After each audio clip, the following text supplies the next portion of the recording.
Greetings, family. Welcome to Pan-Africanism towards Nationhood. We're building a global Black business pipeline.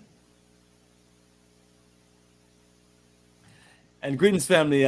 Welcome to Pan-Africanism towards Nationhood. And this is Bomani time of Africa for the Africans, Tourism Investment, and my good brother, Kala Genesis from Kala Genesis Radio, Black African Infrastructure Organization. And family, we're the dynamic duos and the kings of Pan-Africanism. And we're here to lead our brothers and sisters into the promised land in Africa and make sure we give everything to you straight, real, and make sure that we hold you down and look out for you. So my good brother, Kala Genesis, how you feeling today? I'm feeling on fire, brother. Absolutely. We got a wonderful topic, and I'm just going to read the topic, and then we're just going to share some of our promo information. That way, when you're ready to connect to Africa, whether it's tours, investments, or you're looking for consultation, you can reach out to the right people, the people who have been holding it down and has been looking out for our people and making sure our people get what they need to get in Africa.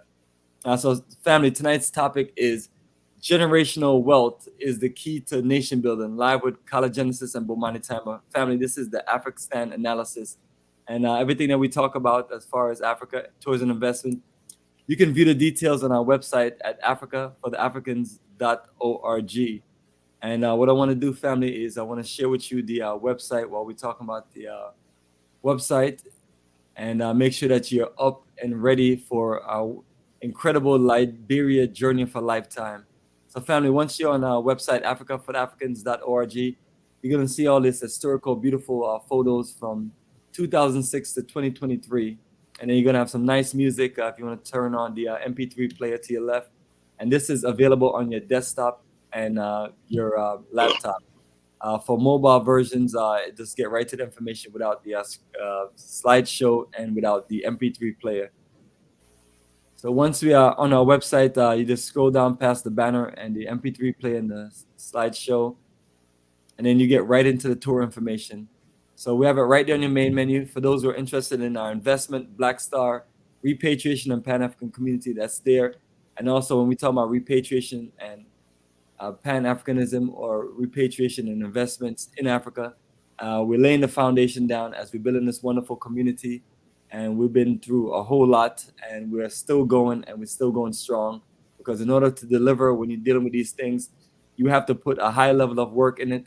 And you have to also understand that you have people out there that don't have the same vision as us, and what they see is money, and they'll try to sabotage you. But these things I'm talking about is not for amateurs. You have to be in the pro league if you're looking to make these investments work in Africa, especially countries like Ghana, where some of us are getting targeted because realistically it is you have the year of return and you have before the year return and after the year return, and that has attracted a lot of Black people from the African diaspora to travel to Africa. And then some people get there, they see so many opportunities, and they just get excited.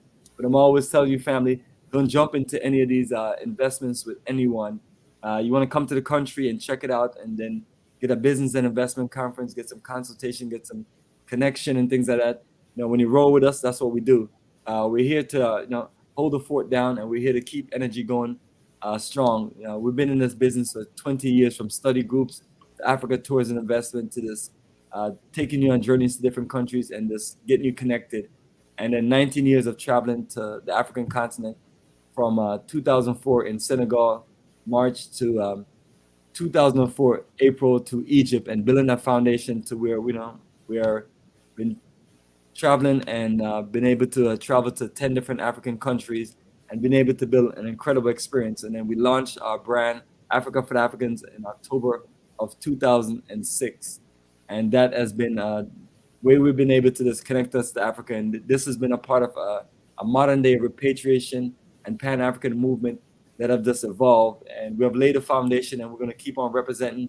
And the goal of everything that we're building, whether it's Africa for the Africans, Black Star, Pan-African community, or Bomani technology, these are businesses that we built, and I build it for my family, my brothers and sisters, and for us as a people, so we can work together, network together, and build the most important thing. And that Kala is going to break it down scientifically, because that's our best scholar, and no one can debate him on these things. And we're talking about generational wealth.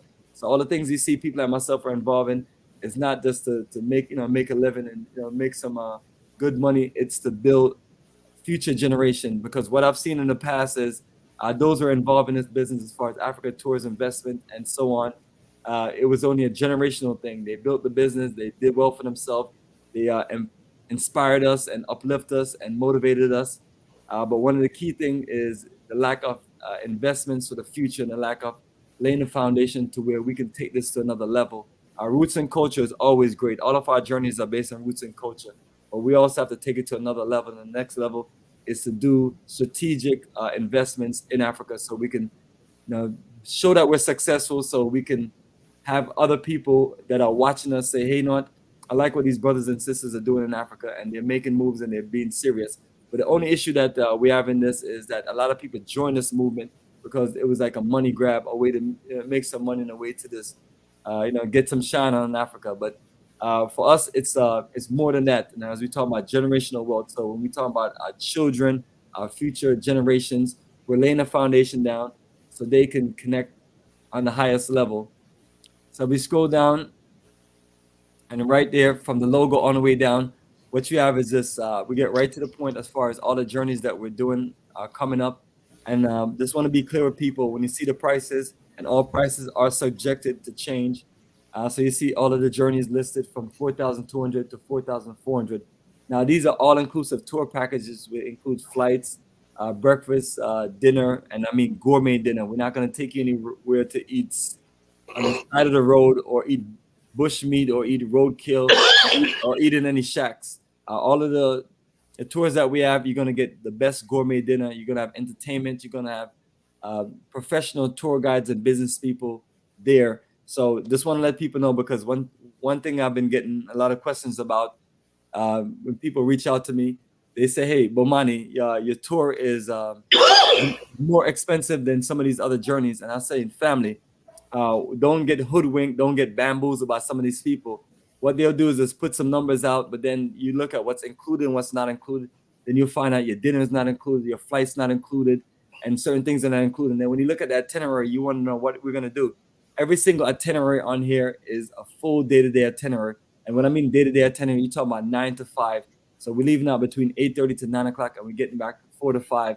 And then we have dinner, gourmet dinner out somewhere nice and tropical, or at the hotel, where we just have a specialized gourmet buffet based on what everyone eats, because we have vegans, we have vegetarians. Not everybody is going to want to eat roadkill or eat dead animals and things like that.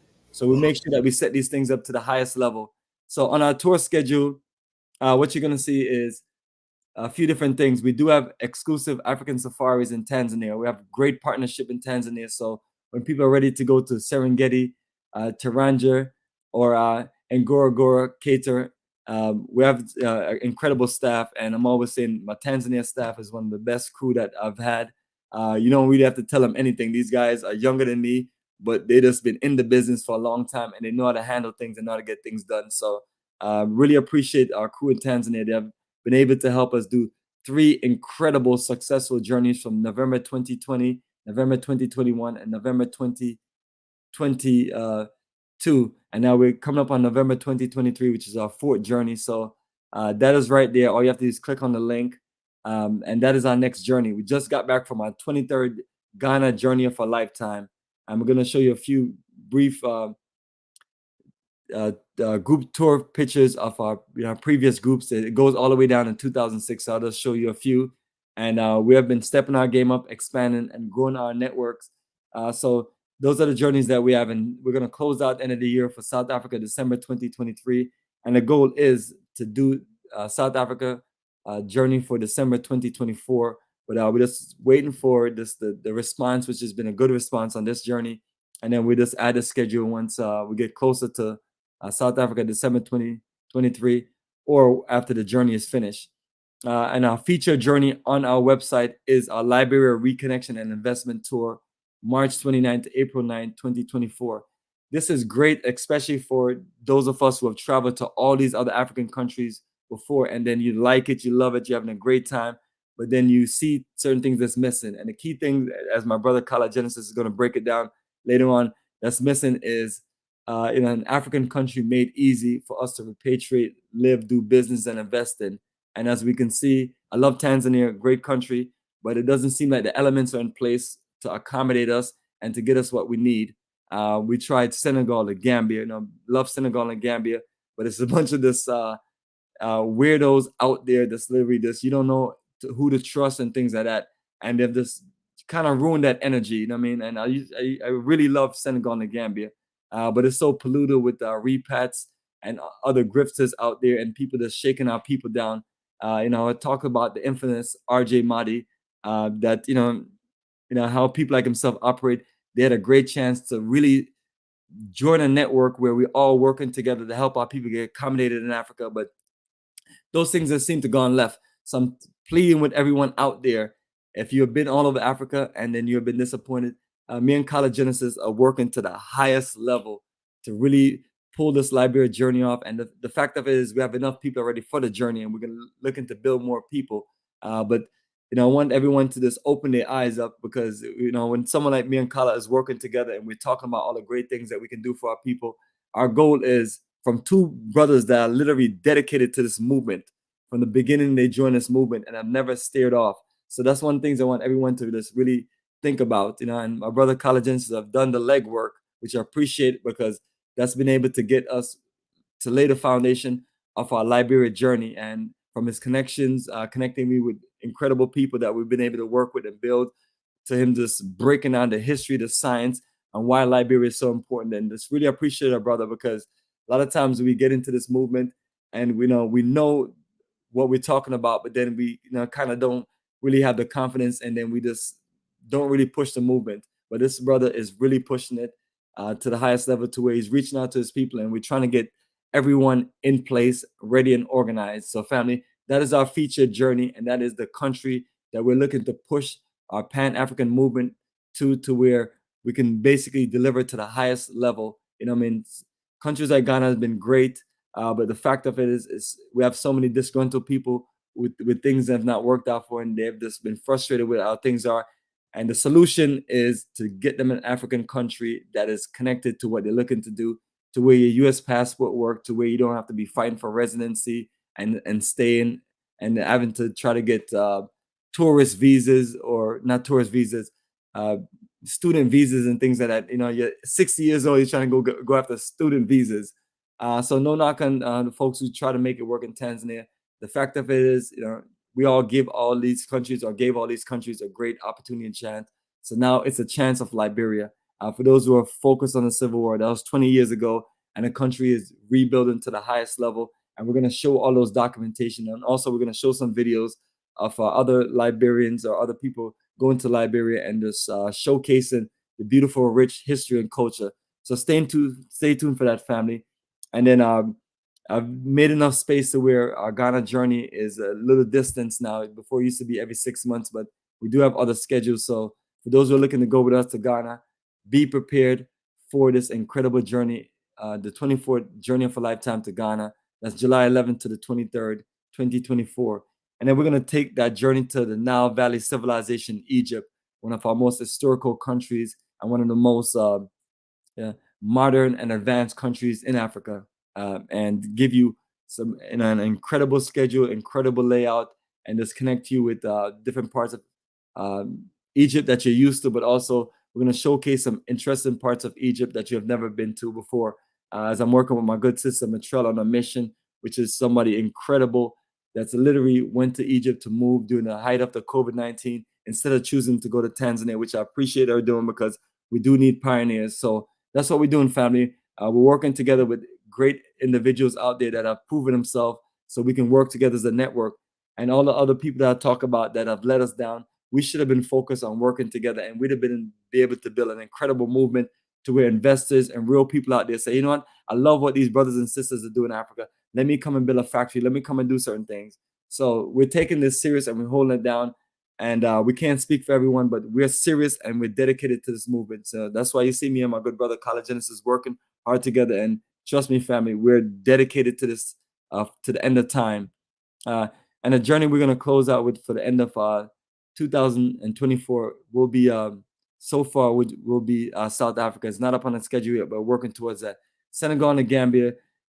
Looking to do another journey in 2025 April, but at the same time too, I'm looking to replace that with Liberia, based on how impacting Liberia, because when you have to strike when the iron is hot. And right now, this energy for Liberia and all the people that's been reaching out to us, it's just so incredible.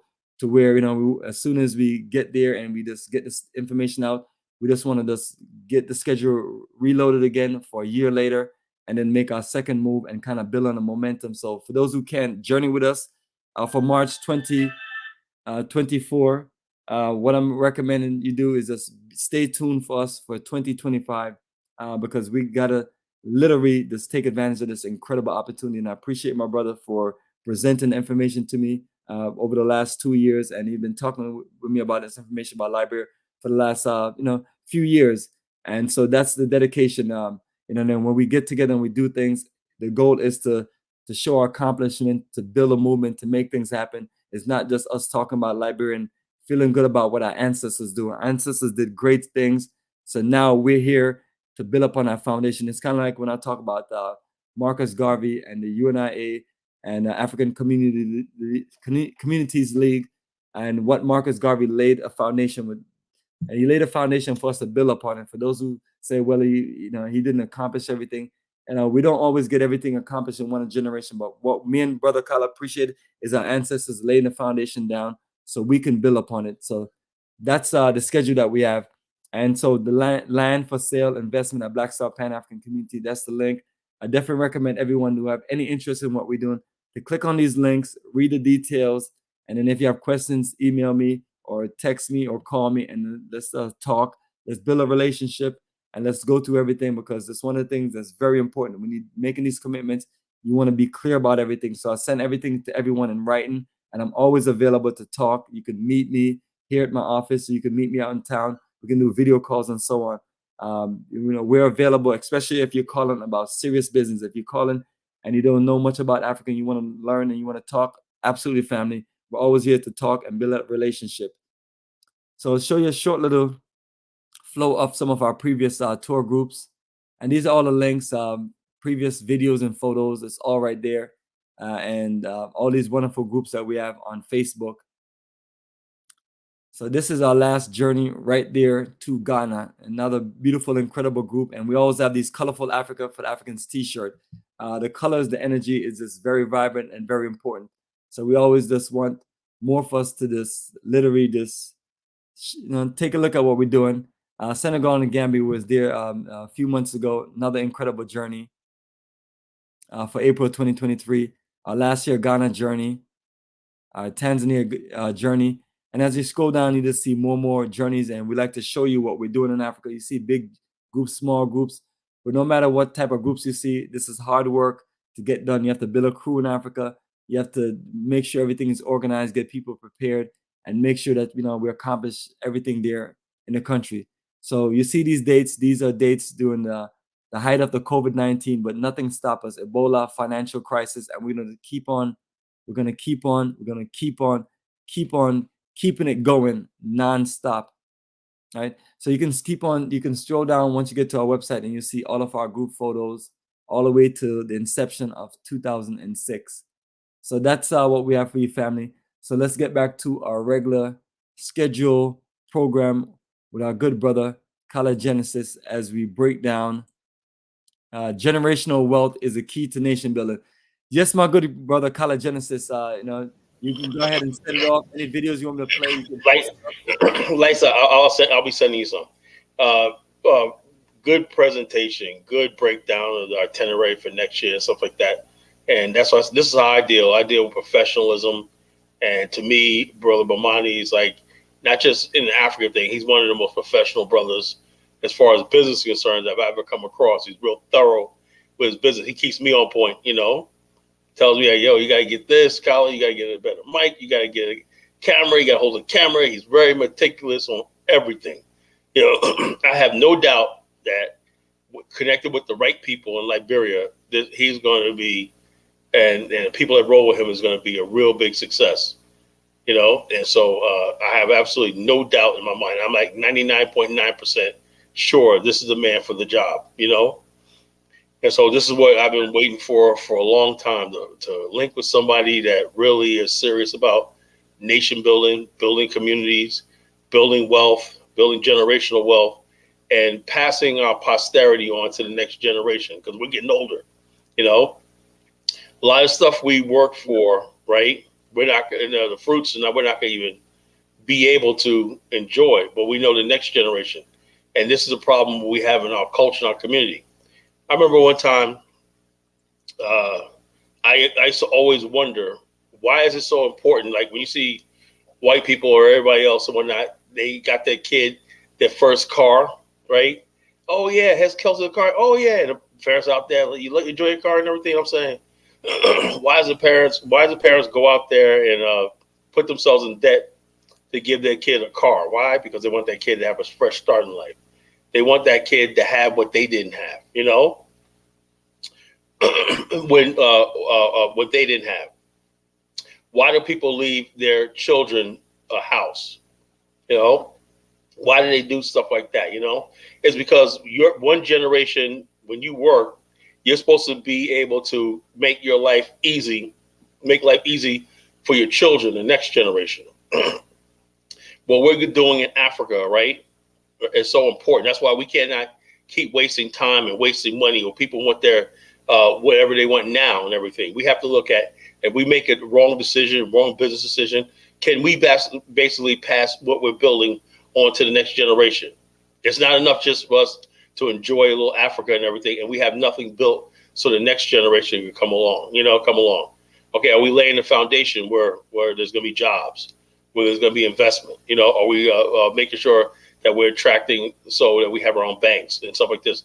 This is what I mean by the next generation walking into something. A lot of times, let me tell you something, it's 50-50. 50% of the time, they won't know, they won't care. All they know is they're benefiting from somebody with that. They won't even remember you. Some very small percentage will say, you know something, this was built by Bomani, Kala, and everybody else, and we appreciate what they're doing. But still, though, even though you may not get recognition or remembered, you still keep going and doing what you need to do. You know, and we as Black people, we're so selfish, right? And we don't have our name on it. We don't want all this recognition right now and everything. We don't want to do anything. But that's not what we're called to do. To much is given, much is required. There's an old proverb that says, a man planting a tree, knowing that he's not going to benefit from its fruit or its shade, is the first step to understanding wisdom. In other words, basically, when you plant the tree, right, man plants a tree, he knows he's going to be gone before that tree bears fruit and things. So you say, so a selfish man will say, I'm not going to build that tree. I'm going to be dead and gone before anybody else bears it. Why should I build a tree? Well, you build a tree anyway. And when the next person gets it and everything, whether they know you did it or not, you did it. You did your part. And that's what we're doing now. You know, we're building the foundation.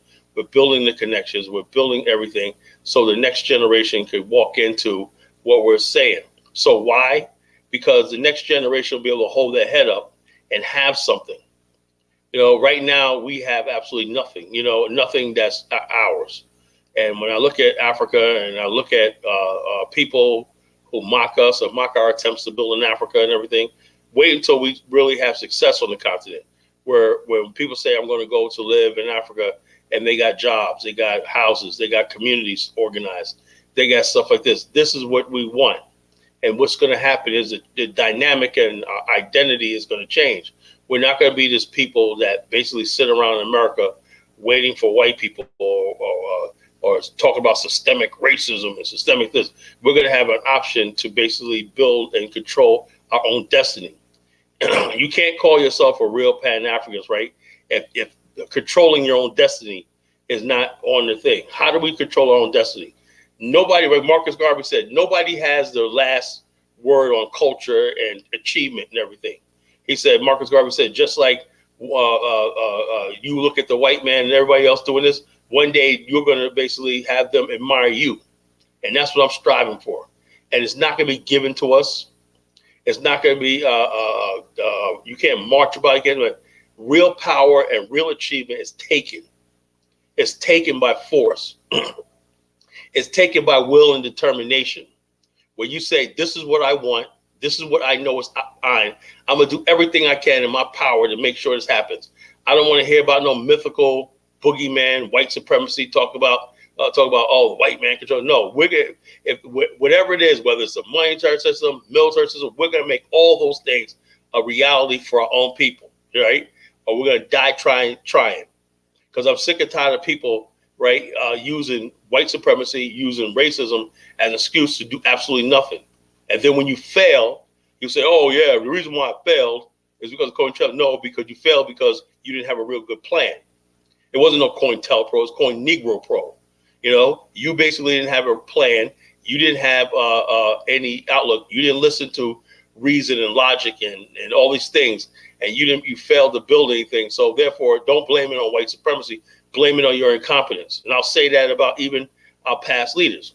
I said, we're the only group of people, right? Let me tell you something right now. I'm going to say something right now. It's controversy, right? The Pan-African movement, right, although it's an ideology, it's nothing that anybody can hold anybody's feet to the fire to. Because the Pan-African movement has not produced anything tangible for people to say, I respect that and everything. It's an idea. Now, to make that idea a reality, right, we have to do what? Put in work. And we're not willing to put in work. And I realized this years ago when I started reaching out to different African forums and everything like that, back in like 2008, 2009, I got a cold reception. And I got the reception like, why do you want to come here? Why don't you fix the hood? You know, you don't need to come to Africa. You guys are surviving. I said, wait a minute. I thought that everybody was on the same page. I thought that there was a Pan-African movement. What happened to have these guys ever read Marcus Garvey? They're like, who the hell is Marcus Garvey? Who the hell is Kwame Ture? Who the hell is all this Malcolm X? Those guys mean nothing to us. And I'm saying to myself, wow, we don't really have anything built. We assume because people made speeches back in the days that permeated to something tangible. It didn't. Black people, we got to get out of this idea that just because we read books or we made speeches and everything, we're the most speeches thing. Let me tell you something about the difference between us and the white man.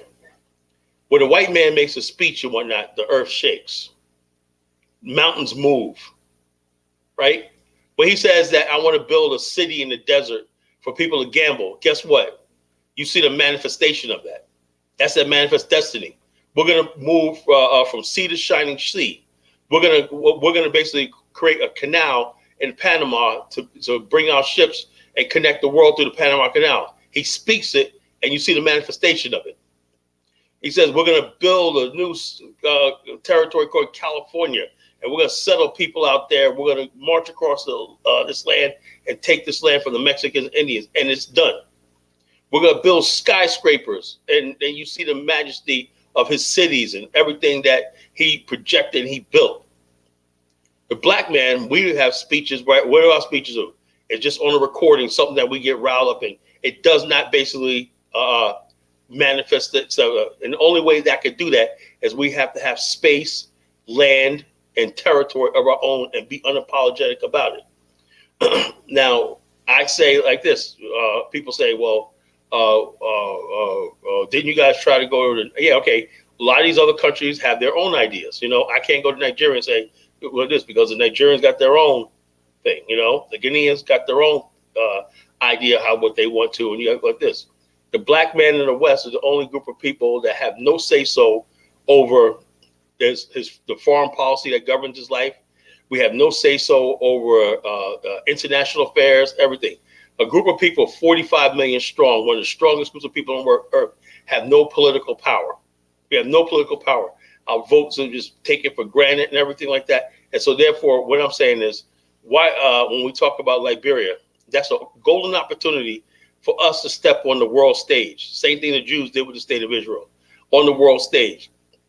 We speak it, and it manifests itself into something tangible and positive. And so therefore, what we want to do is this. The country, the Constitution, everything was designed for black people from the West to settle there and build and everything. We want to do that, right? When we do that, we start building there, we start connecting our institutions and our money and everything to this particular country. That will basically put us on the world stage. There's no way of going backwards, right? We cannot spend another 100 years sitting in the shadows of America while other groups of people are now coming to America to replace us. We have to step out on the world stage. We have to do this. It's not any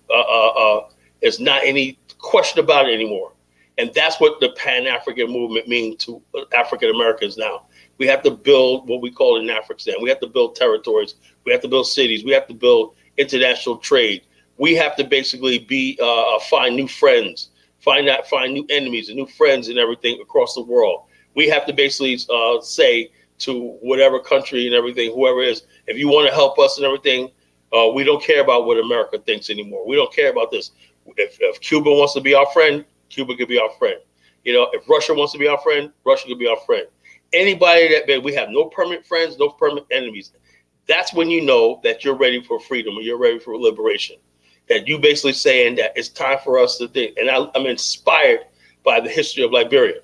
Those people 200 years ago decided that they were going to take the destiny into their own hands. Against all the odds, they established a republic. In 25 years, established a republic that still, in a constitution that still stands to this day. If our ancestors could do that 200 years ago, where most of us were in chains and all stuff like that, most of us couldn't read and write, and they were able to write one of the most brilliant constitutions ever written that still stands as a testament to the day, why are we basically taking the opportunity that our ancestors started for us? And this is what I mean by, we're going to talk about generational wealth, right? Generational wealth. You cannot build generational wealth without building your family structure. Most wealth in America is inherited. Somebody passed down a house that's paid for. Somebody has a will. Somebody has a business, right? Somebody has a trust fund, right? I've never seen in my life where I've seen where white people that I know, oh, my aunt died and whatnot, and I was named in her will. And the next thing you know, they said they got $600,000 we got split up and everything like that. I've never seen that as far as black people. We don't have wills. We have nothing to leave behind the next generation. Each group of people should not be suffering. If you do something in your lifetime right now, you should leave something for your children and your grandchildren and everything. That's what it means by generational wealth. And you cannot talk about nation building, right, until you have those mechanisms of generational wealth in place. And therefore, when you go to the continent and everything, you're not living hand to mouth and everything. You have wealth generating everything. And that's how people survive in the world, right? They have wealth passed down and wealth that's accumulated and everything. So therefore, they're walking into something. We cannot keep starting from zero. Now, you got people that want to go to Africa with zero wealth, zero money. And then when they go put themselves in a situation, and they may build up whatever, they still have nothing to leave their children. They have nothing to leave their children. What are you building on the continent? You know, are you going to be able to leave something to your children? You're going to leave something to your family to pass down? And that's a conversation I'm not hearing. You know, are we building a factory? Are you building something that, you know, that your children can inherit and everything? Or basically, are you just basically there just living day by day, drinking Mai Tais and eating pineapple juice, whatever, you know? So that's what I want to start with tonight, brother.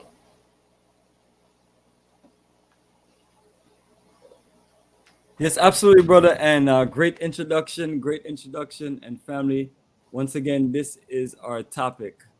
Generational wealth is the key to nation building. So that's what Kala is laying the foundation on. And we're going to get into some videos. We're going to get into some discussion about a few different things. And if you want to start the next video, or let me show you what I got. I want to talk about our friend Umar Johnson, okay?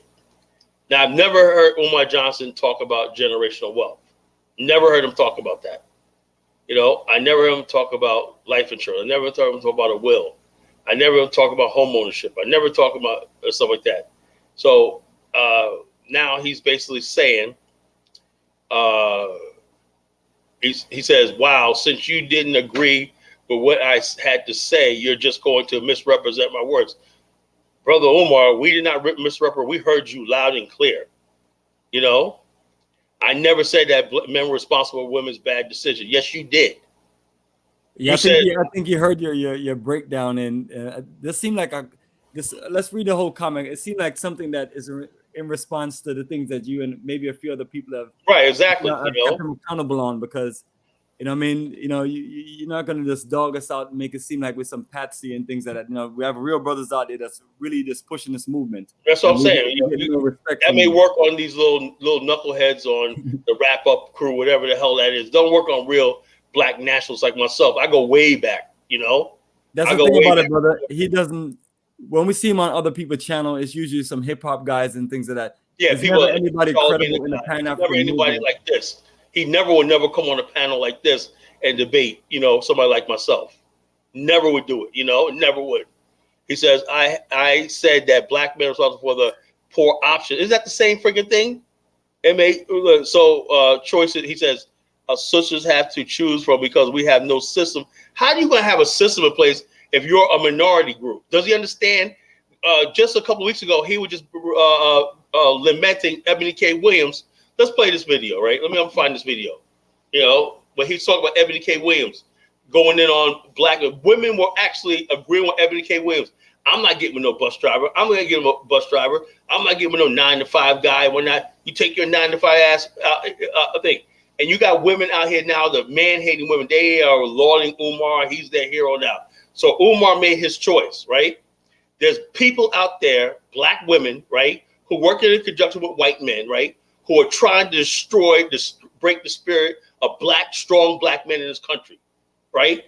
We're the last friggin' holdout in this world, you know? The white man will never break collagenesis. It'll never happen, you know? I stand by my brothers and whatnot. I know the work we do in this country. I know the families we raise and all the stuff we do. I see my brothers out there, you know, doing what they got to do.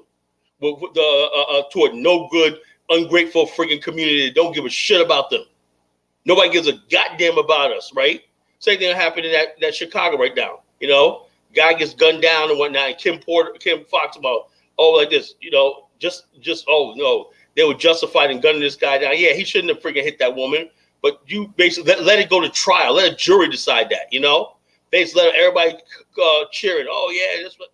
Nobody gives a damn about the black male life in this country. Black male life means nothing to white people, and it means absolutely nothing to the black community. So the bottom line is they want black men to be obedient cucks. They want you to be jobless, sexless. They want you to have no respect, anything. You just sit around everything. Now, what I need is black men to put your goddamn foot down. It's time for black men to stand up, put your foot down, and put your foot up so people's ass in this country. The black man is no freaking joke. We don't apologize for anything. Most of us take care of our responsibility. That's what we're supposed to be doing. No, we don't have a damn system in place because this is not our freaking goddamn country. When we have our own land, our country and everything, then you can hold us accountable for that shit. We're living in a damn white man's country. He's damn near trying to do everything he can to destroy us and whatnot.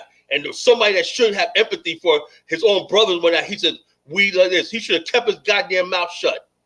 These women don't give a damn about what you, even if you put the so-called system in place, there's still these women don't want to give a damn about you.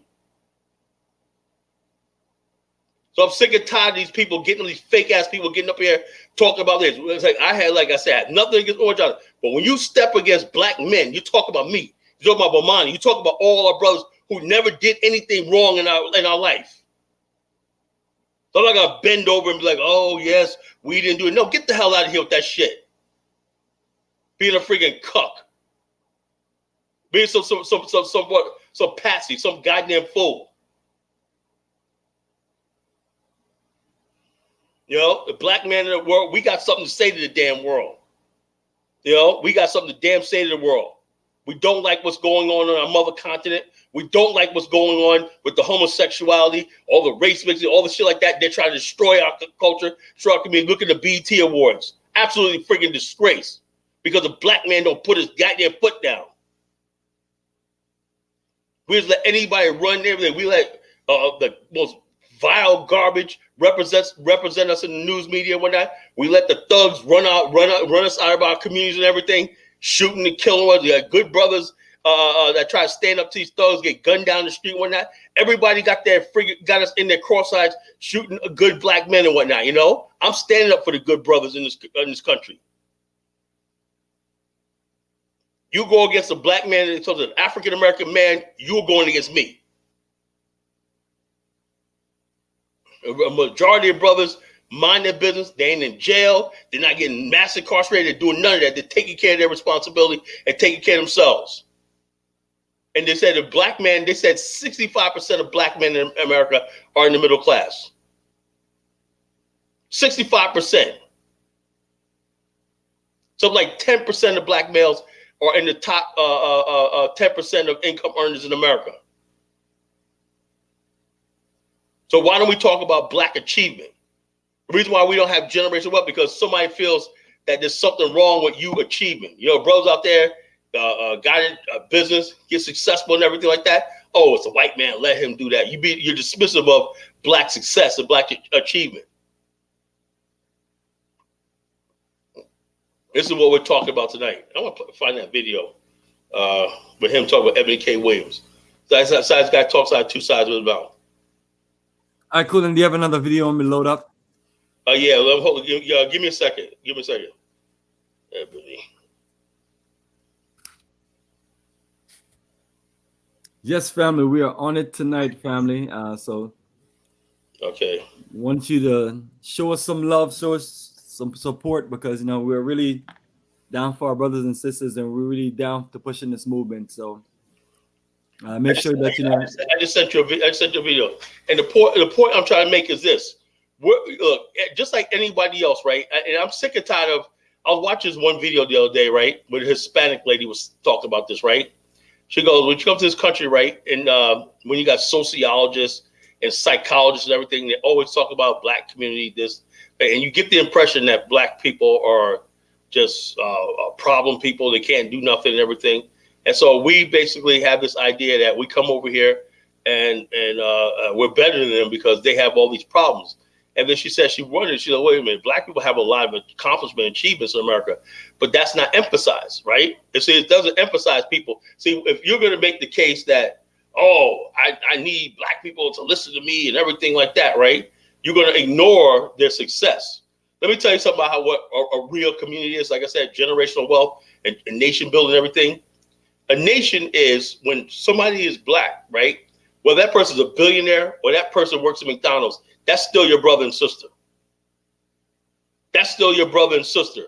And you have their back. You're your brother's keeper.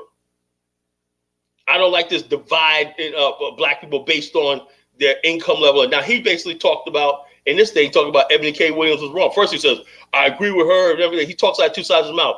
And then he goes in on her about downing black men who ride a bus. Well, that's what the black women are rejected. Majority of black women have rejected the blue collar men that could come out. Do you know if black people, women were marrying the men that they have children with, and we had two income homes, we would basically be ahead of the Indians, Chinese, even white people as far as income level. Black people in America, the reason why it seems like our income is lower because we have broken families. You got the woman living here, the father living here, whatever like that. If those families were together like Indians have no choice, right? Because they have a caste system. The women, you ever see Indian women single? No. They're with somebody and everything like that. So therefore, of course, they're going to have more wealth because the Indian man don't have to take care of two households. He'll have to feed himself and feed some other Indian lady with 3 kids over here and everything. The key is building families. Building families is how you build generational wealth. That's how you build businesses and everything. Families working together. So, you want to play a video? Yes, time for the video, family.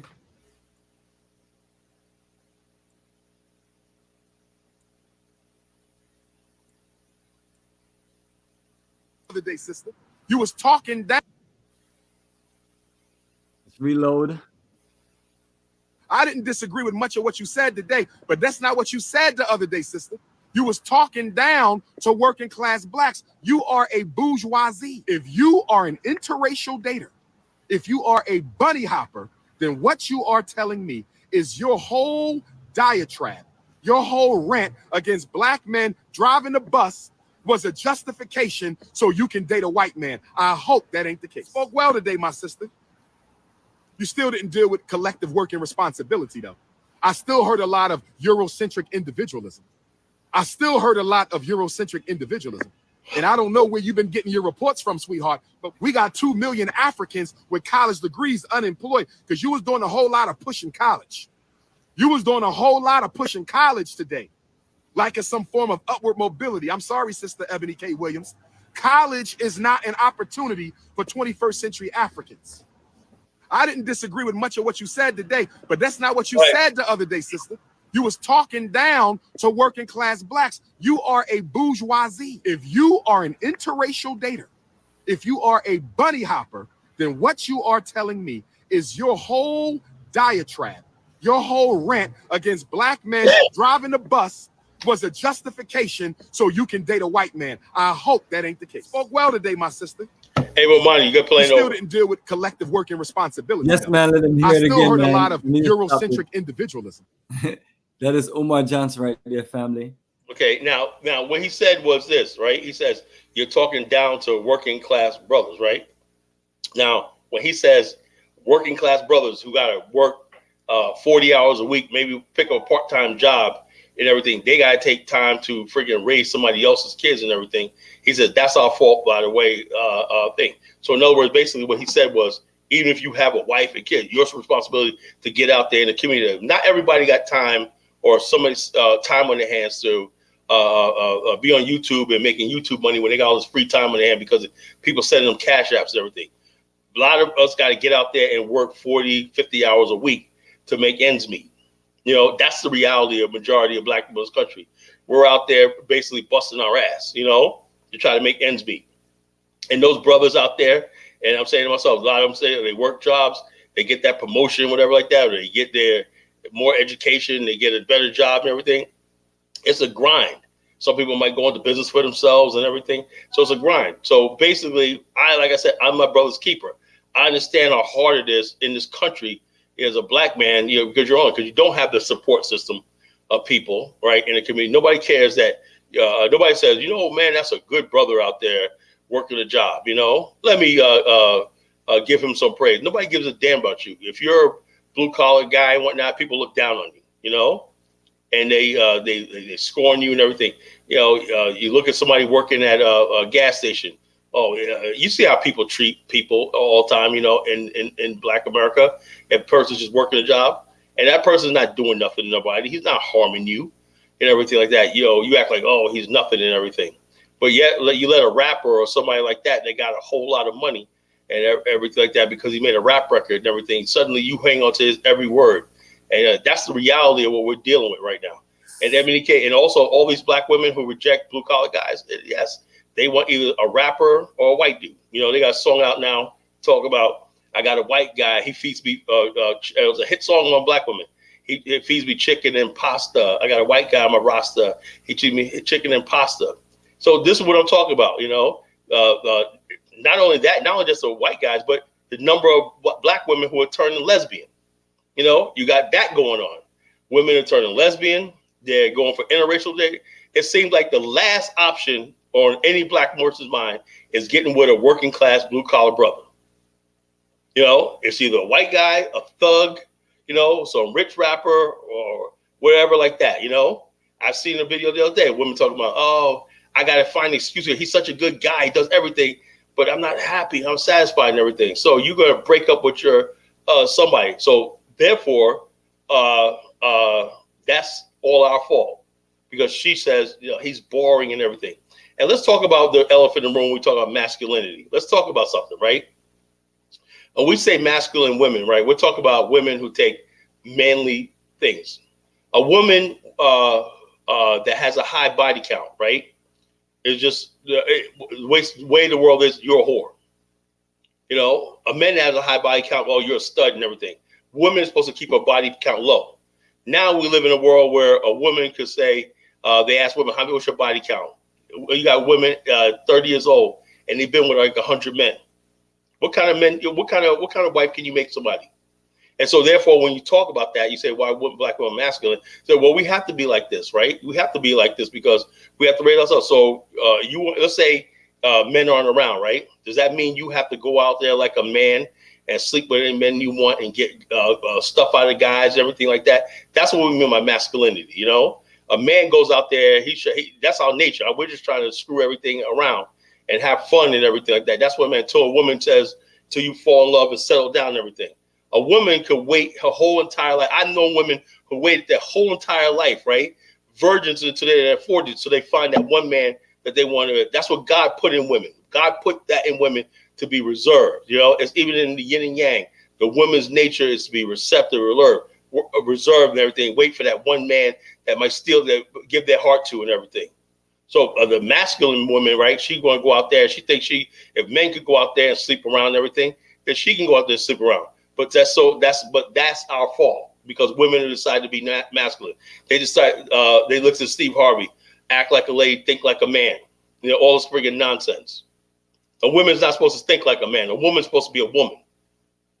You know, and when men see women that act like men, that's a turnoff. You know, women loud, they want to fight, they want to get in your face and everything like that. You know, they want to talk about I'm a boss bitch and I want to do all stuff like this. Those are masculine traits. But that's our fault. Now, I don't know. Like I said, I wouldn't willing to say that our community deserves equal blame on both sides, right? But when you take a side and say, it's black men's fault that we like this, so you speak for yourself. You know, most of us, basically, most black men, they said 50% of black men don't have any children. That's about 20% of black men father like 60% of all children in the community. More than half of black men are childless. So how's that all of us out here contributing to the problem? So I'm here to defend my brothers. You know, why? Because we have a world. And also, you got white people out here, the racists. I mean, look at this. The racists and the people who hate us, everything, they're so rejoicing over what Umar said. Oh, yes, I'm glad Umar said it. Something about time somebody told the truth or that. Anything they could do to get one up on us, right? Just like they did to Bill Cosby, you know? Anything to humiliate a black man and whatnot. America loves building a black man up and then tearing them down and destroying them, right? I hate when that happens, right? Even when I know brothers did wrong and whatnot, I do not like seeing a black man being destroyed, you know? That's why I don't get into all this. I keep my mouth shut, you know? What about Bill Cosby? I keep my mouth shut. I don't know, whatever like that, you know? Michael Jackson, I don't know what happened, everything. I'm going to keep my mouth shut. I'm not going to give them the satisfaction of watching me tear down another friggin' black man. I said the same about O.J. Simpson. I don't know. You know, that's not my space. I know white people hate O.J. and everything like that. You know, I said, look, I don't know if he's guilty, whatever like that. You know, he's presumed innocent. He was declared innocent. I'll leave the fuck alone. That's what being a real friggin' black man is, right? You don't bring your friggin' mouth to friggin' put your mouth against another black man or your peers. You know, if you don't agree with something, you keep your friggin' mouth shut. And that's what we have. We have this one brother, right? I sent you a video, right? He's from Zimbabwe, right? So-called. This is another thing. We have these so-called people hanging around the pan-African world, but that now all the stuff that's going on in Africa. You got Africom all over the continent doing all kinds like that. He makes a video talking about the biggest threat to Africa is Paul Kagame.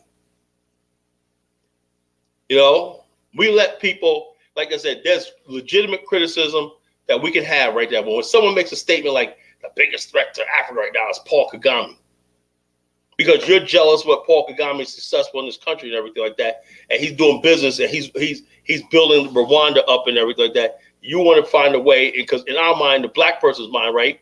When somebody black is making money or they're successful, there's got to be something wrong. There's got to be the white man behind it, you know? This is a freaking thing. And then where does this come from? It comes from black people have adopted, and which we call, Omar talks about the Euros, I say Eurocentric everything. But conspiracy theories is quintessential Eurocentrism.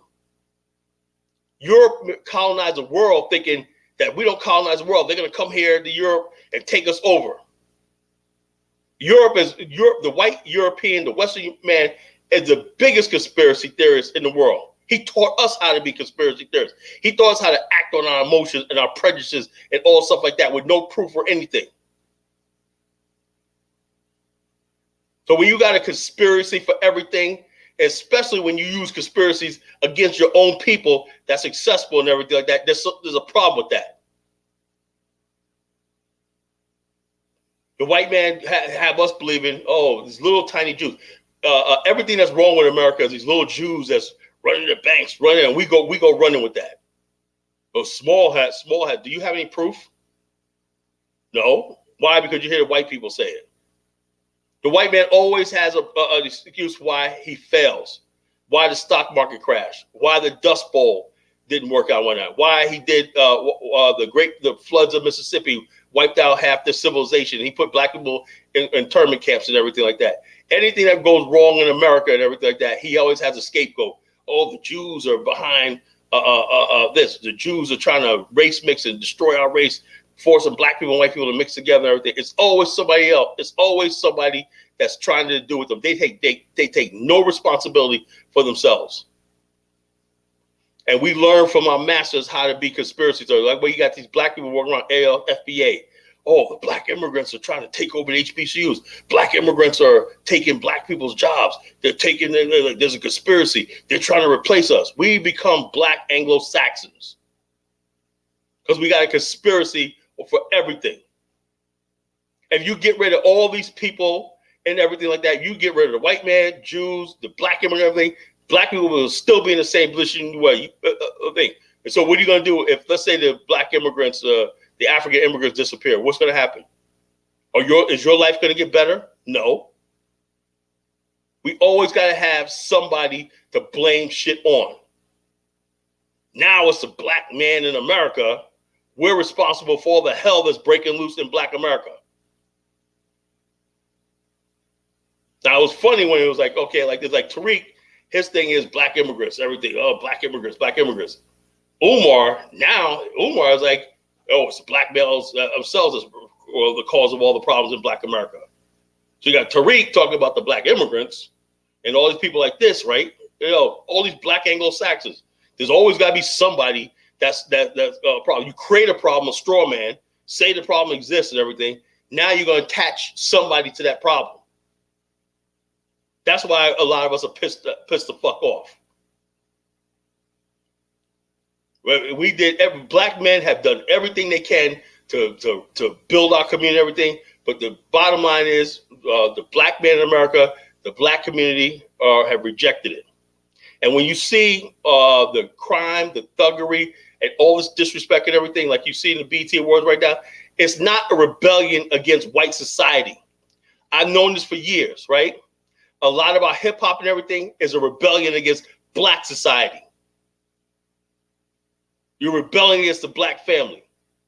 You're rebelling against black institutions. You're rebelling against the black community. That's why you sell drugs. That's why you murder. That's why you terrorize everything, because you hate your own community. We got those black people who act like that, right? Who are waging war against their own race and everything, these damn race traitors and everything. And the bottom line is this. Those of us who say, well, how do I know what side I'm on? Are you taking care of yourself, family, and staying out of trouble and everything? Are you paying your bills and everything? Yes. So you're on the right side.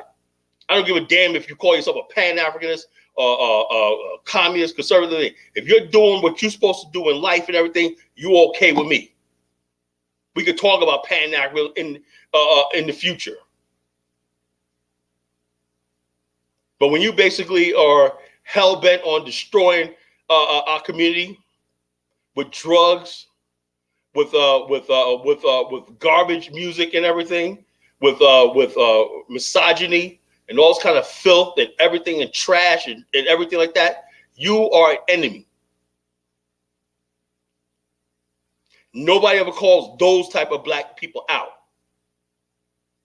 But no, it's not. Umar says it's not them. I blame the black guy moved out in the suburbs and everything for all this. I don't blame the rappers and the drug dealers or anything like that. I blame the black guy. So a guy that basically says, you know something, community time, I'm just going to go out here, raise my family, do it. Y'all, I'm good. Y'all don't want to listen to me.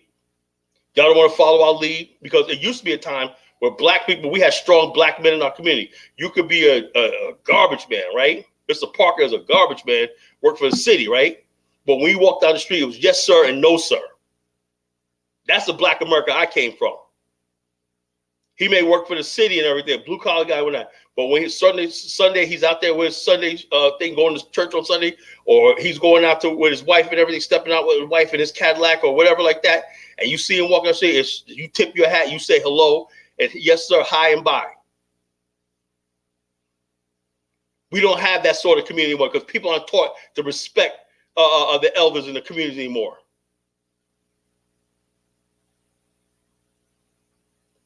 So this idea of putting the onus on black men and everything, and the bottom line is, and who did this come from? Somehow, as the message is, you don't have to respect black authority in the community. You know, only thing you have to fear is the police and the white man. Only thing you have to respect is the drug dealer, the murderer, the killers, the people who are balling out of control. Those are the people that get the respect.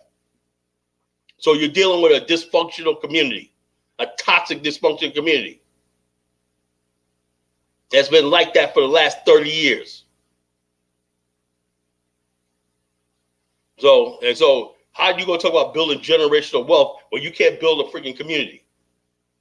You can't build families and all the stuff like that, the basic stuff. You got another video, Bomani? Yes, my brother Caleb. Appreciate the breakdown, brother.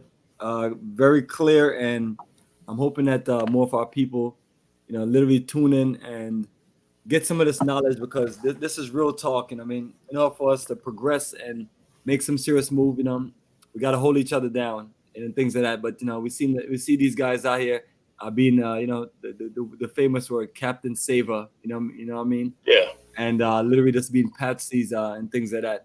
And pandering to the worst elements of these people. These women don't give a damn about the community. They don't give a damn about you, Umar. They don't give a damn about what you got to say. They're using you.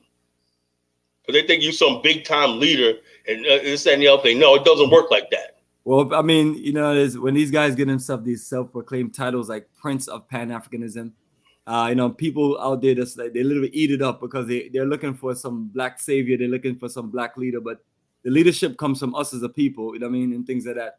And people like himself and other people, they're gonna take advantage of the opportunity to come on in and make it seem like they're trying to build something. But at the end of the day, man, it's like all these people have to show some tangibles. That's what I'm looking for.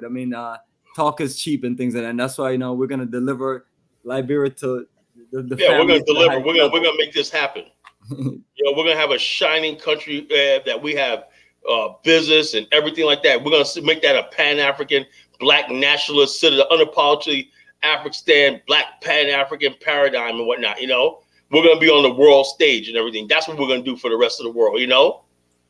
That's what we're gonna do for the rest of the world's gonna meet us in Liberia, and we're gonna make that a place to be. That's the future right there. Well, perfect. We're gonna build real communities. We're gonna build real communities where men got real authority. We have our own police. We got our own everything, courts, everything. We got opportunity for people and stuff like that. We could give people re-education, opportunity to advance themselves and everything. That's the future.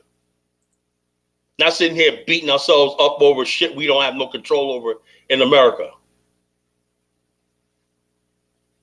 Absolutely, brother. That's it right there. So I can play this Liberia video, or we can play something else. Yeah, play a Liberia video. Yeah, play it.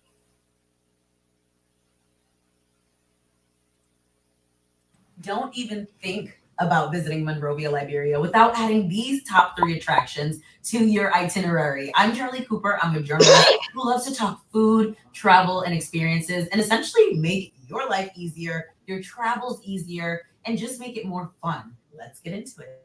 We're going to start out with the Centennial Pavilion, which is a really special spot because if you start at the Centennial Pavilion when you're in Monrovia, Liberia, you'll realize that you're also really close to several other historic sites, including the Liberian National Museum and Providence Baptist Church. But right now we're talking about the Liberia Centennial Pavilion.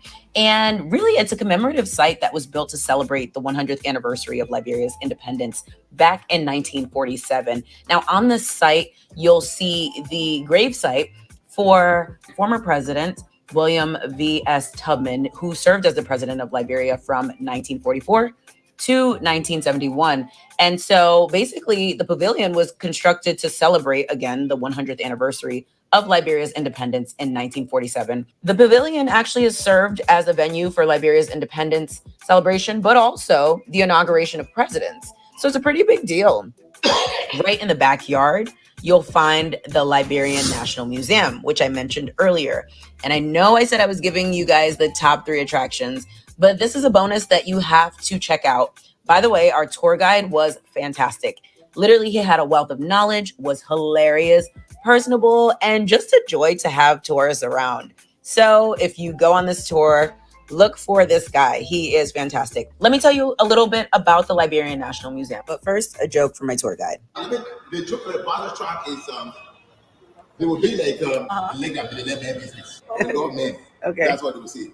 The Liberian National Museum is dedicated to, again, showcasing the history and culture of Liberia and, of course, preserving that history. Artifacts, exhibits, traditional Liberian clothing, tools, artwork, historical documents, photos, memorabilia, you name it. It's all in there, and it's really, really cool to see. So be sure to check that out.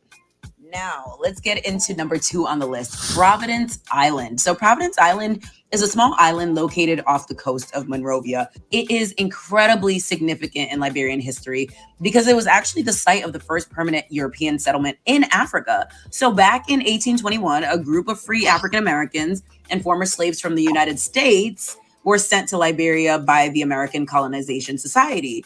And the whole goal of all of that was to establish a colony for freed slaves. The settlers ended up landing on Providence Island and established a settlement there, which they named Monrovia after James Monroe, the 5th president of the United States. Hint, hint, for those who haven't caught it, Liberia and the U.S. have a deep-rooted history and connection. So today, Providence Island is a popular tourist destination in Monrovia with several historic landmarks and attractions, and the history alone makes it worth checking out. All right, now let's get into number 3 on the list, which is Hotel Africa. I'm not gonna lie, guys, driving up to Hotel Africa and just seeing the frame of the building was kind of heartbreaking, just to know the impact that this particular hotel once had within the continent of Africa, and to now see what it is was kind of a little bit heartbreaking. But it also put me in a space where I am optimistic to see what comes of it in the coming decades and years to come. I really hope that things get better on that land, because Hotel Africa is actually a really historical hotel. It was built back in the 1970s by the Liberian government as a symbol of national pride. The hotel also was just to showcase Liberia's economic progress. As you can see, it's a huge multi-story building. So for many years, Hotel Africa was a really popular destination for tourists and business travelers. It played a pivotal role in Liberia's hospitality industry. However, during Liberia's civil war in the 1990s, the hotel was damaged, as you can see, and it kind of fell into this disrepair state. But I would highly recommend you go and visit it just to see it up close and personal, and also just to see the land around it. I mean, it's crazy to think how many resources Liberia has. Like, you can see the beautiful natural resources. It literally sits steps away from this stunning beach. And there's just so much that can be done here. There's so much hope that still remains and that still lingers. And I, at least, have so much hope for Liberia's future.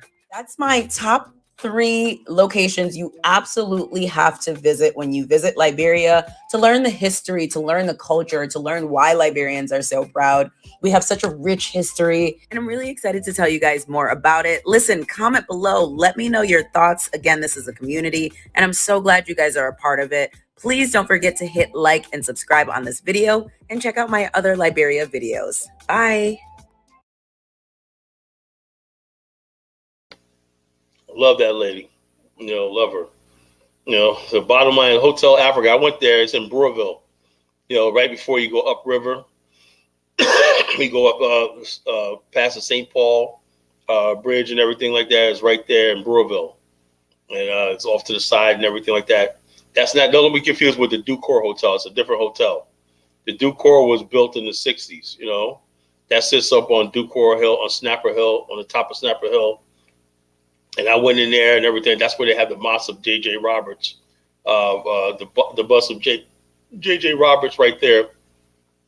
Beautiful, beautiful thing. Like I said, when you black people in America, you know what's going to be the hardest part, right? Black people in America, I don't think we really know what it's like to have peace. You know, and like I said, I think Liberia will give you that because you're walking into your own history. You know, it'll be like someone who's never been to the Gullah Geechee or South Carolina Low Country and saying, "Oh, I've never been here from New York," but you will feel right at home because you understand these are your people and everything.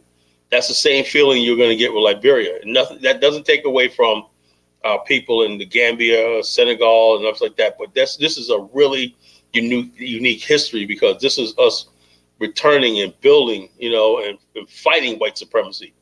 People have no idea we have a history of fighting white supremacy. Liberia and keeping its independence was a direct challenge to the idea that black people has to be ruled. Rudyard Kipling's book, The White Man's Burden, that the white man needs to govern the world because these people are uncivilized and backward and savages. But while he wrote that book, Liberia was an up and coming black republic. So that goes against everything that the white supremacy, Liberia went against everything the white man convinced even the Indians and the Chinese about the world, that the white man should come in and govern you because you are inferior, your culture is backwards and everything. Same thing Japan did when it inspired Asia because it became a military power, an independent military power when it defeated Russia and everything. And that sparked the nationalist movements in Asia. You know, Liberia sparked the nationalist movements throughout Africa. How does this black republic that governs itself, has its own sovereignty and everything, has its own military thing? How does that exist? And we're an inferior race. So we black people in America have always played a key part because most Liberian presidents and leaders were educated in historical black colleges in America. So we have a connection with this country. The first 7 presidents of Liberia were born in the United States and the Caribbean, you know, the Caribbean and the United States. And so some of the leading men came from places like Jamaica, John Brown Rushmore, the Barclay clan that came from Barbados, and people came from Panama, Haiti, and everything, and built this in other parts of Africa called the Repats, the Congo people. You know, and eventually the whole group of people that came there were called Congo people. People came from Nigeria, you know, liberated slaves from the slave ships from the Congo, the mouth of the Congo River to the brighter Biafra and everything, and resettled in Liberia. And so the country means free, liberty, you know, freedom, liberty.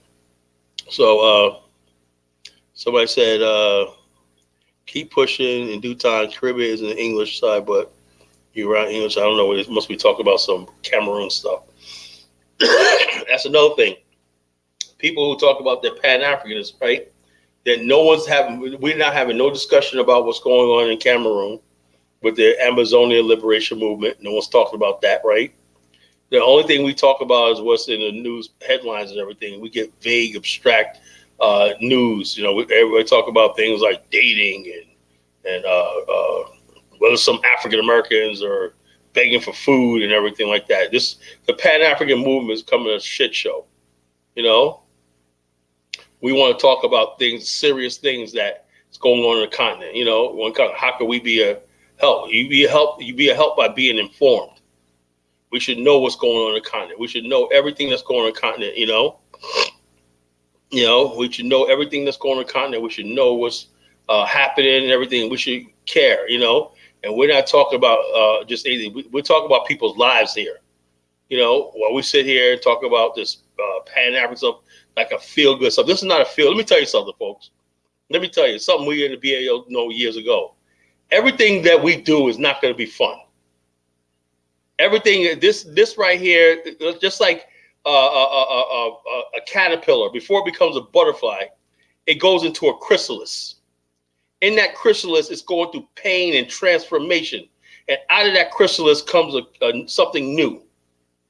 We're not willing to go through the transformation, what it takes to become things. That's why we sit there and we judge each other. I can't judge people in America because they're trying to adjust to, they're living in America, and this is what the hand they're dealt with.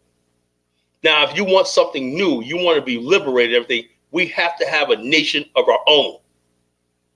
We have to build on our own. We have to have our own government. We have to have all these things that's going to make us free. And that's not going to be easy. There's going to be pain. There's going to be trials and tribulation. There's going to be suffering. But in the end, the truth is going to be revealed. Every group of people you see is free on this earth and whatnot. And don't believe something that this everybody. So everybody on the earth have some sort of freedom and autonomy, you know, for the most part. We're the only group of people that have no say-so over anything that goes on in our life. People talking about, oh, you got these immigrants coming into our thing. Well, you don't have no power. You can't stop the Central Americans from coming in your community and taking your jobs and everything. You don't control the border. You don't control anything that goes on in this country. You don't control the context of your reality. So if you don't control the context of your reality, of course people will come up the boat disrespecting you. So if you want that respect, you want to pass that on to them, you have to build something of your own. And it's not going to happen in America. You have a good life in America. You can have this and that. But the respect you're looking for is only going to happen on the African continent when you build something. And I'm not candy coating this anymore. The black male-female relationship are never going to work in America. It's never going to happen. It's never going to happen when you got the state that can basically tell the black woman, you don't need that man. I'm going to get him a child support. I'm going to give you this and the other thing. That they basically, with that, there's no incentive for any woman to get with you. I can get a job. I get you for child support. I got state and everything. I got my family to help push it, help out and everything like that, you know. I got 3 different dudes that I'm seeing and everything like that. What do I need to be with one husband for? So why is that the black man in America's fault? We didn't set the system up.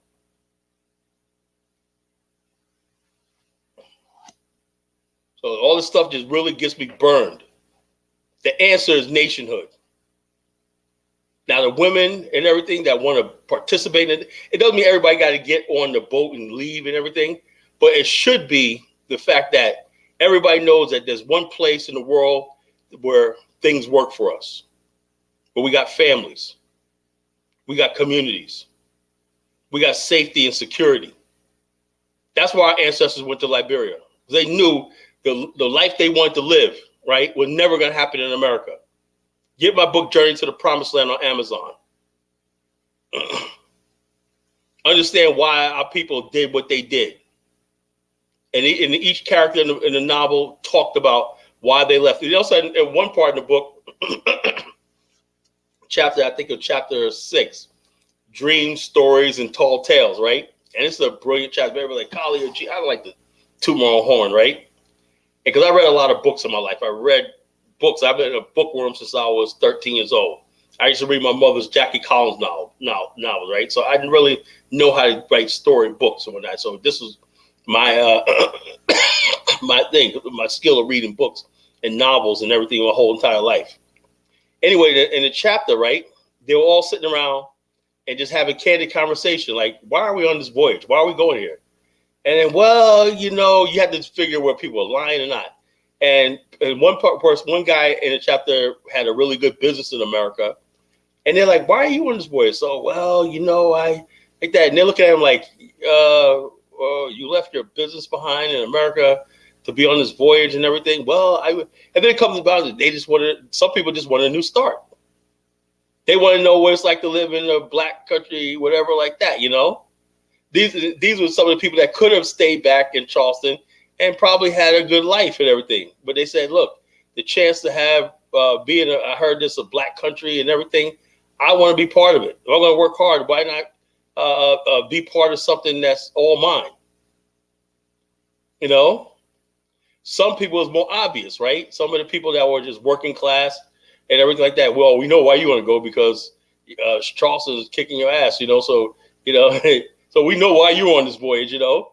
But some people have really had to explain that, like the the upper class, like in the novel, you had the upper class, like the first class people, right, on the Azores. Then you had the people in the galley, you had people in the hull, in the bottom of the ship, people just barely making it, they were at the bottom of the ship, and when they went there, sat around in the galley, right, basically talking to each other, right, they found they all had a lot in common. They were all from different spectrums of Black America. They was on a pilgrimage. They all come from different walks of life and everything. And I drew this from this book written in the 12th century, the 11th century, called The Canterbury Tales, by Geoffrey Chaucer. It's about the Nouveau Riche and everything like that. So I was always inspired by that book. Almost every book that's written about a pilgrimage and everything of different people came from the Canterbury Tales. It was an English novel, and so basically I was like, okay, it's basically on the Canterbury Tales type thing, okay, you got different people, different backgrounds and everything, but they're all on the same ship. And out of that, right, the descendants of that became known as the Azorians. President Tolbert, his family came on the Azore. And his grandfather was fictionalized in this novel. Jimmy Tolbert was fictionalized in this novel. He was a young boy on the Azore. So get this book. It'll inspire you, about the repatriation. And also what's coming out now is Black people, when you go into the continent, we have to build together. We have to stick together. We have to build communities, It does not mean you hate Africa or you try to separate this, but we have to work with each other, We have to work with each other and build communities and build a future. We have to pass something on to our future generation. We have to make it easy for the next generation to come over and build. We're pioneers, we're builders. And that's what these people were on the Azore. They were pioneers. Some people came before them and laid the foundation. So when they came, people came after them and said, look, because of what work you did, we're able to come here and have it a little easier. So. Absolutely, brother. And that's why I feel like people really appreciate what we're doing, because we're being truthful and we're just giving the best advice and connecting from America to Africa. So that's it, family. So that's our Liberia journey. That's our fly right there for Liberia. The dates are right there. The information is right there. So just put it on your list and process it. If you can't make this one, we'll have another one for you right after.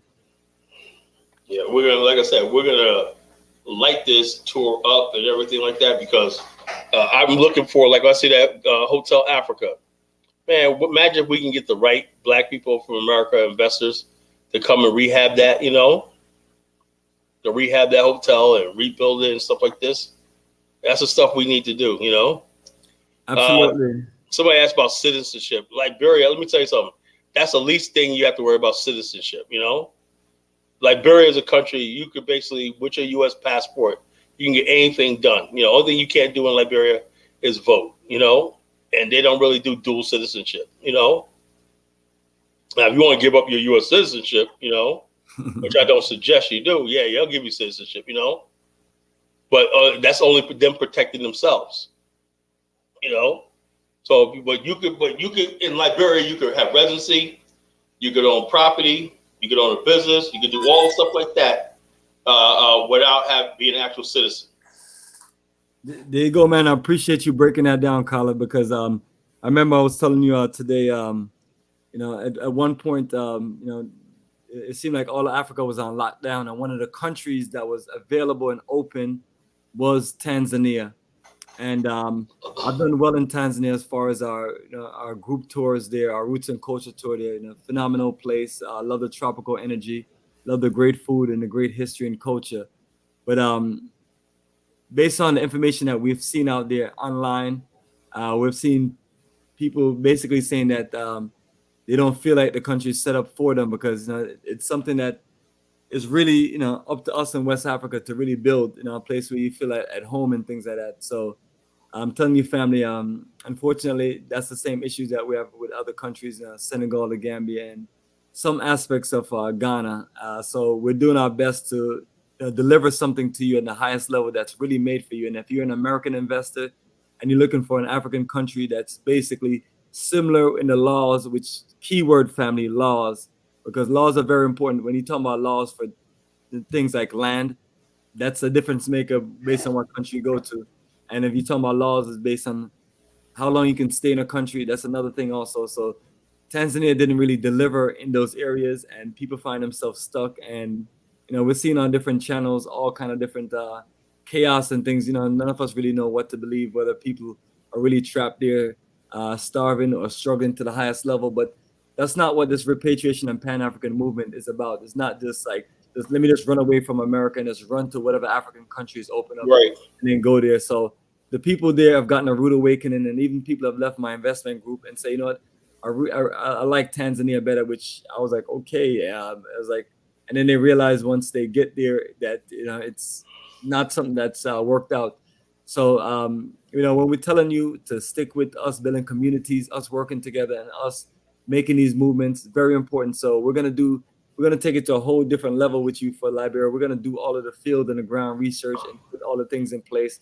And all you have to do is link with us, and then we'll get you to the country. You check it out, and then you can make your moves with the people that we have in place, and then the problem solved. And Kala explained it over and over, and I don't know which way he has not explained it. And whoever is listening, if you don't get the situation by now, the best thing that we can do is to show you once we get there. Beyond that, just think about the things. Oh, go ahead. Also, you understand something, right? Before you start talking about citizenship, right?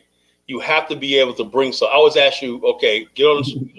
Tell us what you bring to the country. You bring to the country. If you go there and you're spending money every day, you can take care of yourself and support yourself. You're contributing to the country. But when you talk about citizenship, right? It's like, are you planning on living there permanently? Do you got a major investment? Now, if you had $1 million and you said, I want to buy, I want to invest in this, and I got this set up and everything like that, remote work. Okay. Remote work. I mean, that's fine. That could work out and everything, but you got to understand something. You're talking about a developing country, all these countries in Africa, right? You got to deal with electricity, you got to deal with internet, you got to deal with all stuff like this, so you really got to look at that. So I'm not going to candy coat it, Liberia's internet's very good, electricity's all good, but they do have blackouts and stuff like that, like you have in Ghana and all over Africa, even South Africa now, they have blackouts and stuff like that, so it's really, really tricky, but it's, you could do it. You could do it. But like I said, I would not tell anybody to give up your U.S. passport. You're going to have to need health care. You're going to need stuff like this. You get sick, whatever like that, you might have to come back to the United States to get an operation. You're going to have to come back to the United States or fly to another country and everything. It's hard to fly anywhere without that U.S. passport. And we played a video the other day. That U.S. passport can get you in any country. Any country. Definitely want to use that as they don't like I said, we said dummies got the pan-africanism. Don't use pan-africanism as a way to like, oh, we're not there yet. It'll be 100 years before we'll be able to ditch the U.S. passport and everything. When the country is fully developed and industrialized and everything, we got banks and all like that, then you could talk about one day. We're not there yet. Absolutely, brother. Because when we're not one of these Pan-Africans that sell you Pan-African fantasy. We're not RJ Marty. We're not like that. There you go, family. It's a real thing, brother. It's like this person say, I keep walking. Say Tanzania is cool, but you gotta hop the border fence every 90 days, and that's a hassle.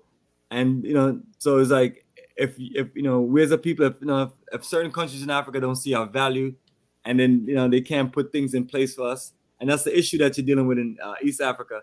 It's not like West Africa where most of us can say our people were stolen, and and we have that history and that connection. East Africa is just about straight up business. I mean, we've seen the war with Idi Amin of Uganda and dispelling all the Asians, and then only thing that happened, not all of them went back to India, not all of them went back to Britain.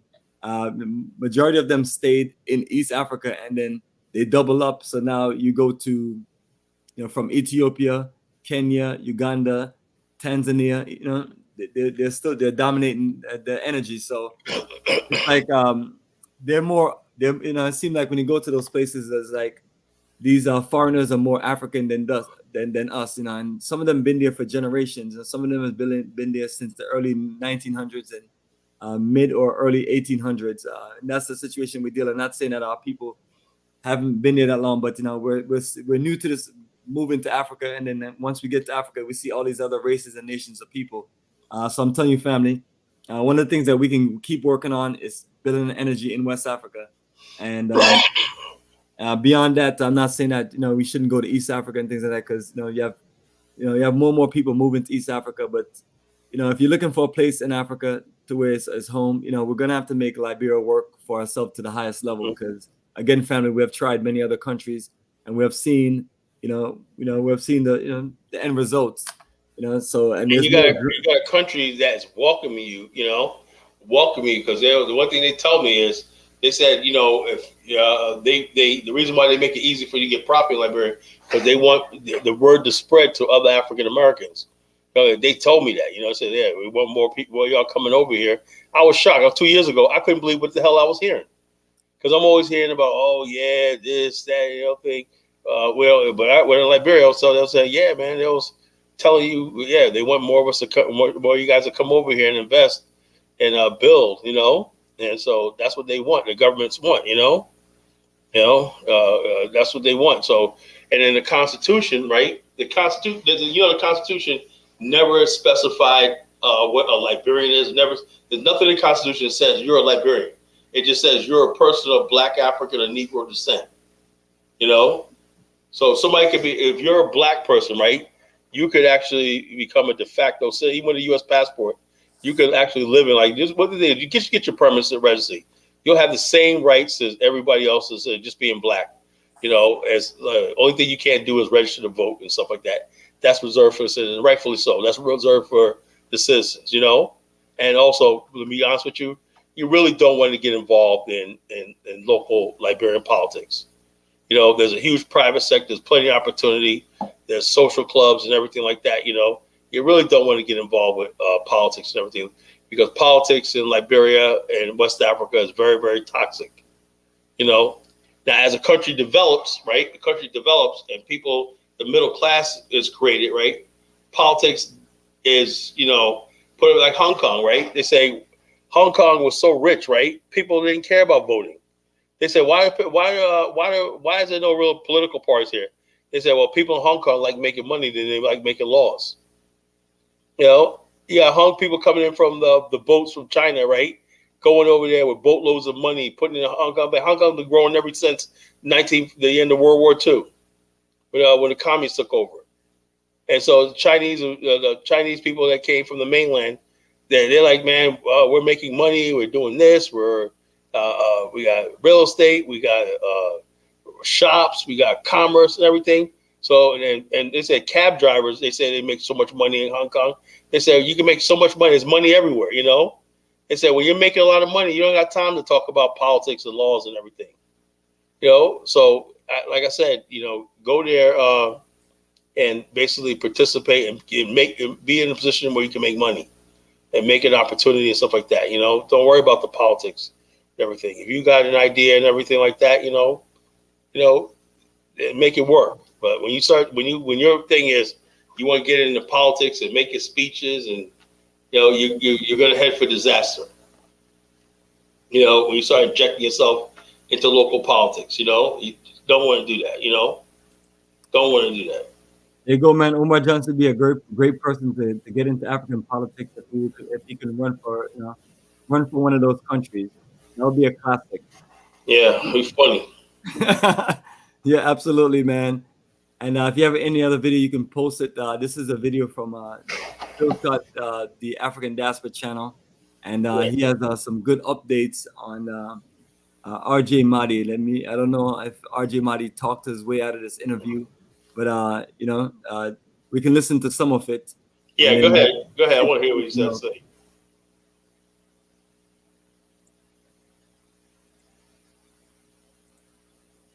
So what's going on, ladies and gentlemen? Today we got our brother RJ Mahdi. He came on the show before, talked to us about what he had going on in Senegal, and he also coming today. He wants to, talk about some things that was been going on with him.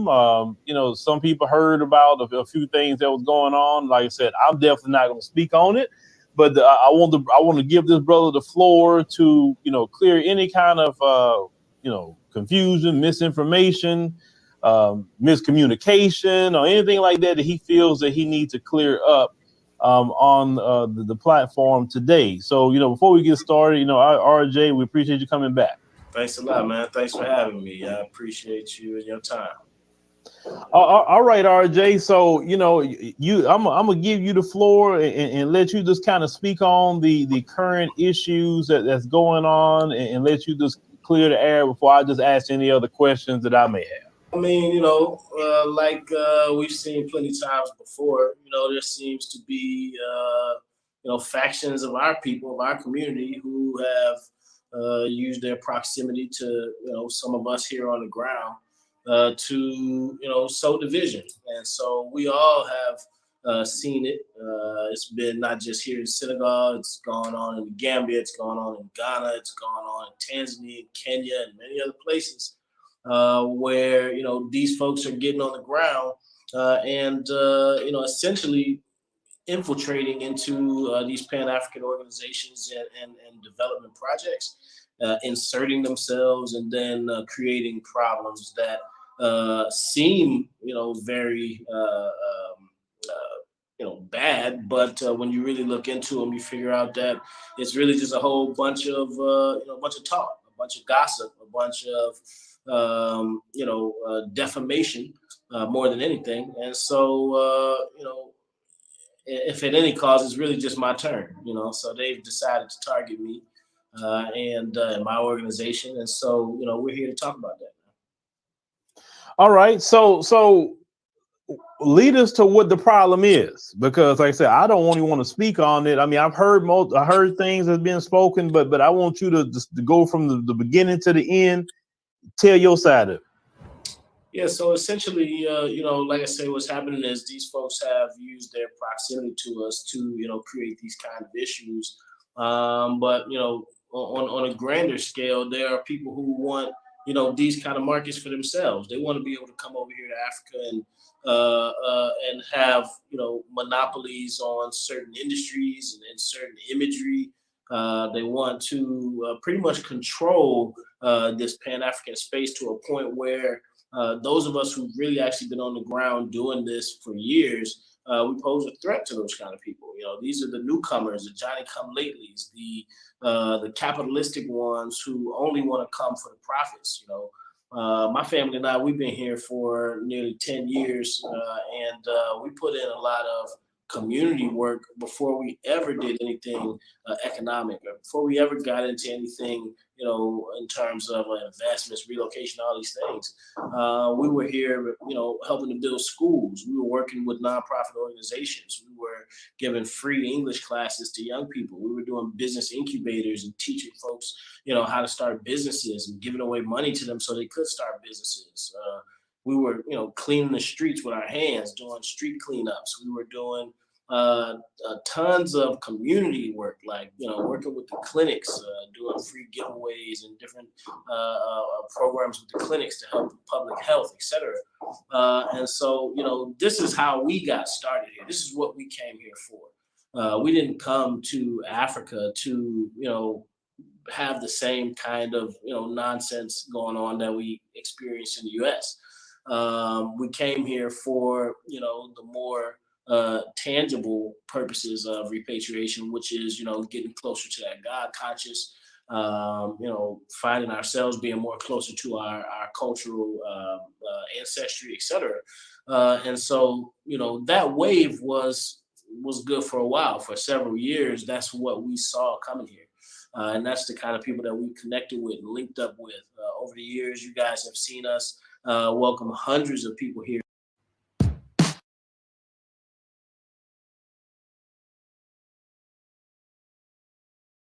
in Senegal. Many of them beautiful Pan-Africans, beautiful folks who really actually had this particular mission at heart and were coming for the right reasons.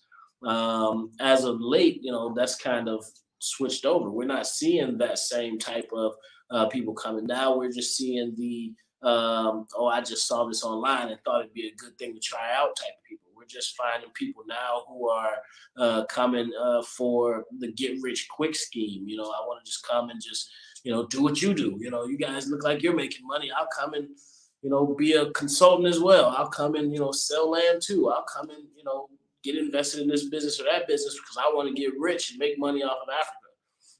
And so that, you know, transition from the thorough-minded Pan-African coming for the real reasons and the capitalistic opportunists that are coming just to, you know, benefit as they feel like they think that we're benefiting, that shift has began to bring a different kind of African-American, a different kind of, you know, diasporan into the continent. So that's what we're seeing now. We're seeing these kind of people who are coming for the wrong reasons.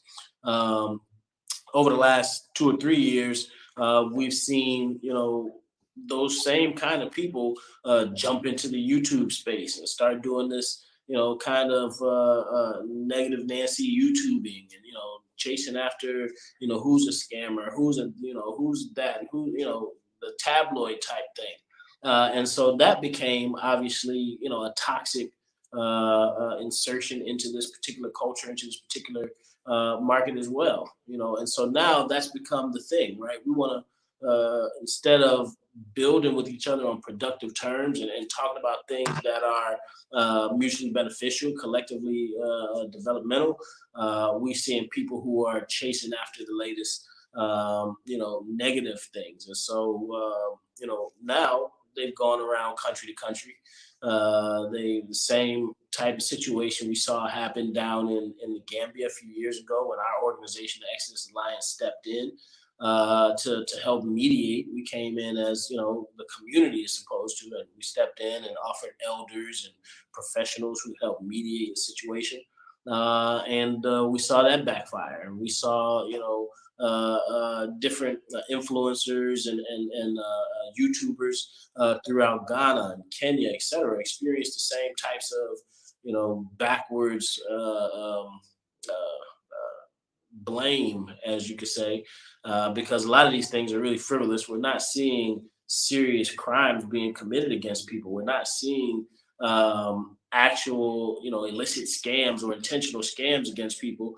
What we're seeing is folks doing business. Obviously, the African environment gets involved. You have different slowdowns. You have different things that challenge, but we're not seeing intentional scamming.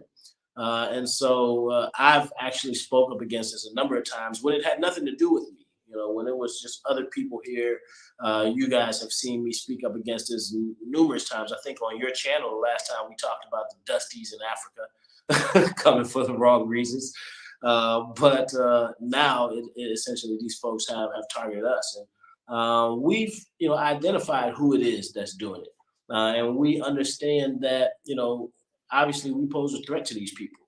And that doesn't mean that we're going to stop doing what we're doing. If anything, that means that we're going to keep doing what we're doing, but we're going to do it on different levels.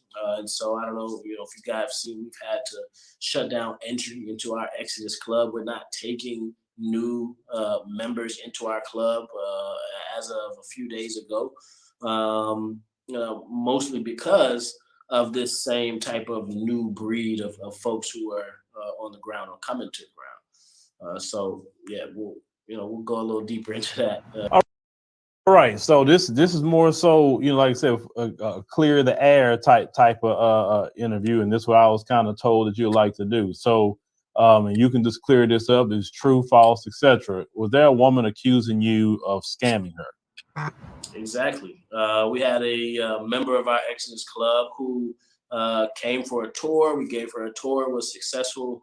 She went back to the States. Then she decided she wanted to move here. She paid us for an apartment and to furnish that apartment. We got her that apartment, brand new, never been lived in, beautiful apartment, furnished it for her. As she asked, she came, she moved into that apartment. She actually lived in that apartment for over a year. And she also invested into one of our transformation operations that we have going here on the ground. Less than a year into her involvement, she starts asking for, you know, profits on that investment. Now, number one, she has a 10-year contract with us that says that you're going to reap the benefits of this for 10 years. And 6 months into the first year, you know, she's hungry for cash. She starts coming, hey, I need money back now. I need something out of it now. I need money, money. Well, let me ask you a question real quick, because I'm curious, since you mentioned it. What is the percentage? Is it a percentage that they supposed to get?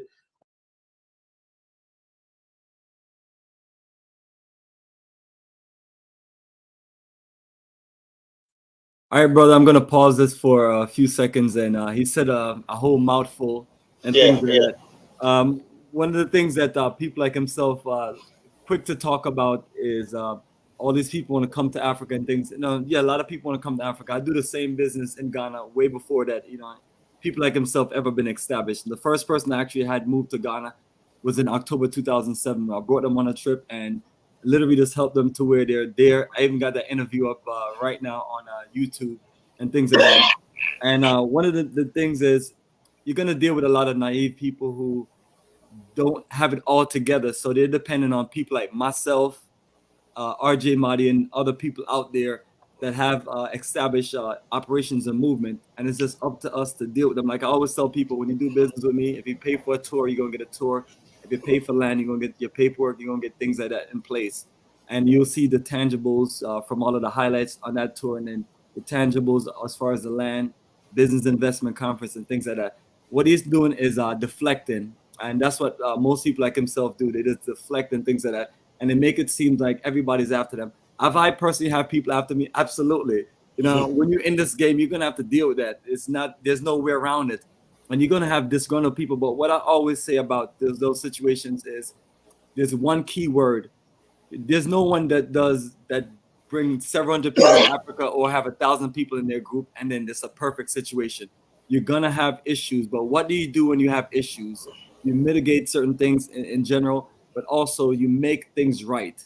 You know what I mean? I've had many people who couldn't come on tours, people sick, things that had to happen. And they'll tell you the first thing Bomani did, he called me and he made it right with me and said, hey, you know, let me work this out for you. You paid your money and, you know, just because you didn't make this trip or whatever and things like that, don't let me get into, I'm not going to get into a situation where like, okay, let me take advantage of this person. Let's find some general terms or something that say, since you didn't show up on a trip, you lose all your money. No, that's not taking care of your people. That's not accountability. You make things right.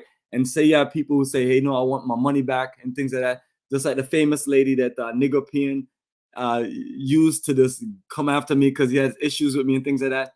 And if somebody want to know what was the rest of the lady that was like, I'm gonna take my case to the Negropean, you know? Absolutely. And you know, and I'm honestly not mad at her, you know, I mean, it's frustrating and I have to deal with it. And I have to deal with, you know, just like him, he has to deal with those things. So what did I do? I personally, you know, talked to the people that was after me, the police that was after me, and I talked to and I worked it out. I made sure that, you know, we just got our money back, but I also let her know that when you're trying to do investments with us, it doesn't work like that where you just get this instant refund back and you just change your mind. And she wanted to go build somewhere else, but regardless of the situation, whether I agree with it or not, the key thing is I made it right. So once I made that right, she was like, hey, I got my money, Nigopian, I don't need you no more, and so on. So when people want to know what happened to the Nigopian, that's what happened. I made it right with a sister, and work out our differences and move forward. And did I try to work that out before Nigopian? Absolutely. But when you try to work it out with people, sometimes people like, okay, you're not working it out fast enough, you're not doing this and things like that. And so this is one of the things that RJ Mahdi can learn from. You know, it's like, dude, I sent a family of 5 over to you. They literally complained to me and gave me a headache to where I begged the brother over and over. I was like, brother, these are elderly people, with a young generation of children in their 30s and 40s, and these are elders in their 60s. You can't put them in a 4-story apartment where there's no elevator, it has mold and things like that. So they sent me all the pictures, everything, and I just say, brother, this is what they sent to me. I'm only asking you to make it right and work it out for them because this is my business. And people reach out to me more than probably anybody else as far as moving to Africa, because I have a track record of traveling to Africa for the last 19 years and doing business the last 17 years and helping people live, do business, and get set up in Africa for the last 17 years, even though I've never physically lived on African continent. And all that is based on my incredible network that I have in Ghana, you know, to where we can deliver certain things. But even when in that case things go wrong, so that's the issue with RJ Mahdi and what he's talking about. Yes, you do have a lot of haters. They're gonna come after you and things like that. Most of them don't have anything to no proof or anything. But when you have someone with all the credibility in this movement, like a Bomani Tyehimba, telling people like, hey, this brother did this to my people, and that's when I take things personal. You know what I mean? And then I know people who know him and things like that, and it's always been one of those weird things. So I was trying to give the brother the benefit of the doubt and meeting with him and having him being able to just meet my tour members, and you know, and some of them wanted to do certain things. And stuff. Let me ask you a question, Bomani. Everybody, do you think Phil? I noticed. I don't know about the whole thing. Did he didn't mention your name? Do you think this is Phil got wind of this from O'Shea? Your video that you said and everything? Because, like I said, I mean, these accusations have been going along for a long time with the Exodus Alliance and all stuff like this. This has been going on a long time. So why now? You know, why? Yeah, now? why now is because I did. I was there in there in East Legon, and I made that video, and some people may think that it's aggressive, but you know, I tell people, think about this. Number one, I'm always a brother that's gonna call another brother. Whether you and I talk and we may, you know, whether me, you, or someone else, we talk and we have a disagreement and we go after each other and complain to each other and say certain things, and that's man-to-man talk, and we work it out and we move forward. Right. You know, but I'm telling people that I literally gave this brother the benefit of the doubt, and then when he didn't work it out the first time, and then I communicated with him. I said, brother, I could delete this video immediately. You know what I mean? But we need to get your attention. But I was like, because it's, you know what I mean? It's like, you know, don't do me like that. You know what I'm saying? You know who I am, and you know I've been down with this movement from the beginning and dedicated, you know, the last 20 years of my life in this movement. And now I'm trying to connect with you and trying to say, hey, you know what? I got some people here. Just take care of them. And that's the main thing. Once I send you my people, no matter what country, I don't want to hear no reason or excuse. Once they start complaining to me and start doing certain things, and these are not like terrible people. These are people who, you know, some of them pay for a consultation for me or pay for a tour, and I deliver it. And I'm always telling people, when you pay for consultation with me, I got your back, and we'll make sure we have your back, and we, you know, we're not going to disappear on you. You reach out to us, we communicate. But one of the things that they mentioned to me is that when they need the brother and they're communicating with him, he doesn't deliver as far as connecting them with the rest of the people that's, you know, in that movement, whether it's the investment club and so on and things like that. And literally, we'll pass them along to other people that will shake them down, whether they complain, the family of five, they complain about the taxi drivers and all these people that he sends. So he literally have a criminal network that he put together to where, you know, he's going to make his money and things like that. And what he does also is he got these fraudulent contracts where you sign a contract for 10 years. And so whether it's a Kabbalah City or whether it's farming production or something, or a bunch of different ventures that they have out there that he doesn't control at all. And, you know, and so he's very foolish to put himself in that situation and then have all these people around him that don't deliver. But I don't think he's foolish. I think he's a mastermind criminal, and he's smart at what he's doing. He basically set up a whole network to where he know people don't come back and forth like that regular to Africa, and they're trusting him because he's from the US. And he's just literally, I don't know when he started doing that as far as taking advantage of people, but it's been more than enough people complaining about that situation. And the basic things that he's not doing is accommodating people after they pay him certain money. They pay him $1,000. That's basically consultation. You can say that. Our consultation charge is like $200. And trust me, I go above and beyond. I appreciate, you know, the business, number one.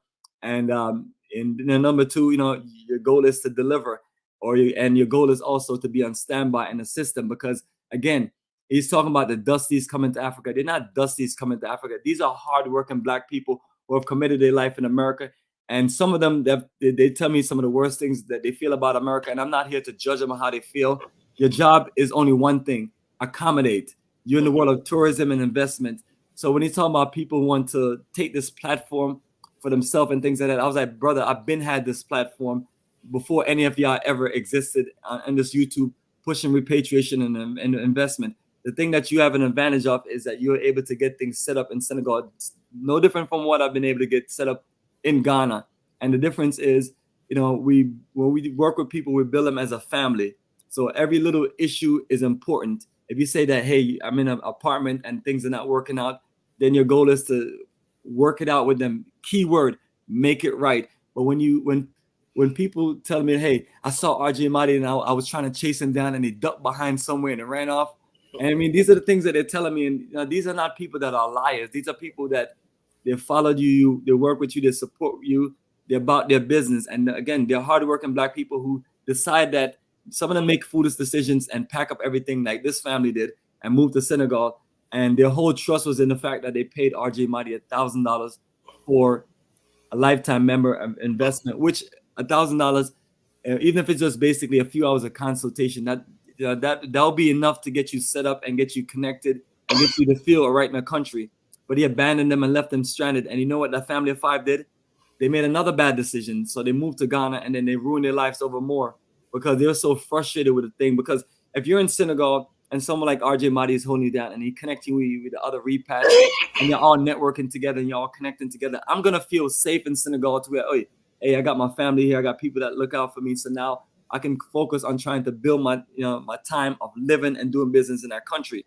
But he likes to be, he likes to be on this little pretty little smiling thing with his nice little cute little presentation and things like that. People like myself I'm a dark-skinned roughneck, I'm from Kingston, Jamaica. I'm 100% about my business, but I'm not on that cute stuff because as cute as that is in your presentation, nice, at the end of the day, you got to deliver and you got to, be about that business. So he don't want to tell Phil about his shady dealings with people and make it seem like, oh, this person just want money back. I just told people about my situation about somebody who want money back and things like that. And that's not one of the first, second, third, or fifth, sixth, 10th, 20th person that has that issue. Now you have to choose 2 things. Either you make it right with them or put you in a situation where they tell someone else like Nigopian and Nigopian make a video of you. Now you're even more embarrassed. So we all got to learn from the situation and things like that. And do I want to make a video of RJ Mahdi? No. And did I think it was going to get this popular to where Phil, Ocean, and other people seen it and they're making videos of it? And then people are coming to his rescue. But what people have to look at is my track record and my dedication to this movement. And the last straw is my good brother that was there when me and RJ Mahdi was doing an interview and we're talking and, breaking bread and just building a good friendship. I'm like, this brother is not like what people have said to me about him, because I've had other people told me about him and things like that. But sometimes you're like, sometimes you feel like people are hating or people may feel certain things. But, at the same time, too, I was always watching him, but I never thought that that's what he would do. Take my brother money for a lifetime member investment. And my brother is trying to communicate with him to follow up on and the person that he passed him along to. And then they're playing this little cat and mouse game and things like that. And it wasn't until I made the video of him that I got his attention. And then he's, basically texted me a bunch of things, telling me that people are not going to believe me. And, and I don't, and I don't sound like I'm serious and things like that. And I'm there talking about him and his business at someone else's hotel. I was literally out there walking and things like that. And I don't like all the bad news and things like that. Like once I bring you to a country and I leave you with whether it's a tour guide or assistant and staff and crew and people, they're all told the same thing, to take care of our people, because any issue is going to be an issue with me and you. And if I don't hold it down and stand up for my brothers and sisters, people who have been investing in me since almost the last 20 years of doing the business that we're doing, So I'm a brother's keeper. I'm down for my brothers and sisters, and I'm going to always represent us and look out for us. And then some of my people, they don't have YouTube channels. They don't have fight to go after these people. And me, myself, I'm going to do it because, that's something that I don't want other people to go through and things like that. So he can kind of deflect as much as you want and talk to Phil as nice and cute, make it seem like the haters are coming after him, make it seem like it's your time. Brother, it's not about your time of people coming after you. You know what I mean? If you stand firm and you do the right thing and you look out for our people and you work those things, we're good. But when people communicate with me that, oh, when I talk to the brother, whether it's initial conversation, the brother was rude and things like that, but all he is trying to get you to say, if you talk about any kind of investment, well, join my lifetime membership and things like that. So as the brother WizKid was in our last chat, our last live, WizKid would have been one of those victims if he was listening to the brother. But instead, we went right to the point, and you told him straight up the best thing to do is come on a tour, and I told him the other thing to do is to just build his energy of what he's looking to do, and then let us know so we can get the right people in place to accommodate him and things like that. RJ Mahdi doesn't do those things. RJ Mahdi be on some other stuff to where you know, he may take care of some people, and I'm sure he has taken care of some people, but it's like, it's too, but it's like, that would be the right thing to do. Is like, I'm your brother, I've been there with you, showed you love, take care of my folks and look out for them. And if there's any issues, let me and you talk together as a brother and work it out to where you accommodate them and make it right. But he doesn't seem to want to do that. And now he's playing some kind of victim role, talking about he's not going to open up his investments anymore to people. The thing of it is, brother, no one is going to be hurt. I mean, it's not like you have done anything for anyone where they have turned around and say, hey, RJ Mahdi hooked me up in Senegal to where I'm successful in business now. You don't hear those stories. RJ Mahdi look out for me and things. Instead, what you hear is a bunch of different ventures that he got himself all into, because he knows what he's doing. The brother is a criminal mastermind. The brother will pay off police, he'll pay off people in the community, and he'll deflect, and ignore certain things. But when these facts are coming from someone like myself that have skin in the game, people tend to take it more serious, because people have to ask themselves, why would Bomani have anything bad or negative to say about RJ Mahdi? I wouldn't have nothing to say to RJ Mahdi if he didn't, if he wasn't encroaching on, my connections and playing games with my people and things like that, which is just ultimately it right there.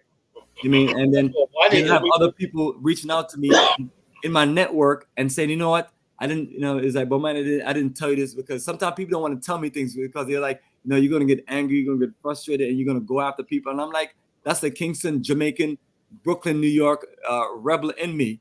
To defend my people, to stand up for my people. I come from an energy of, Marcus Garvey, my fellow countrymen that did this at the highest level and literally faced all kind of things against them. And, people like myself, I'm no Marcus Garvey, but I'm the modern day energy in this repatriation movement. And it's a simple thing. Take care of your folks. You can't go out there and find a bunch of people say, oh, Bomani did business with me and he didn't look out for me, didn't take care of me, didn't try his best effort and things like that. If anything, people say is like, his brother gets sabotaged, people turn against him, and he's still fighting for us and still working for us. But that's not what you hear from RJ Mahdi. All you hear is deflection, reasons, and excuses. He also, terrible people. He said that I'm done helping African Americans. Or she did. How can you say that? I'm done helping African Americans come to Africa. If he could say, something, these are all the people successful that have helped here and everything like that. And he didn't do that. He said, I'm done. They always complain and everything like that. Dude, you got to do the right thing, man. You got to do the right thing. So I don't know this whole situation. I'm just going by what I'm hearing, and stuff like that. I had Sister Elaine. She was with, I think it was RJ and somebody else.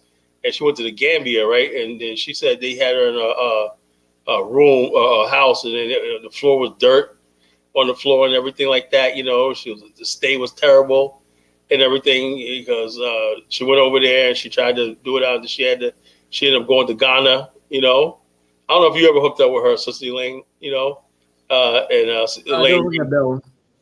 She's a heavy set sister, Sister Elaine Reed. She was part of that.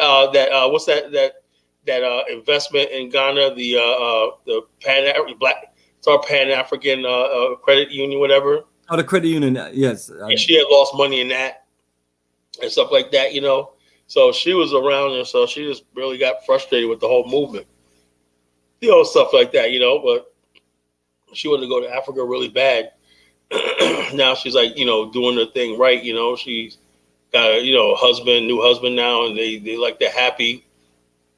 She got kids and everything like that. She's doing things, so she's gonna do it right next time. But she went over there with in the Gambia and everything, and I think it was somebody RJ recommended, and then next thing you know, she said I didn't like it at all, man. She said, they were just, the place was dirty and everything. So I can't live like this, So she was like, she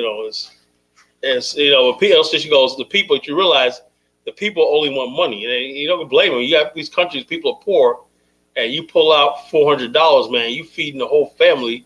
That's all good and everything. If somebody needs $400, I'll give it to you, but don't, make sure that I'm taken care of, and everything, so that's the whole thing, so it's when I just think people don't take our people seriously.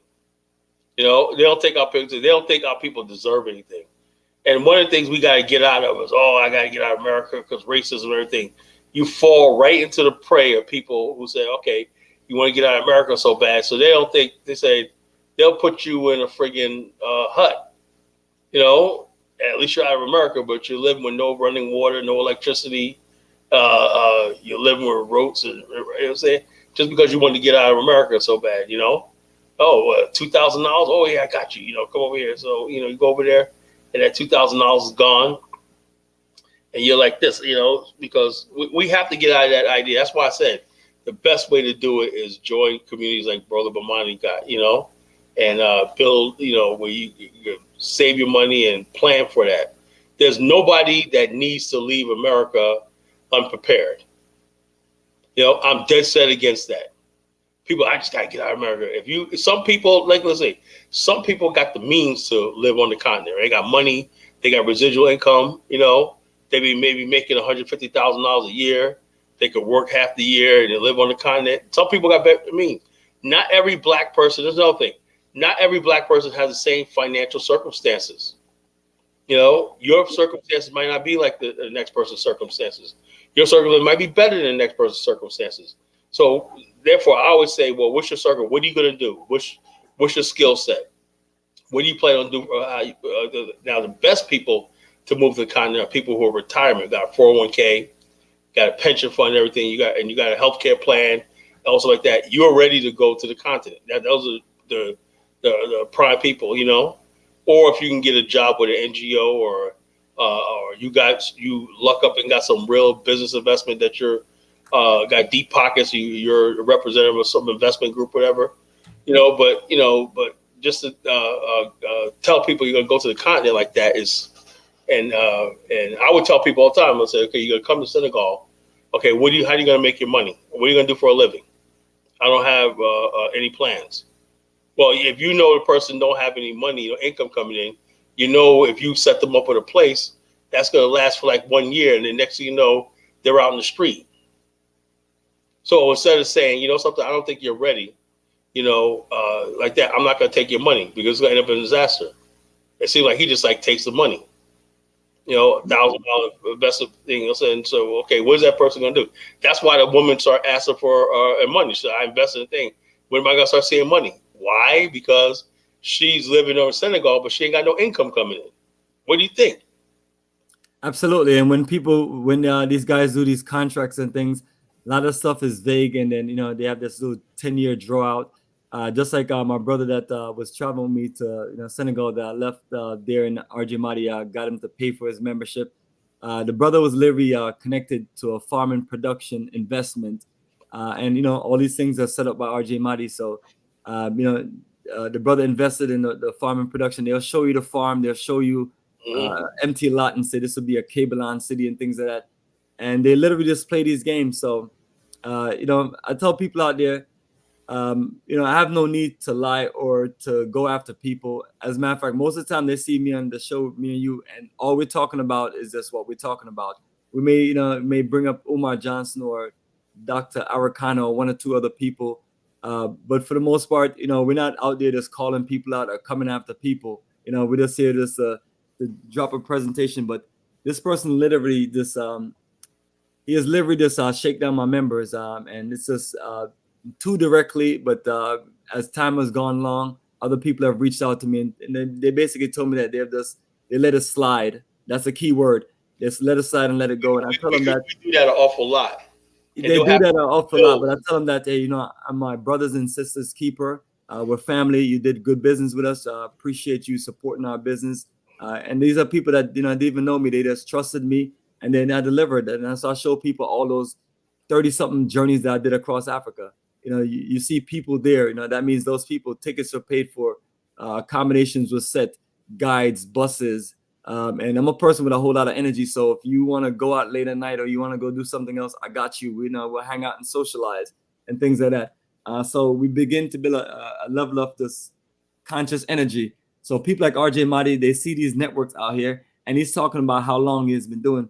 So he may go back 10 years, but I'm talking about 20 years family and 17 years in business. So when people like himself was sitting around watching YouTube or whatever they're doing, they saw people like myself, and and they won't ever give a brother a credit and say, hey, I saw this brother doing Africa tours investment, traveling to these different countries, connecting people, building networks, doing business conference, trying to work with different groups to do land investments and things like that. So when you turn around several years later and then you see that they're running the same business, Basic Africa Tours and Investment, which is fine. Anyone who wants to start that business, great business to start with. But only thing I'll tell you, don't get involved in the business if you can't deliver, if you can't be accountable to your people, and then understand that you have a social responsibility to do the right thing and to make things work and help people. And if you can't, you're going to end up, like our brother RJ Mahdi and other people, because people like myself, I'm not going to deal with it. Once you affect my network and cause issues with the people that are also looking to invest in what we're doing, because once they do bad investments with them, they're done. They're like, you know what, Bomani, I appreciate you. You know what, forget about me telling you what I'm going to be doing with you at the Black Star Pan-African community. That doesn't exist anymore, because you literally have this guy here, and you know the guy, and he took advantage of me. And then one person said, I'm not blaming you and things like that. Even though I did explain to him to just do the right preliminary stuff. But even if they do the right preliminary stuff, which is to read the contract, to do certain things, these guys have a criminal mastermind network so niche to where they'll get the best of us. So once we learn these things, then we start sharing it with people. And then so the word has been getting out now. So whether it's O'Shea or Phil Scott, they can't believe that RJ Mahdi is being, and I'm not going to say it's like an accusation, because the accusation is something that's probably and things like that, or perhaps these are facts. These are coming from my direct source of people that's affected, that talk to me, reach out to me. And as I always tell them, you have any issues in Africa, communicate with me. So I want to play some more of the videos to see if he's sweating, because he literally just went out there and put something up on Instagram to where O'Shea Jackson saw it and got, or one of his friends or associates or people who just send him news information, send it to him. All these little gossipers on YouTube. I'm tired of these news, Well, that's what these people do. If they can't do tours and investment, they begin to think that they BBC Africa and things. Yeah, BBC Africa. It's like, why don't you get some real sources and whatnot, Get some real sources on the ground, Well, the source that he's talking about told him basically that RJ put up an Instagram post saying that he's done with basically trying to help people invest in Senegal and things. That's just him throwing a temper tantrum. Well, the thing of it is, okay, well, how about you show us the people that you have helped become successful and things like that. It show us some of the progress. All we see you doing is jumping out of SUVs that are definitely not yours, and things like that, and showing up at clubs and things like that, making it seem like you and all of these people are well connected. I mean, the guy sells this stuff sweet, so I can see why Woody Meyer and all these other people just believe in him, but those people are not also critical people who have experience in Africa and have an incredible. We don't have real journalism in this thing. YouTube is not real journalism. A journalist will make sure they put their brand and name online. They're gonna check the sources, or it doesn't get aired, or it doesn't get printed. YouTube, like I said, YouTube. Like, how can you a week ago say I'm done with helping African Americans? Now you're trying to say, something, I missed that money coming in, so let me try to get back. And what I'm saying? Oh, we're not even a damn week. I can see it was a month from now. So I had to reflect and everything. Not even a damn week.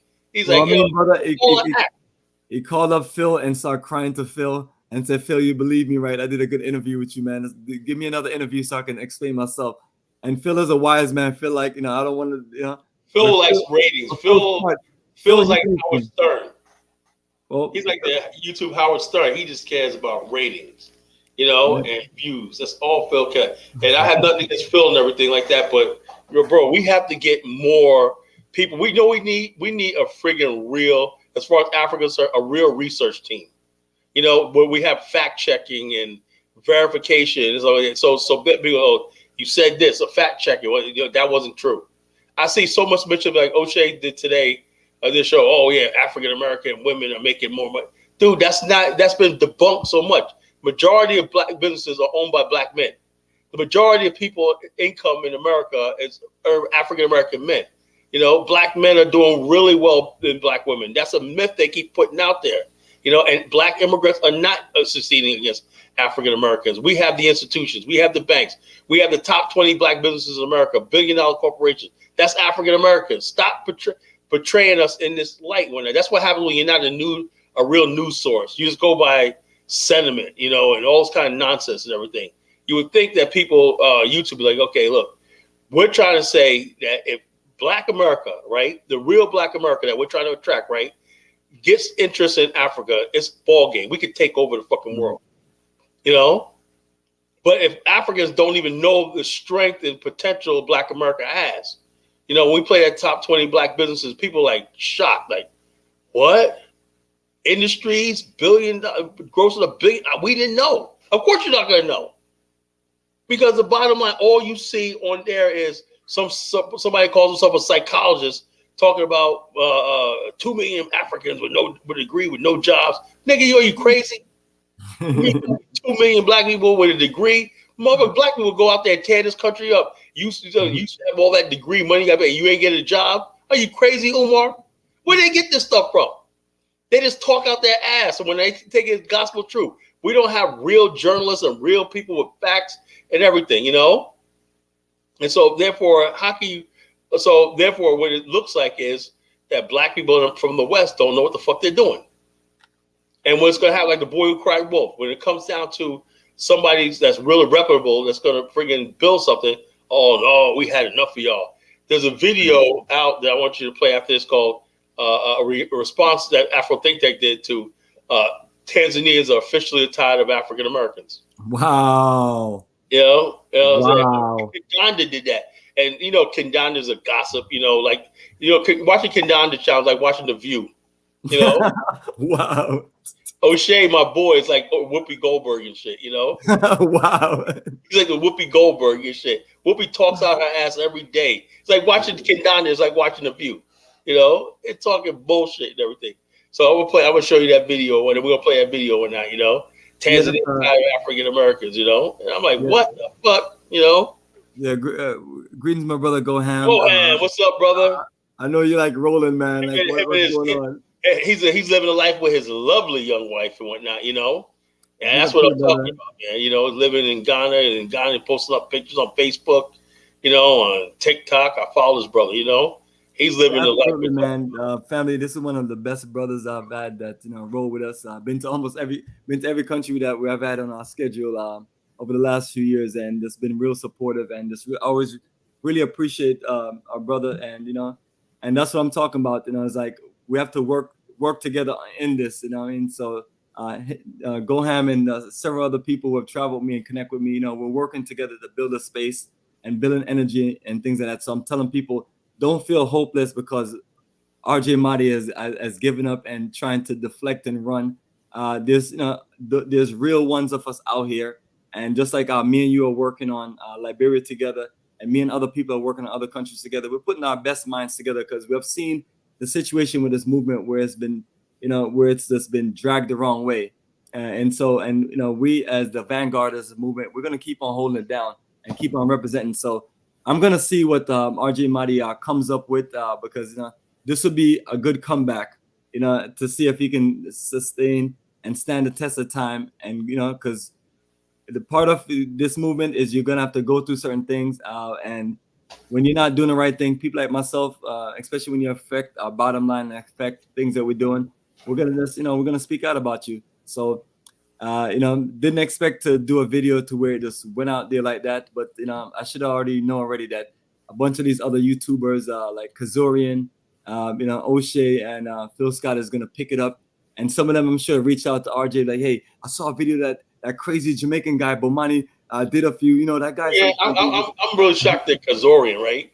He threw us under the bus, but he said, well, I appreciate it, but Bomani, he throws shots at you. They threw me under the bus and went out, hell, there's another one, Colin, man. He can't wait to get his Liberia scam on. I'm like, what the God damn, man. Yeah, what you have to ask Kazorian is like, okay, since we're all doing scams, what are you doing to help our people? Because it seems like none of your content is, you know, is valuable. It's just a bunch of clowns that you allow to come on your channel and run their mouth and talk foolish and recklessness. Like you have that guy, HC Hardcore or whatever his name is, Al Kuhn. You know, people like himself. People like, one thing people have to realize is that we don't let coons and crazy folks run our show. You know, you can't come up on here with any kind of foolishness. Now, as a matter of fact, and then one thing we're not going to be doing is having fake investors and fake business people come up on you and give them a bunch of shine. Next thing you know, they got Taiwo and Lou Major shaking our people down. You know, we have to have a social responsibility to say, you know what, we have a platform and we're not going to invite people that are not about their business and things like that. So give everybody a disclaimer. This stuff is a deep, family, and you know, and the only thing I can tell anyone that's watching who want to know, is this true or not true? Number one, I have no reason to lie. Number two, the writing is on the wall. This person, you know, is just the only thing is this. Not a lot of people come after these people. They just usually just deal with it and things like that. So I tell people, yeah, you can deal with it. Not on my watch. All you gotta do is holler at people like myself, especially you're part of my network. And trust me, I'm gonna take it personal because we look out for each other as a family. If we're really a family, we hold each other down and we look out for each other and we help each other.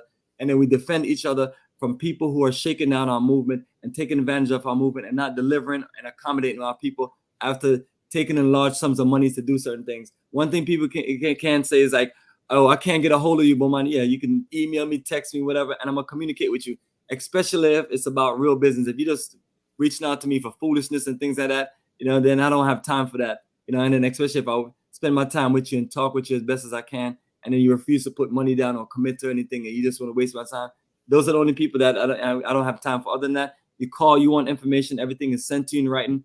We can have a nice conversation, whether it's 5, 10, 15, 30 minutes, 1 hour, 2 hour, 3 hour, whatever the situation is, and we build from there. And that's why our business has been successful, and that's why we've stand the test of time. And no one has come against me to where I've not sustained, stand the test of time and have survived, because you're gonna have people come at you, and you're gonna have to defend what you have. So one of the best things you can do is show us all the people that you have helped and be successful with.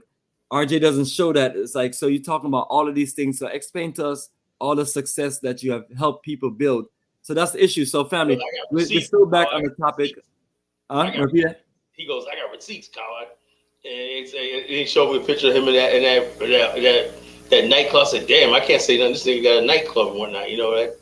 Well, we explained the whole situation about the nightclub and RJ Mahdi, and when you saw the video and what you thought of him. Even explain to the one about him saying that Senegal, which has great infrastructure, absolutely, has a better infrastructure than New York, which New York because New York has the most incredible infrastructure that the world has ever seen and will ever see. Most developed city in the world. You know what I mean? And you're talking about a bunch of different islands that's connected by bridges, tunnels, waterways, and so on, and every aspect of this modern technology. You know, the tallest building in the world. Some buildings you couldn't even build. A lot of buildings in New York couldn't even sink if they went to any place else. New York is built on the best bedrock in the world.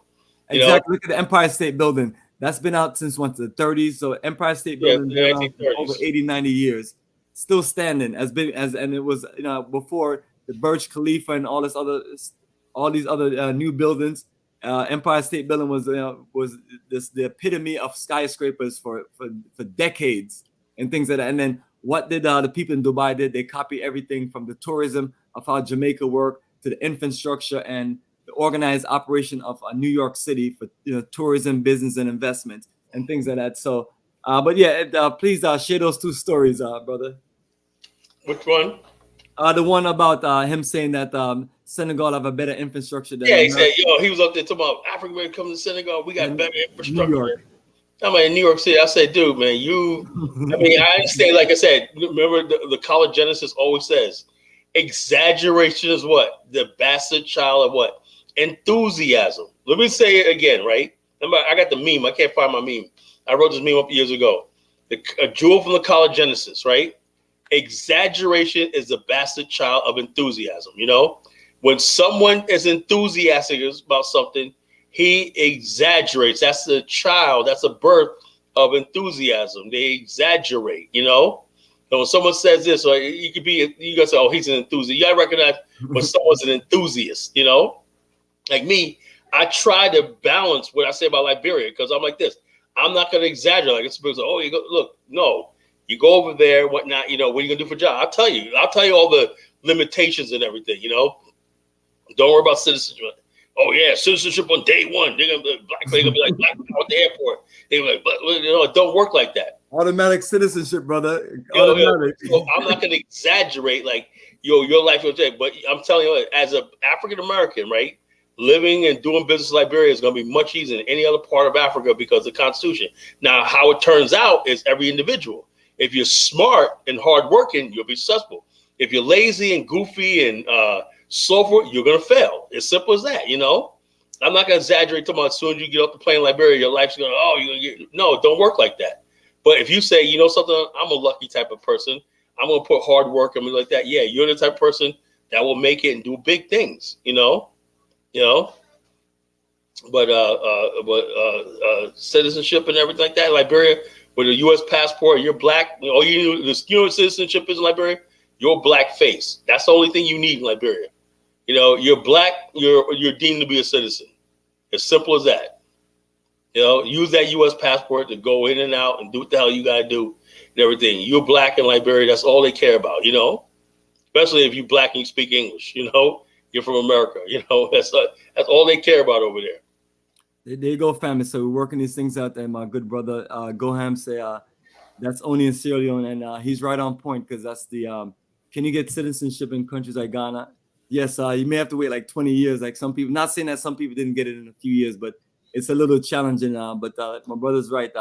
That's the only true country that's offering citizenship, Sierra Leone. So big up on that move, and I'd love to see more of our people who've gotten their citizenship work together with the rest and then make something incredible, because at the end of the day, man, I'm always telling people this is our coast. People can talk all the nasty stuff they want to talk about West Africa, saying it's the poorest region, the most illiterate people, the lowest IQ, all this stuff. And and I get it, you know what I mean? And it's a challenge and things like that. But sometimes that's what we have to do. We have to build up something and make it work. We can't just always as we can see, we see what's going on in East Africa. It's like it's an element of, can we really stay there and do the things that we want to do? No, the energy that you want to really build in Africa is only West Africa is going to accommodate you. You know what I mean? And then with that accommodations, then we have to work together with the government and the people there and build an energy. And I really just feel like this is our coast. That's why most of the countries I've traveled to in Africa, half of them are in West Africa. Senegal, Gambia, Ghana, Togo, Benin, and then Liberia will be the sixth country out of the 10, 11 countries. So that's what we are building for. So I got this person, and these people are really funny in the chat. This person, Nayonga Ya Mawe, I'm hoping I'm pronouncing your name right. This is what they say right there. Kill the competition, more money for Bomani. The thing of it is, even if it's more money for Bomani, what do Bomani do with money? Bomani put black dollars in black hands, support black-owned business, whether it's in America, Africa, and put other black, companies and business people on, and things like that. And I've built a legendary energy in countries like Ghana and build that momentum. So that's one of the things that's about us. So I'm not trying to kill a brother competition, but the brother was never a competition. The only thing is this: I refuse to get anything set up in Senegal. Senegal was the first country I went to in Africa, and I like Senegal, but I just don't like the dealings of the mindset of some of the people and how they're just so into this money and so into this trying to get over and things like that. Not down in the country and things like that. I enjoy the country for tourism, Goree Island, the African Renaissance Monument, and the African Civilization Museum. Those are my three reasons why I go to Senegal and I do tours there. And then I cap it off with this doing the next segment in the Gambia, and that those two countries work good together. But I'm at the point where I'm letting people know that I'm going to replace that Senegal and the Gambia schedule, and we're just going to do Liberia because I'm not trying to run all over West Africa. And I just need a country that delivers, and I can get some deliverance in Ghana after just being there for years and figuring it out. So now once we have another country together, then, we're able to get more of our people, because I really feel like our people are better off repatriating to West Africa and building that energy than trying to run all over to East Africa and Southern Africa, where they're not really wanted as, they think they are. So that's what we're doing, family. So as far as this person, but the reality of it is, we need people to deliver, and I'm not going to let people like RJ Mahdi shake down any more of my people. So I'm coming at him, and, that video was real, and I do have people looking for him, and they're going to catch him, and they're going to bring him to justice. The legal way. No one is doing any vigilante stuff and things like that. I never, other than saying I'm going to kick him in a ditch, which is because I was right there by a ditch in Ghana. I know they have a bunch of open sewers and things like that. But outside of that, and that was supposed to be a good one for you to laugh at and things like that. But, we can't have these people destroy our game. He talked about how he been been coming to Africa for 10 years, but you haven't been coming to Africa long enough and things like that. And if you really about that life, brother, you would really take care of our people, and you really stop having your nasty attitude whenever our people reach out to you and they have issues and they need help and things like that. That's not how business people handle things. One thing people are gonna say about myself, when they deal with me, we straight up, that's it. That's the whole game of all these things that we talk about: tourism, investment, repatriation in Africa, and so on, is all about taking care of our people and accommodating our people, making sure our people have a level of success and things like that. So with that, what I want to do, family, is play some more of this video and then hear more of RJ deflecting. And it's like you can't see the sweat on his face, but he's sweating bullets. Our people are gonna really believe you, and I'm like, brother, you're coming up against someone that have a track record that's about that life and that business. So you can't say, oh, Bomani is gossiping and things like that, because that's the first thing people say. I was like, I don't need to make another video of another man on YouTube and things like that, unless he's a complete threat and literally doing my people wrong. Other than that, I have no business. I don't even care about 99.9% of the foolishness that goes on YouTube. It doesn't even bother me. You and I have been sticking to our lane and pushing this pan-Africanism towards nationhood movement, and really just being a shine of an energy, giving people some of the best and the greatest business advice so they could be successful in Africa. And everything that you and I know about Africa, we have openly shared, with people right here as we talk, and things like that. We don't hold anything back and say, hey, in order for you to want to know more information, you got to sign up to my lifetime membership for $1,000, and we're going to help you do all kind of things. And it's a good little gimmick to get people. It's like, it'll be a nice little setup if he actually deliver, but that's not what he's doing. So there's other people out there you can text, you can share information with, whether it's O'Shea or whether it's Phil Scott, because these guys, the first thing O'Shea did with his video is talk about how our clean and how organized RJ Mahdi is. And I'm like, you're supposed to be the BBC of Africa, and then you don't know any dirt that this guy is doing and things like that. So, I love O'Shea. That's a good brother of mine. I've known him when he was vulgar and things like that, and never went to Africa. And I appreciate what he's been able to build for himself and his channel and everything. But also, man, we have to be able to do more research, because when you explain what you explain in that video, you basically prop him up like he's this nice guy and everything, this cute little light-skinned midget with a big head. And I said that, and people like, what him being light-skinned have to do with it? It's a setup of this. Some people just think that they're pretty and beautiful, and they name themselves kings and things like that. And they want people to just fall in love with them and things like that, because most people are naive in this movement and things like that. That's why we advise people to travel, connect with us, and then that's why I always emphasize business and investment conference and networking and things like that. So he can't pull that on us. It can't pull that on me and things. He may be fooling everybody else and things like that, but this is the first time he had somebody real credible come after him. Niggerpian, last time I asked him about what Niggerpian said about him, because Niggerpian was on point what he was talking about his Exodus Alliance and all the foolishness that he's keeping up. But obviously, most people don't believe Niggerpian, because Niggerpian is a clown, and he's just the epitome of just a weak excuse as a black man, and and all of his swirling he's doing. But there's things that he have said is true and things like that. But so now Bomani is saying some of those things now, and Bomani is talking about literally people that you have affected directly, that I personally deal with, personally have invested with me, and purposely paid for consultation and things like that. And this is what you do. And then you think that I don't know what he thought, that it was going to be a nice show like the last time when I was like, I was begging him to just be easy, and then I end up just, finding someone else to help those people and things like that. But it's like, bro, we can't give people like yourself chances after chances. So this is when you're gonna have to really prove yourself that you ain't about that situation. And you being on Phil's show right now is not solving anything. It's just making you look weak and soft, and playing that victim role is not gonna work. Because if you're really about your business, brother, a bunch of people wouldn't come after you. Like, I'm about my business. I don't see people.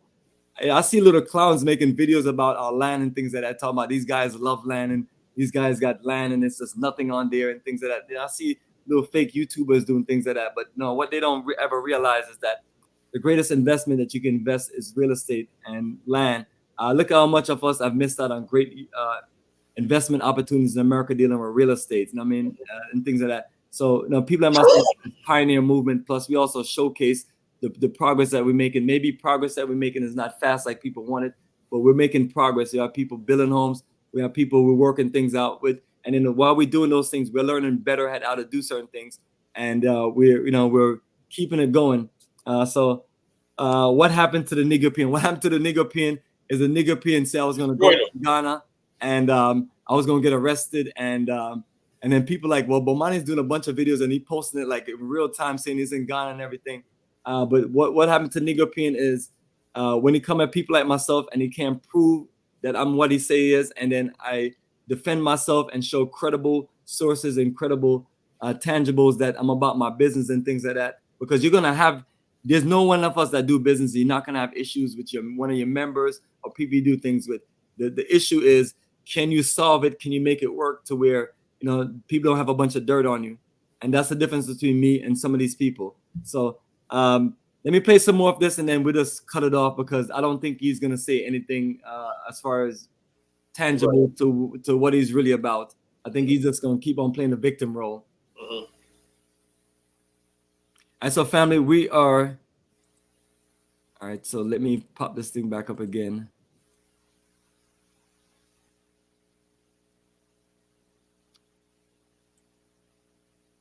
Or flat fee, like what is it? It's a percentage of that particular project's profits is what she's supposed to get on an annual basis for 10 years. Okay, and so once a year.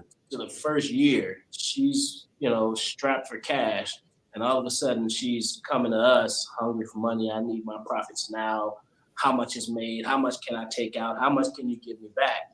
And we're like, the project is barely started. We're literally just getting all the materials, the machinery. We've got staff hired. We're doing this and this. And she starts posing, this extra aggressive approach towards, I need money back now. I even came out of my pocket and gave her over $1,000 6 or 7 months in, just out of my own pocket, just because. Well, let me ask you a question about that.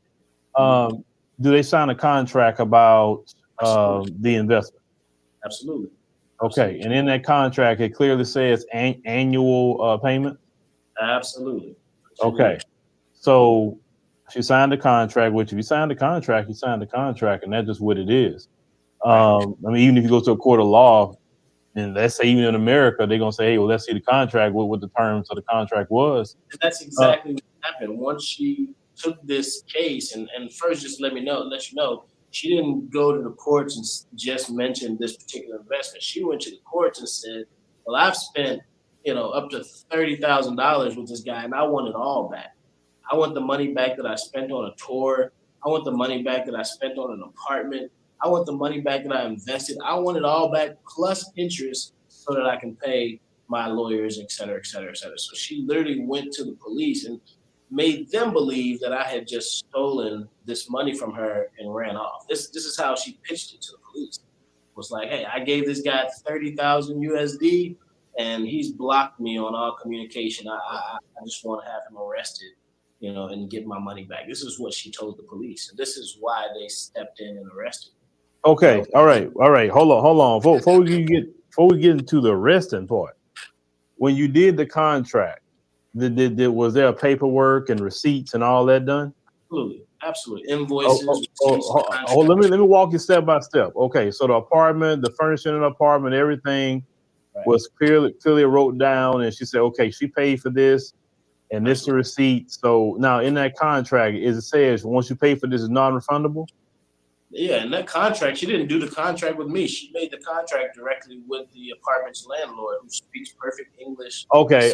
So they don't make an agreement with you.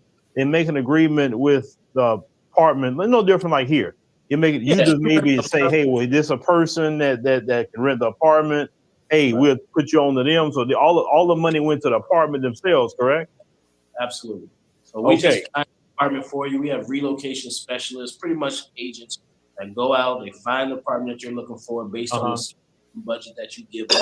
When you pick an apartment based on the photos, videos, whatever, if you came and saw whatever, we put you in touch with the actual landlord of that property. Okay. And then we help you to, navigate, sign the contract. In this particular case, the landlord spoke English and dealt directly with her, and they signed a contract between them. Okay. So she said she wanted tourism money back. Now, most tour companies, once you pay for the service, that's it. You can't get the money back. And you came on the tour, you did the service. Definitely not 14 months later. Yeah, well, no, if you showed up, if you landed in Senegal, you was on the tour, you got what you paid for. There's photos and videos of the tour. We took her to high value, high visibility places that people vouched for her coming and visiting. Our tour guys, our drivers, they all were there. They all witnessed her on the tour. You got to know that 14 months later, you can't get your money back for a tour just because you think you deserve it back. It's not like she didn't even tell them that we didn't give her the tour. It's like, yeah, I had the tour, but I still want my money back. Okay, so she wanted the money. She wanted the money for everything that, you know.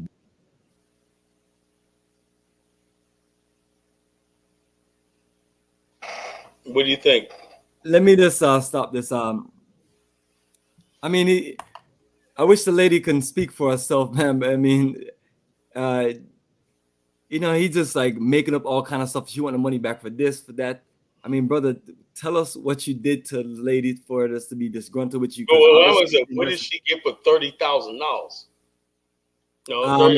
They have a bunch of other fraudulent investment, whether it's their Cabelon City that he claimed that he's building, or the farming production, or they have people that are supposed to be manufactured. Like one person told me that they bought some clothes from him, and he did send it, and it was just like low quality and not like the Made in Africa brand that he talks about and things like that. So this guy is a classic at deflecting and just making stuff up, make it seem like, oh, this lady just did all this stuff. Yeah, you do have a situation where people will go to the police and they'll tell the police a bunch of stuff, but it's what it is, brother. You have to defend yourself. It's like, it's not like in America where you're innocent and proven guilty. In this situation, you pay off some police and pay certain people off, they will come after people. I mean, I've been a victim of that, but unfortunately, no one ever arrested me because that's not happening. You know what I'm saying? That's not happening. Because number one thing I'm gonna do, I'm gonna go right to the source and work whatever situation out, because we shouldn't be doing that in the first place. But it does happen. You're gonna have that situation. So it seemed like he just didn't handle business right with that person, and because no one is gonna reach out to you and say, we did a tour for you, but 14 months later I want my money back. What person come up with some foolishness like that? So he's just basically just talking down to the woman, like the woman. And I've communicated with his sister. I've communicated with her on Facebook, and she has a whole bunch of stuff she just have posted on Facebook, fraudulent contracts and things like that. So the lady's not crazy. It's just after a while, when you see people doing these things to you, you just get frustrated. Like, man, they literally got me. And then, then more you move into it, you realize that they got you. And then now you're pleading for help. And then, whether you're trying to work it out with him, he's not going to work it out with you. So you ever ask her, how did she find out about RJ Mahdi?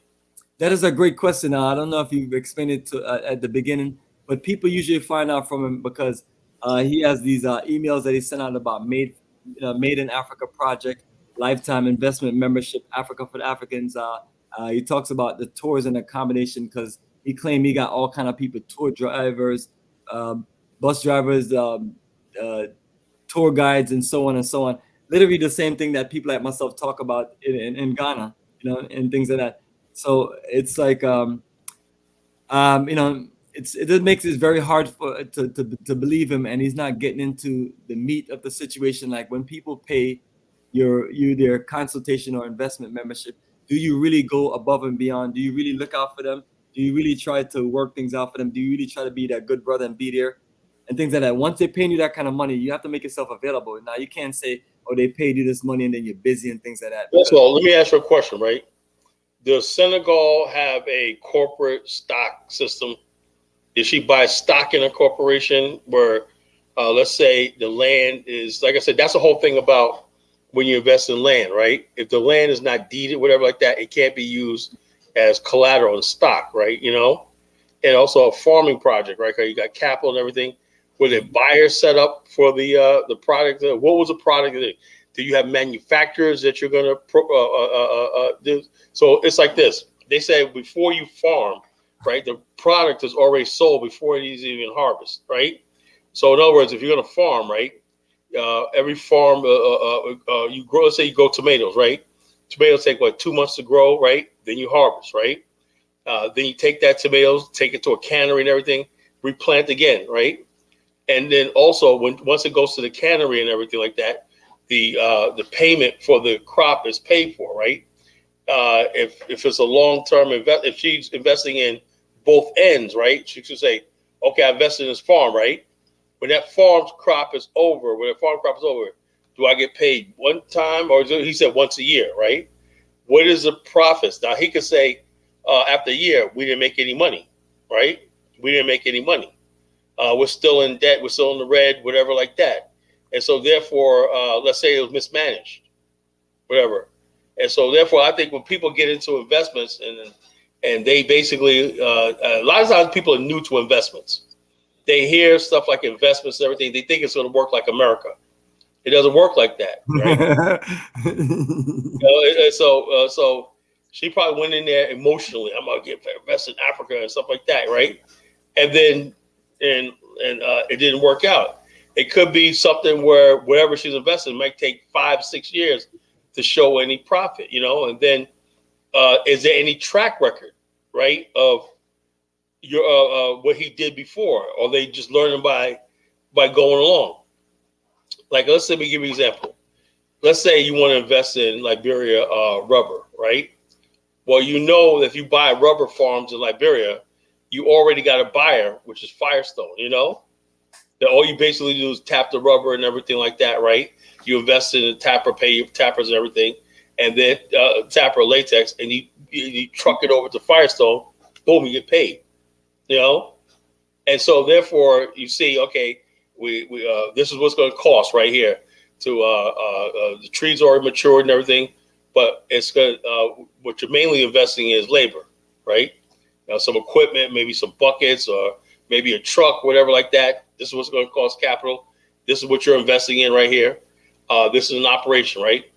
Our goal is to do this many tons of stuff, right? This is what we can do, how much we're going to do every day. And by the end of the month, this is what we should earn. It's already laid out. And then after this, everything is paid for, tax and everything like that, the profits, right, what's left over, right, gets split up. This is what you make, right? That's only when you have a track record, right? You never invest in no new investor, no new venture, and so that amount of money. And he says, okay, well, the profits. Well, have you ever done this before, right? Is this your 10th year? But what if RJ's project was in his 10th year, and they say every year we make this amount of money in profit, right? You're going to be permanently getting this amount of money minimum every year. That's something you could build on, But if the business is a new venture, and that's another thing, you never take money from somebody as an investment, right? That you don't know, that you haven't done already, You got to show a track record. That's being disingenuous. Even if you have good intentions, you have not seen done this before. You have not seen it make money. And so therefore you're asking somebody to invest their life savings in something that you're experimenting on. And that's what I think, and this is what happens when you have people who aren't real business people getting into, let's say, now, if you want to take your own money and invest, that's fine. That's your loss. But when you ask somebody to invest their money and stuff like that, and you got to understand that's a good chance that person might lose everything. And then they're going to come after you. And I think that's what happened. It's like, okay, she asked, I want money for investment. He goes, we're not even a year in. We haven't seen any profit. And she probably went down there, probably saw nobody doing no work, probably saw people sitting around and everything. It's like, this ain't going no place, so I want my money back now. I want to pull out. That's what happens a lot too. Now it's different if it's an absentee person. Let's say the person in the States, you can fake it till you make it because they're not on the ground.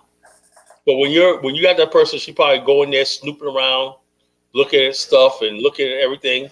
Say, I don't see this growing nowhere. I don't see them planting nothing. I don't see nothing going on and whatnot. Where's my money going to? And so that's probably what happened. So I want my money back. I want my money back.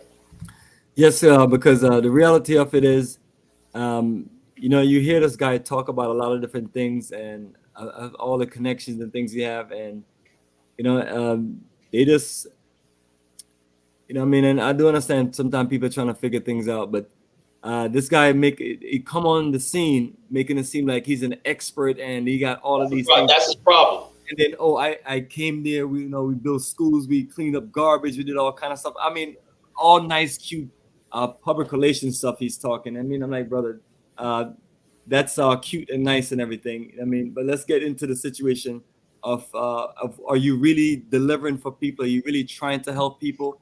And I mean, because in your best help, trying to help people and things are gonna go wrong and things. But I don't think he really tried to really help people and things like that, because based on several people I've even talked to, you know, they're telling me how nasty, you know, his attitude was towards them.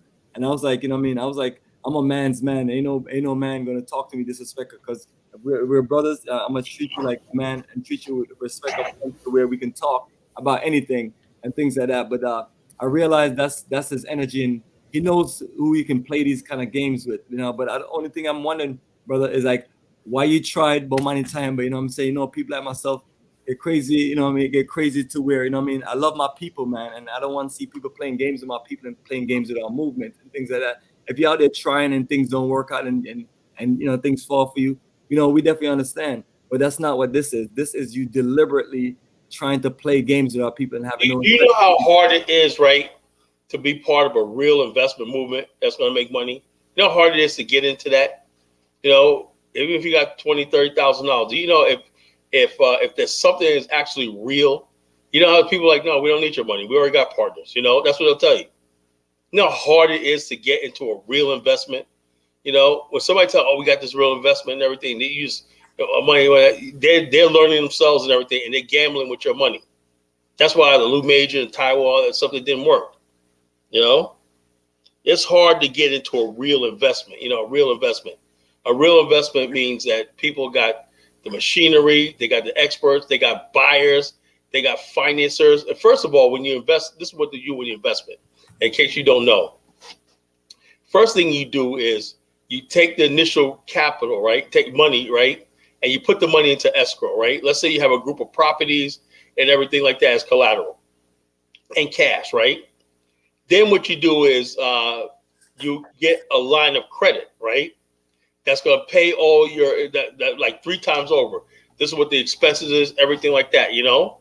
You could borrow because your money is secure as collateral. You never spend your own money, right? You got your money as collateral, right?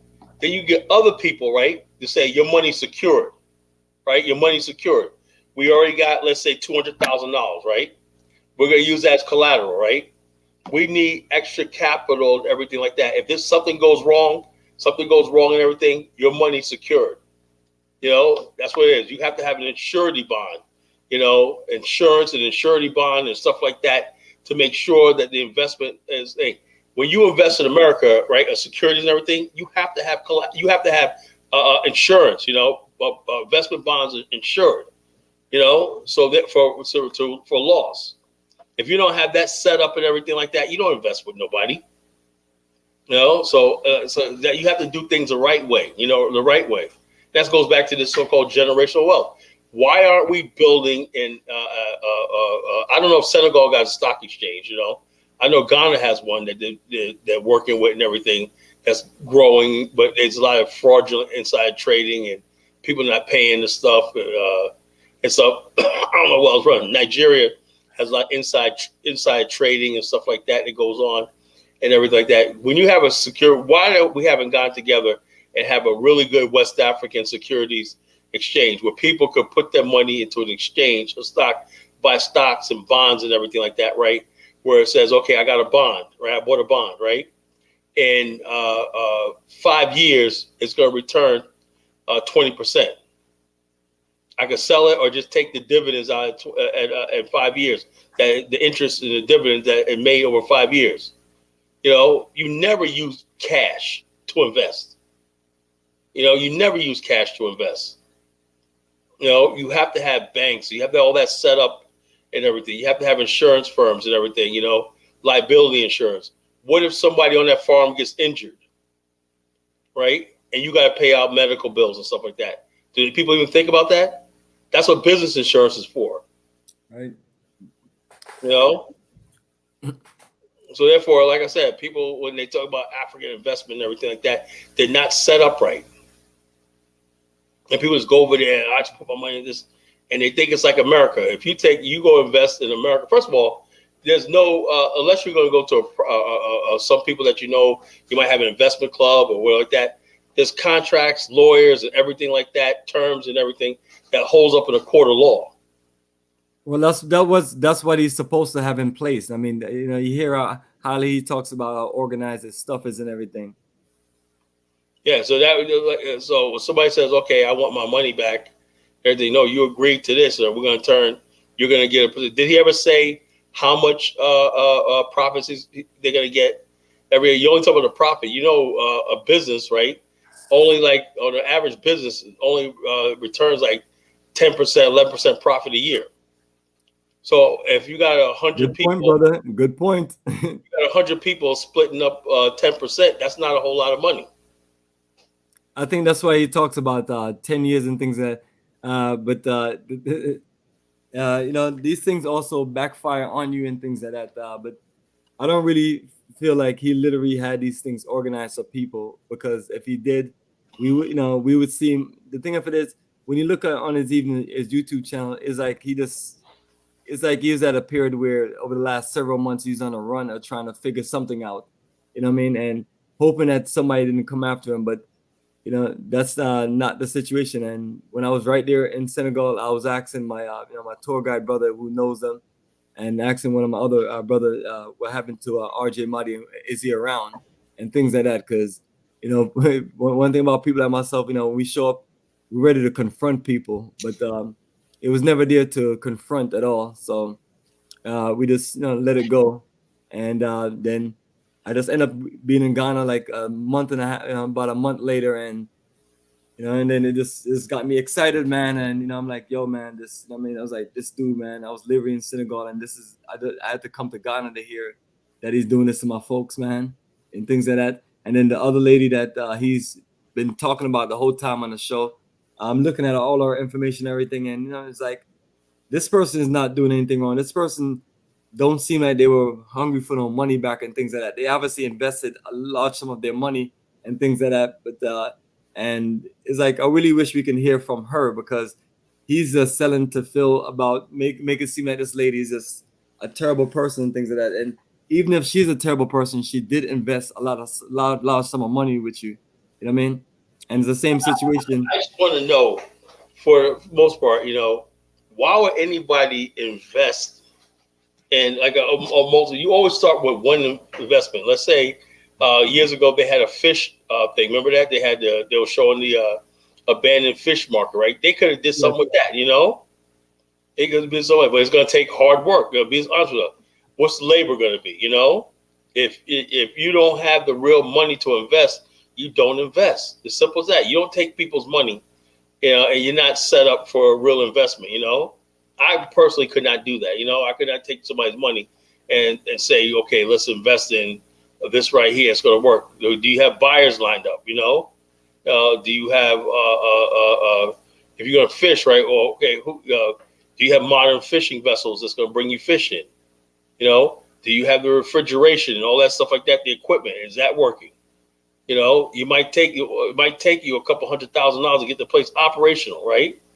Now, if you have a business, right, that's going to be long term, you can say, look, this is the fishing market right here.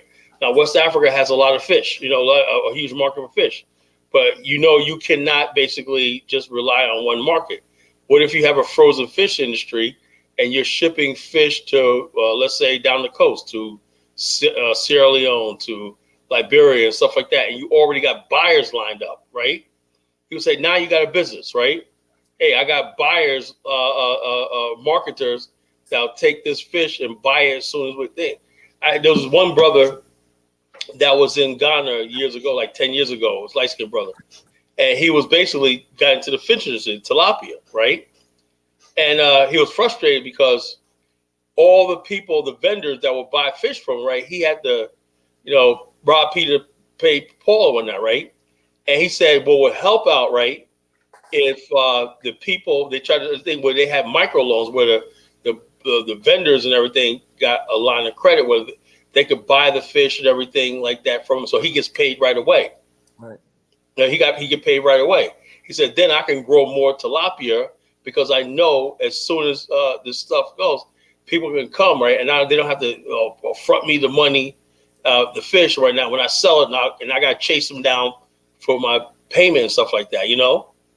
And so he was like, it was very frustrating. He's like, he was very frustrated. I don't know if he's still in Ghana, but he was very frustrated because he said that it's not like in America where people got credit cards and stuff like that where they could buy and stuff like that where you're exchanging money. He says, here, right, you got to give the fish to them on consignment, and if they don't sell it, you're out the money because you got to go chase them down for your thing. He said the little things like that will help out as far as like somebody's going to invest in the fish farming and stuff like that, because, you know, the people come and they want to buy the fish. They're going to sell it, take it to the village and sell it, right?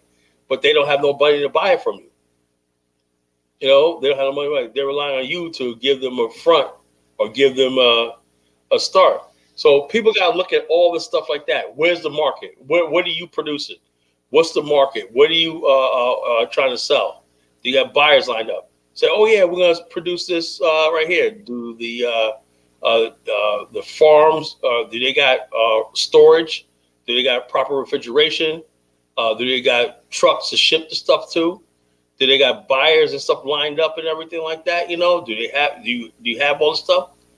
You know, and so if you don't have that or not, you know, what are you investing in? I think a lot of people just get emotional. I'm investing in Africa, and they don't really think these things through. Brother, 100% they don't. Just based on experience of dealing with people, and the main thing I look at is like, you know, you're dealing with people that are vulnerable, people that are naive, and it's up to you and your network to help them and work with them and work things out. And that's the difference between what, you know, I've been able to build versus someone like a RJ Mahdi. You know what I mean? And you know, back to the person talking about trying to kill competition. You know, competition is none. I get up every day early and I put work in. And in order for you to put out a better product and put out a better marketing than myself, you'd have to go back in time and get up 10, 20 years earlier than myself. And at this rate, is just you're not going to be able to do that. So, and then while we're learning, we're growing and we're building. And as you can see, we're just working on our next venture in Liberia. So all of the things that we have learned in Ghana, the things that, you know, whether it's from failure and success, that helps us, you know, grow. And, you know, you have to be willing to stand the test of time. And a lot of times these people just come in and he's talking about Johnny come lately. I'm like, homie, compared to myself, you're Johnny come lately. You know what I'm saying? You know, I easily just outdo you by 10 years, quick and easy. And as people look at me, people like, you know, people may hear the numbers. Yeah, I basically started connecting to Africa, traveling and things in my mid-20s. So now I'm in my mid-40s, and you know, so it's not like it's something that I just got up and started doing in the later part of my year. This is my best, brightest times of my life when I was doing aircraft maintenance at the airlines, when I was fresh out the Navy, and when I was building a business called Bomani Technology, and I had a whole bunch of customers here in Atlanta from people inviting me to their home, to their office, and you know, because when the whole housing boom was going on, you know, people was reaching out to people like myself, like, hey, I got a brand new house. Help me build an office in this room and build furnitures, set up TVs, computers, printers, all that stuff. And, you know, you make a living. So you're telling people, and you're literally interacting with people nonstop, people inviting you to networking event and things like that. So I tell people, whatever they see me with is hard work from the get-go. I don't do this hardcore network like I used to do back in the days, because now, you know, once you build the network and things, now you actually spend time doing the work. Now, you know, we still go out to network and things like that, but it's more so a lot of times internationally, or when you have a group of people, you kind of build relationships with them. So I'm telling people that those who, you know, those who are serious about this business, just do the right thing and be about your people, be about that life. And, you know, you're going to have issues and struggles, but it's not as bad as if you just literally neglect the people, take advantage of them. And then now you're just going to go to Phil Scott and cry to him with your tattoo tears. It's like, we're not feeling that, brother. The people that, you have done what you have done to, the family of 5 that I sent to Senegal, their lives have been destroyed forever. Check this out. My mind is, I'm like dizzy right now. $30,000, man, And that's just the numbers that he gave and things like that. So people literally saw something in this man to say, hey, I want to do things with you. But what they saw in this man is the same thing that confused me. And when I talked to some of my brothers, and I was like, RJ Marty, I was like, no one is listening. Just tell me the truth. I mean, because a lot of times I have to get people on the phone. I was like, tell me the truth. One person's like, well, RJ Marty is just being RJ Marty. I was like, what does that mean? I was like, and things. So people tell me things, and these are people that know him, and they feel like that's not the right thing to do, and things like that. But at what point is it the right thing to do to call someone out and say, hey, you're messing up a network of energy of people who want to do things in Africa, and based on your cute little presentations, you're probably more attracted. You're probably more attracted what you're doing because you're, number one, you're physically there in Senegal. Number two, you proclaim that you have all this network, and number three, you're literally just selling this thing hardcore, And then one thing about him, he won't budge. Like I mentioned, I was trying to get him to do a business conference for me in Senegal in 2001, and he was trying to get me to pay for a lifetime membership. I was like, brother, it doesn't work like that. And telling me that each of my members pay $50 and then they'll do a business conference. What year was this? 2021. 2021. The same year that I physically met him, because I've known him before and I've done videos with him before and things like that. So these people are literally, they stick to their program and they want big money to do nothing. And if I told people what I pay for business conference in Ghana, and I want to know, does he have anything like he could say, I got this? I mean, getting somebody in a park, like a successful project that you can. Right. That's what I'm saying. Now, no, it doesn't have anything tangible. Everything that he have is owned by other people. Like, he always deflect and say, well, they signed a contract with my partner company and things like that. These are the things that you hear him do, because what he tried to do is he tried to take himself out of responsibility and things like that. People like myself, most of the things I'm responsible for because I handle it because I want to get done. I don't pass you along to people unless I'm sure that they're gonna deliver and things like that. That's why I'm so aggressive with things, because most people don't deliver and they talk a lot of stuff. But he's clearly figured things out, brother. And this is somebody that's a smart guy from America who learned the game in Africa. And he's around the Senegalese. No disrespect to the folks in Senegal. And I'm rocking your soccer jersey also from Senegal, and then my Gambia hat for my last Senegal and Gambia journey.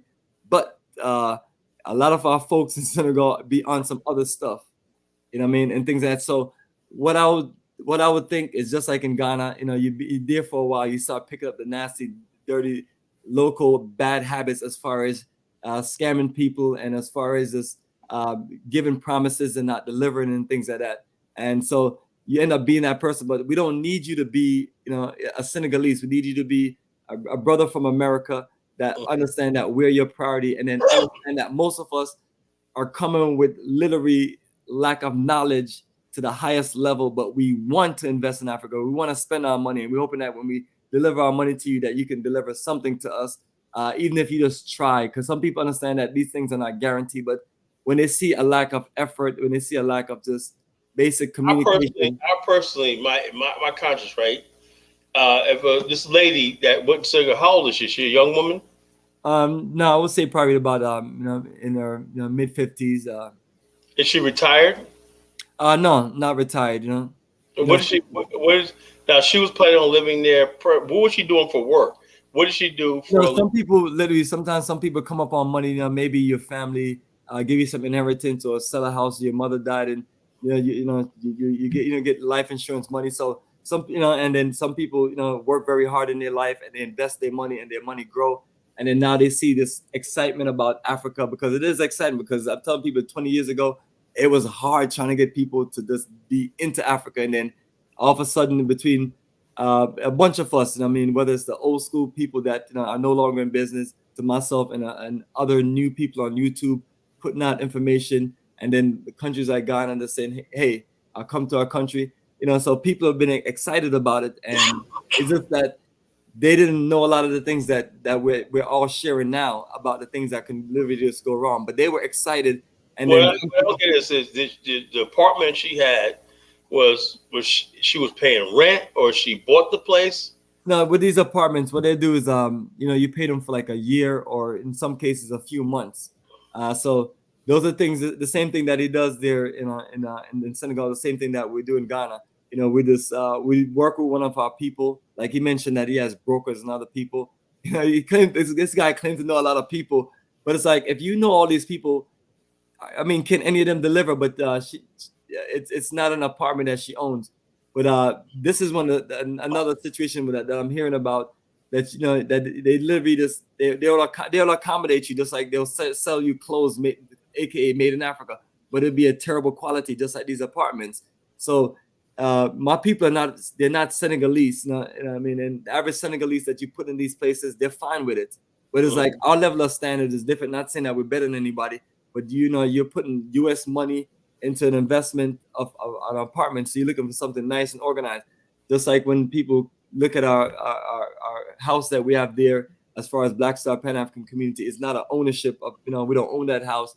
It's a rental, a 1-year rental. I rented it for for 2 years back to back, and so we can run our business operations out of there and things like that. So I didn't go pick a raggedy part of that whole town to go find something to do business. I found something nice and quality, but in some cases you can find something that's dirt cheap and it's raggedy. So when they give you the money, you pay for it, and then you take majority of portion of that money and you pocket it, and you get them something raggedy.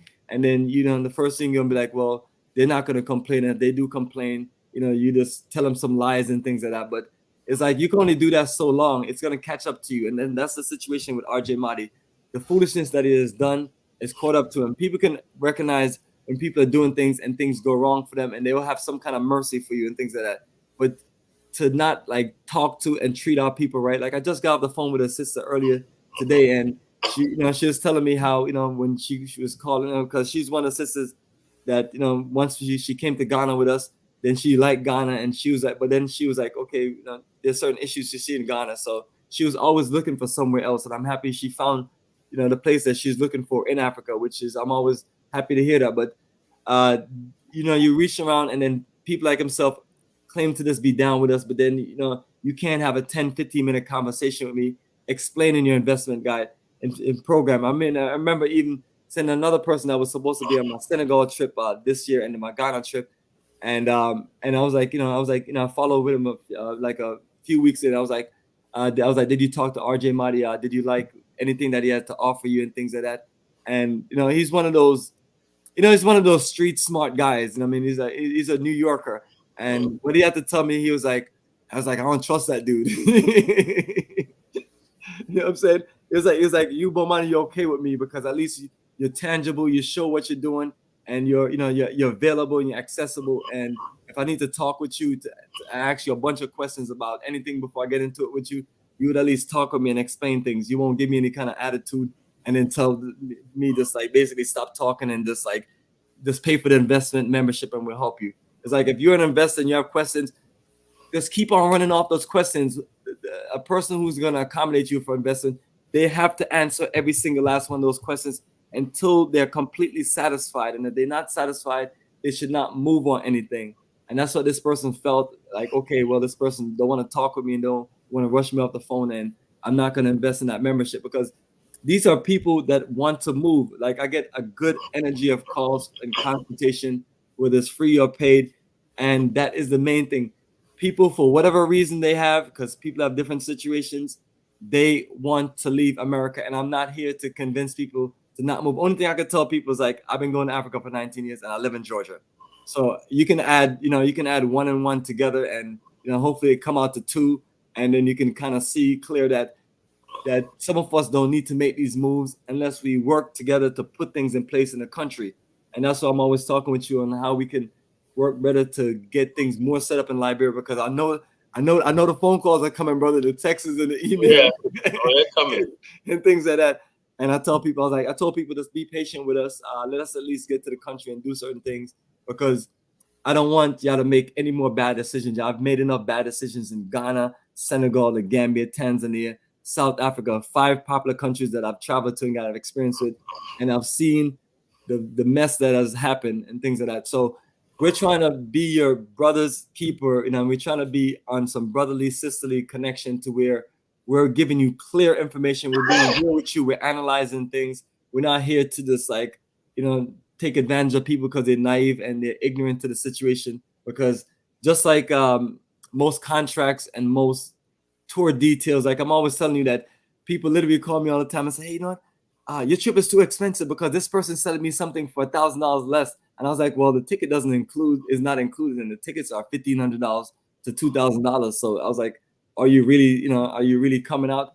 And so, you know, you're literally talking to people to where you're educating them on making these moves.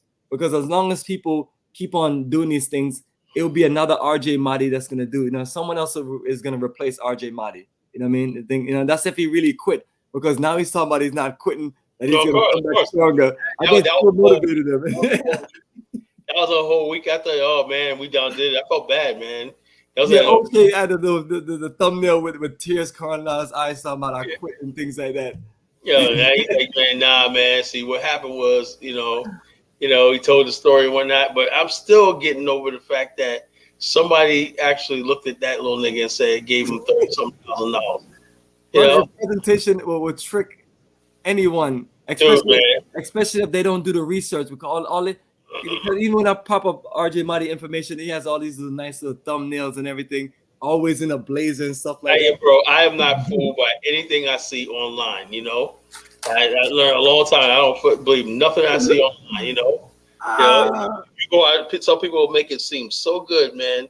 Somebody will take a website and a YouTube channel, man. They'll friggin' got you convinced and all that. YouTube is dangerous, man. You know, the internet is dangerous, man. People go there and they'll say, and they'll see. And also, when I'm glad you now I see why you did that, because people are starting to question now.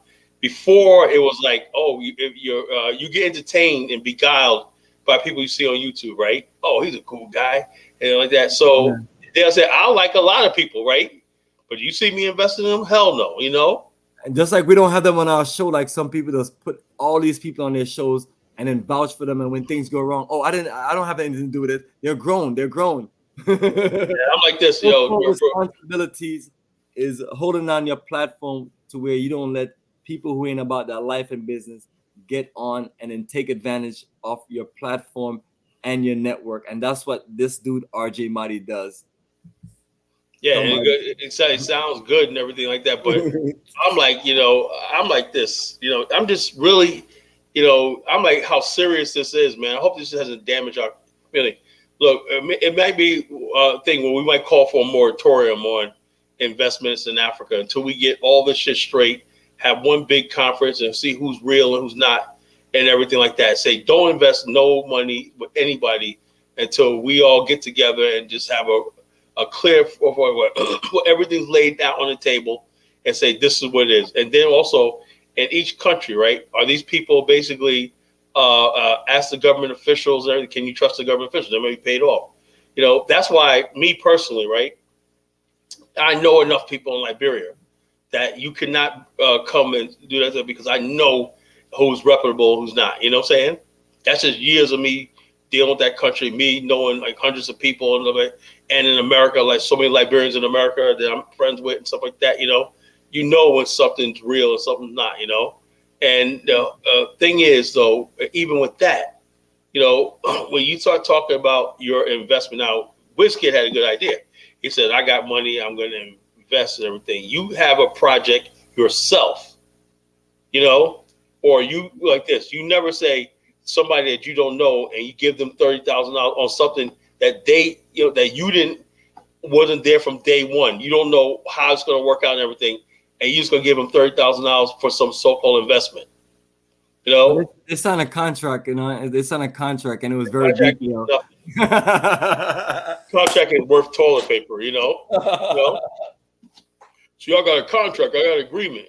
Dude, that don't mean anything. Yeah, that's what he texted me. He was like, that's what he texted me when I was questioning him. I was like, how you gonna do my good brother like this? And I was like, I was like, how you gonna do him like that? So, but he signed a contract and everything is in his contract. And then he signed a contract with another company that's it's a farming production and things like that. I was like, well, the fact of it is, he paid you consultation for your investment energy, and then and you led the brother astray, and then the brothers try to reach out to you to ask you questions and ask you. Now that other brother, right? And I want you. I sent you a video about the Tanzania situation. The other brother, right?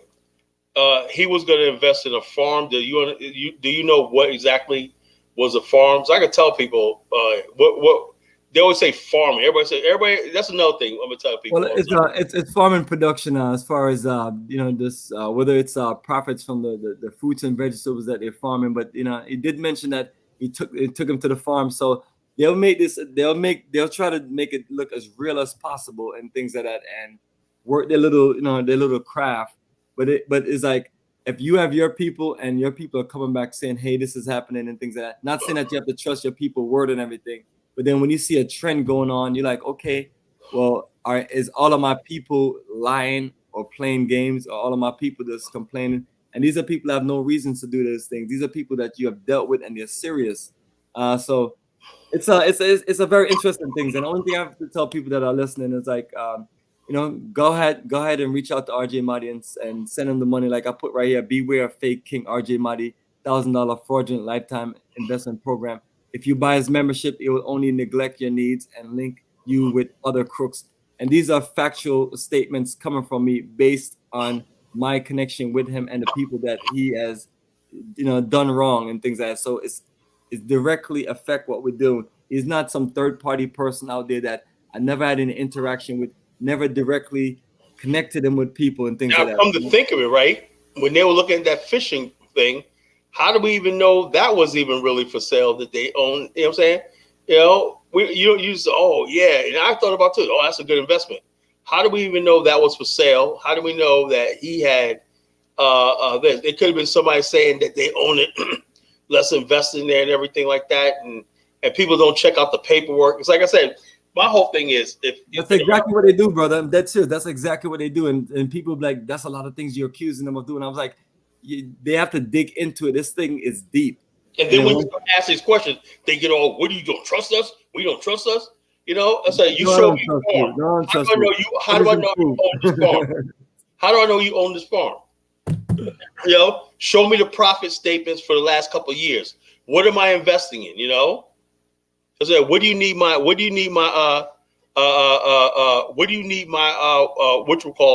investment for?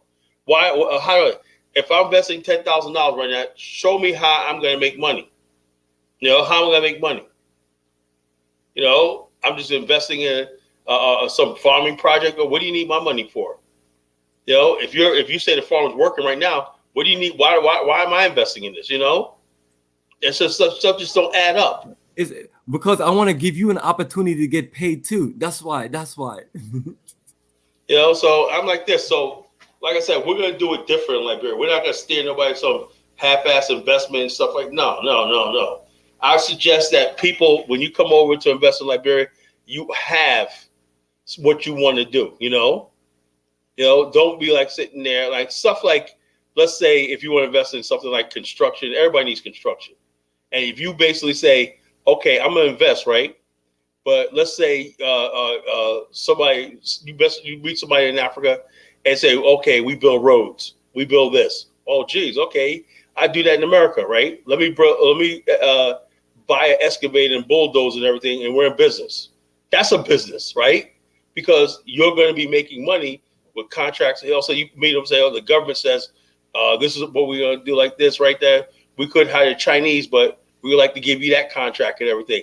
These are the type of conversations I like to hear.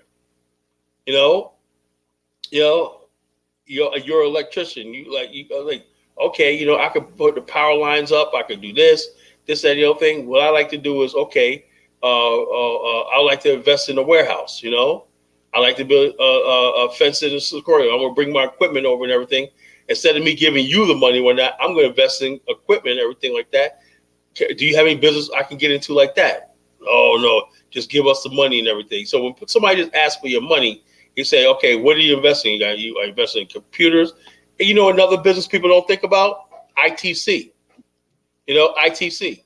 if you basically are on the continent and you got a good internet connection and everything like that, multiple routers and servers and everything, you could build an ITC business and whatnot and handle information flowing from in and out of the continent. You know, there's all kinds of people that will probably contract you and everything, investing in computers, you know, and stuff like that. ITC farms, they're friggin' technology. That's really, really going to go big over the continent. But it takes you what, you know, you might have to buy a shipload of like 50 computers and put them together, you know, and then you got a center where you're handling calls and also call center and stuff like that, you know, where you're handling data, you know, you're handling stuff like that, business transactions. Another thing people don't talk about is this, like my brother Sam told me about this. I never hook up with these people. They're in Georgia, right? What they're looking to do in Liberia is what they do is like human resources and payroll, stuff like that, right? Where you can operate your business in Liberia, right? But they handle all your payroll, everything like that, right? So when somebody investor looks at you, right, they're not going to the abyss, right? They're saying, oh, this business right here is making this amount of money. It's all right there, documented, everything like that, right here in the United States. You know what I'm saying? And so it's like you have a business that they can look at the computer and say, oh, oh yeah, look at the flow of money, look at the labor payout, look at the payroll, look at this stuff like that. They do that stuff for you. They say they want to do that for small businesses in Liberia to give them some sort of legitimacy, you know. And I said those sort of businesses we need, you know. So therefore, people understand. People say they want to invest. They say you got 3 years. 3 years has the paperwork of this company right here. You know, they're about to expand into another area. They're trying to raise this amount of capital and everything like that. This is their track record. This is what they do. And so therefore, since it's in the United States, and people are like, okay, like this. So that's a good idea. And I said, I want to get with Sam and get with those people, see what they're talking about. You know, so if, let's say you have a business in Liberia, you know, it's basically you just send them all the information. This is what all the expenses and everything like that is all documented. You know, everything's documented. So therefore, when you get ready to say you go to the bank and stuff like that, the bank looks at all your track record, all your business transactions, everything like that is documented, everything like that by a company in America that does it for you. You know, there's a payroll services, you know, and human resource services, you know. It has all your employees, everything listed and everything like that, you know. So you have a real business. So you look at and say, this is a real business. You know, so like I said, the business saying, okay, I need we want to expand here. I need another $50,000. Well, small investors will be like, okay, let me invest in that, you know, because this company is doing well. You know, this is how much money they make. This is how much money they generate. This is how much money they do and everything like that. This is who their clients are and all stuff like this. They just got a new contract here, so the investor can see everything in real time of what this business is doing. You know, we got to get it to that level. Not just come over there and give somebody you saw on YouTube all your money and whatnot. That's not going to work in the future. There you go, man, and family. You know, you have to really appreciate our good brother, College Genesis. He gives some of the best investment and business advice. You know, and that's why we're working this thing together, because you know we're connecting because you know we want to help you and want to advise you on this making the best decision, because we have seen things going wrong for people to where people have come back homeless, people have come back struggling, people have lost everything that they worked for. So we take it very serious. I mean, and then some people are taking life-changing money from people for investment. The first thing that you want to do, you want to just be clear with people, like, do you really want to invest this kind of money in things? But I mean, they're not gonna say nothing. They're just gonna take advantage and just take it. So it's up to everybody to do their own research on this character. But before we can switch off and play the other video that you want to play, or I can let's play the other video. I had enough for RJ. Yeah, he ain't saying enough. I thought Phil was gonna ask him some real hardcore questions when he asked some. I mean, brother, You know when you pay for interviews, man, the person you paying for the interview, they can't come at you too. Oh, you think he paid for that interview? No, this will be my assumption. Things like that. Then I could be completely wrong. This is the only thing that I'm saying about him that's may not be exactly true. But I just threw that out there. But I did see their interview a while back. The brother does very good interview. He's very calm, very soft spoken, and cute and nice and everything. And I know that's an old interview. The interview, the one a year ago is old. This one is 3 days ago. Okay. Yeah, and the brother haven't put up any of his own video except a video that he made of. I think he did a Juneteenth live video for some reason. But before that, it's been months. Now, there's none of us that are serious on YouTube that do what we do and we don't make videos. So whether it's him or a few other people, you always got videos coming out. Now, before I got on here, I just put up 6 videos because if you're in this kind of business, you're always recording videos. So when you're not recording videos, people have to start drawing some question mark, like what happened to this person? And then when you're under fire too, you start ducking and hiding. You know what I'm saying? I tell people I got nothing to hide from. Any situation, the issue I have, we can deal with it. And people have amnesia, man. People tend to forget. They're like, oh, the next thing you know, they come back on and whatnot, and it's all, and you bring it up and say, why are you bringing that up, man? We gotta bring it up because, like I said, the Negro movement in America, that's one thing, right? When you talk about somebody going to the continent and losing everything, whatnot, we take this very seriously. You have to be like this. Stay on people. You want to do the right thing. You tell people to come to the continent, and you got them. And I'm just still over the fact that if somebody would invest $30,000, I'm like ready to faint, man. Like, damn. Yeah, some people do, man. They put their money down, and it's just up to us to do better and to deliver and make things work out for people. Because again, family, when you're dealing with business, things are gonna go wrong, and it shouldn't go wrong often. But any of us, we're gonna have our moments. But seeing what you work out of that situation is how I respect someone. Is like, did you make it right? Did you work out things? Did you reinvent yourself and try to do better and try to just apologize for your flaws and things? Did you do any of that? But these people won't do any of those things. These people are basically always like, well, I was doing all these things for people, and people they turn their back on me, and I'm innocent, and I'm a victim and kind of things. And it doesn't work that way.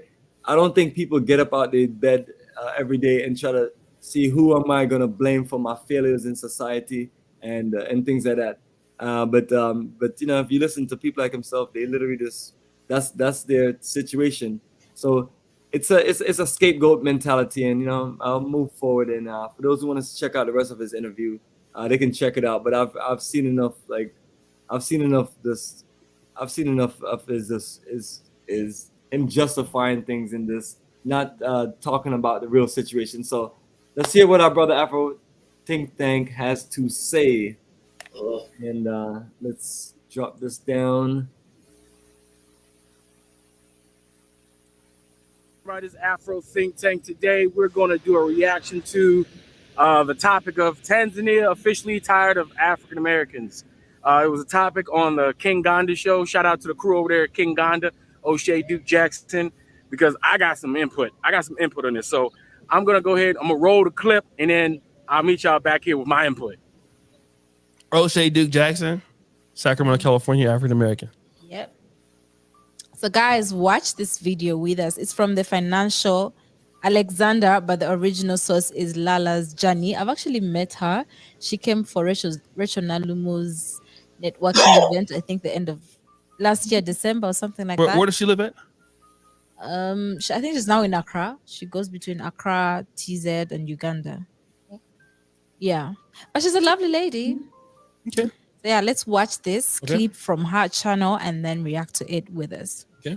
Plan to move to Ghana. They changed their rules. I don't like how their president moves. So I decided to come over to go to Tanzania. It was just not pretty for me. I left the immigration office like literally in tears because I was just like, it's just this, I pick up on vibrations and energy, and it just like the immigration people just felt like they don't want me here. You know, for whatever reason, whatever judgment they had of me, I don't think they want us as expats there. All right, everybody. You guys seen the clip. Now, I got a lot I can say about this. Now, I feel the sister, right? I feel the sister. But let me add some more context to it, right? And what I'm gonna do is I'm gonna share the link to the actual full video so you can watch what the rest of the crew on King Gandhi's channel had to say about the topic. But I'm gonna tell you about how I feel about the topic, all right? Because I can see how this lady would feel that way, right? I can see how she would be going to an administrative office and feel like the country don't want you there. And I'll tell you, from my experience in Nigeria, you can get that feeling when going to any type of administrative office. And I try to make it a point because one issue that Africa does have, as I guess it must be as a whole, is they don't have the customer service industry down locked. They don't have it's not like the customer is not always the priority in some of these places, right? So my experience, first of all, your experience coming to Nigeria, let's say you flying in Lagos, when you fly into the airport, you're dealing with the same level of people, the administration, the people who run the state and federal government and all their apparatuses, entities, right? Now, you get to Lagos, and you get through the airport, before you can even get in there good, you're being bribed, everybody asking you for money, right? So they create an uncomfortable feeling for you as soon as you get in the country, right? Some people say, if that's the first impression, horrible impression, right? But there's a difference between the administration of the Customs and Border Patrol and the Aviation Department in Nigeria and the actual people, right? They may give you attitude, right? Because the thing is, when they see you, and there's another thing about when you go back to Africa as African, when they see you, you know, you may be somewhat special when you get to the people. Oh, you're African-American, unique, you're here, we're glad to see you here. You know, brothers, kumbaya, right? All that's true outside of the administrations, right? But when you're dealing with the administrations, when you're dealing with customs and stuff like that, you're dealing with a bunch of black government workers who deal with a bunch of black folk every day from all over the black world trying to get one thing done or another, right? And you already know how it is. What happens in your neighborhoods when you go to the MVA? Huh? What happens? You don't feel welcome in your own Department of Motor Vehicles when you go there to try to get something done about your car, right? They don't make you feel welcome. And if you're an African and you're an American, you go to a Department of Motor Vehicles or any type of administration, do you think that they look at those black Africans any different? Hell no. Get your black ass in line, pull a ticket so you can get into that other line, so you can pull a ticket so you can get in that other line, so you can sit there for 5 hours while they're waiting for your number to be called and shut the hell up, right? And dare you to pop off, right? Dare you to pop off because something's going to go down, right? That's just how it is.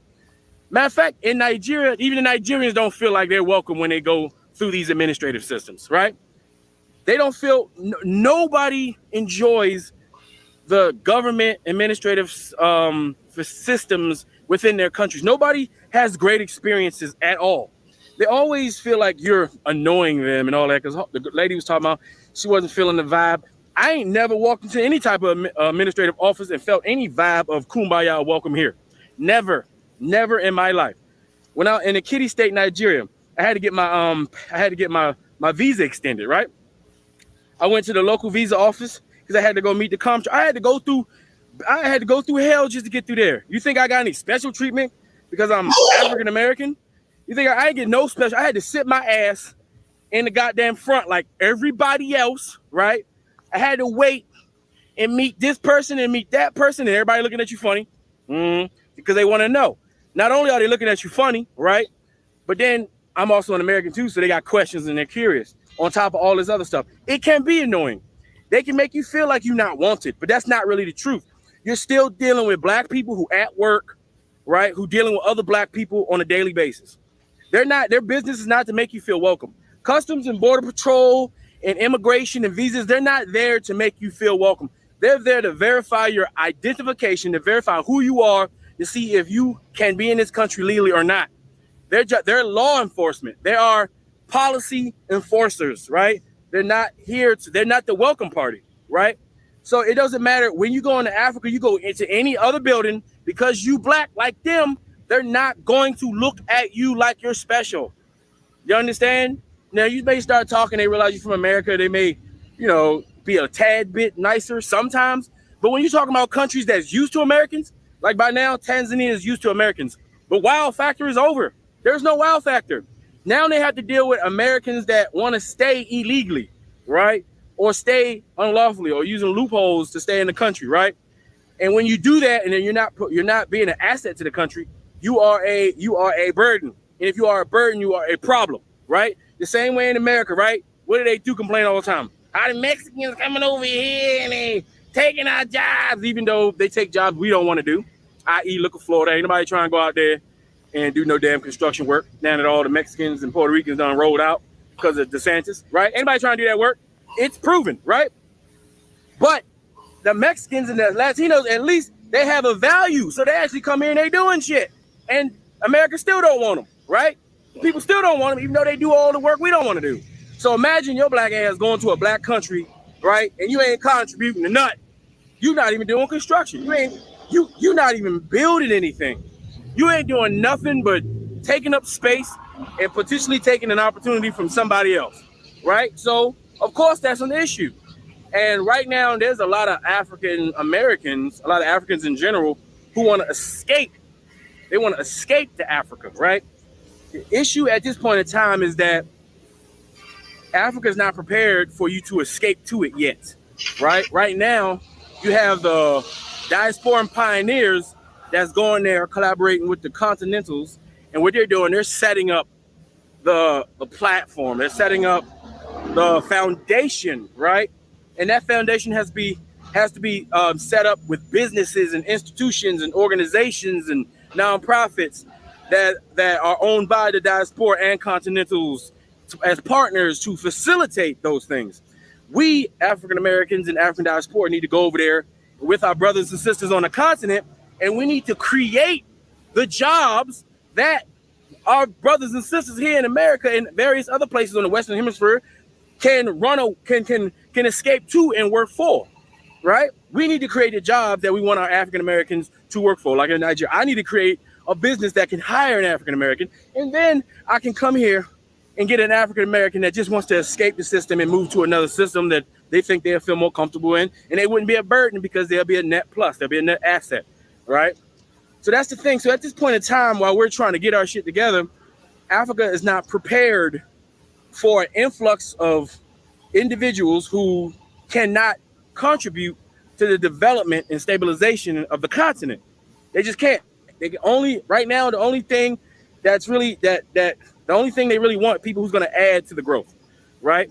We're not ready to sit down and eat yet. We're still building the table, right? When it's time to sit down and eat, that's when everybody come on over, when they can come on, and then all the African Americans and continental Africans, we got all our resorts, and we got our African American consulates made for ourselves, our own private organizations that help people go back and forth, that help people get their paperwork and document, go smooth with the actual government administrations and things like that. When that happens, I mean, it's happening now, but when those institutions are established, then it'll be easier for the common African who just want to roll out and they just want to go somewhere and be somewhere different, right? Because I understand everybody's not going overseas to start no big ass multi-billion dollar business. Some people just want to live and relax. I understand that, right?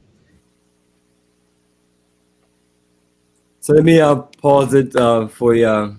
Goes on more. He has said more than enough. What do you think? I don't think that was a situation with that lady. She was just basically saying that she just didn't feel welcome. It wasn't. I don't think it was about the immigration. I'm sure she flew to Uganda. She flew to Ghana and everything. She probably knows that, but she said in the video that the way they were acting, like she said she picks up on vibes. But there was a disgust, like why why you here? Yeah, and he's justifying these things based on his experience in Nigeria. So he's clearly explained to you how it works in Nigeria, but Tanzania, Ghana is not Nigeria. Things like that. Have I had interactions?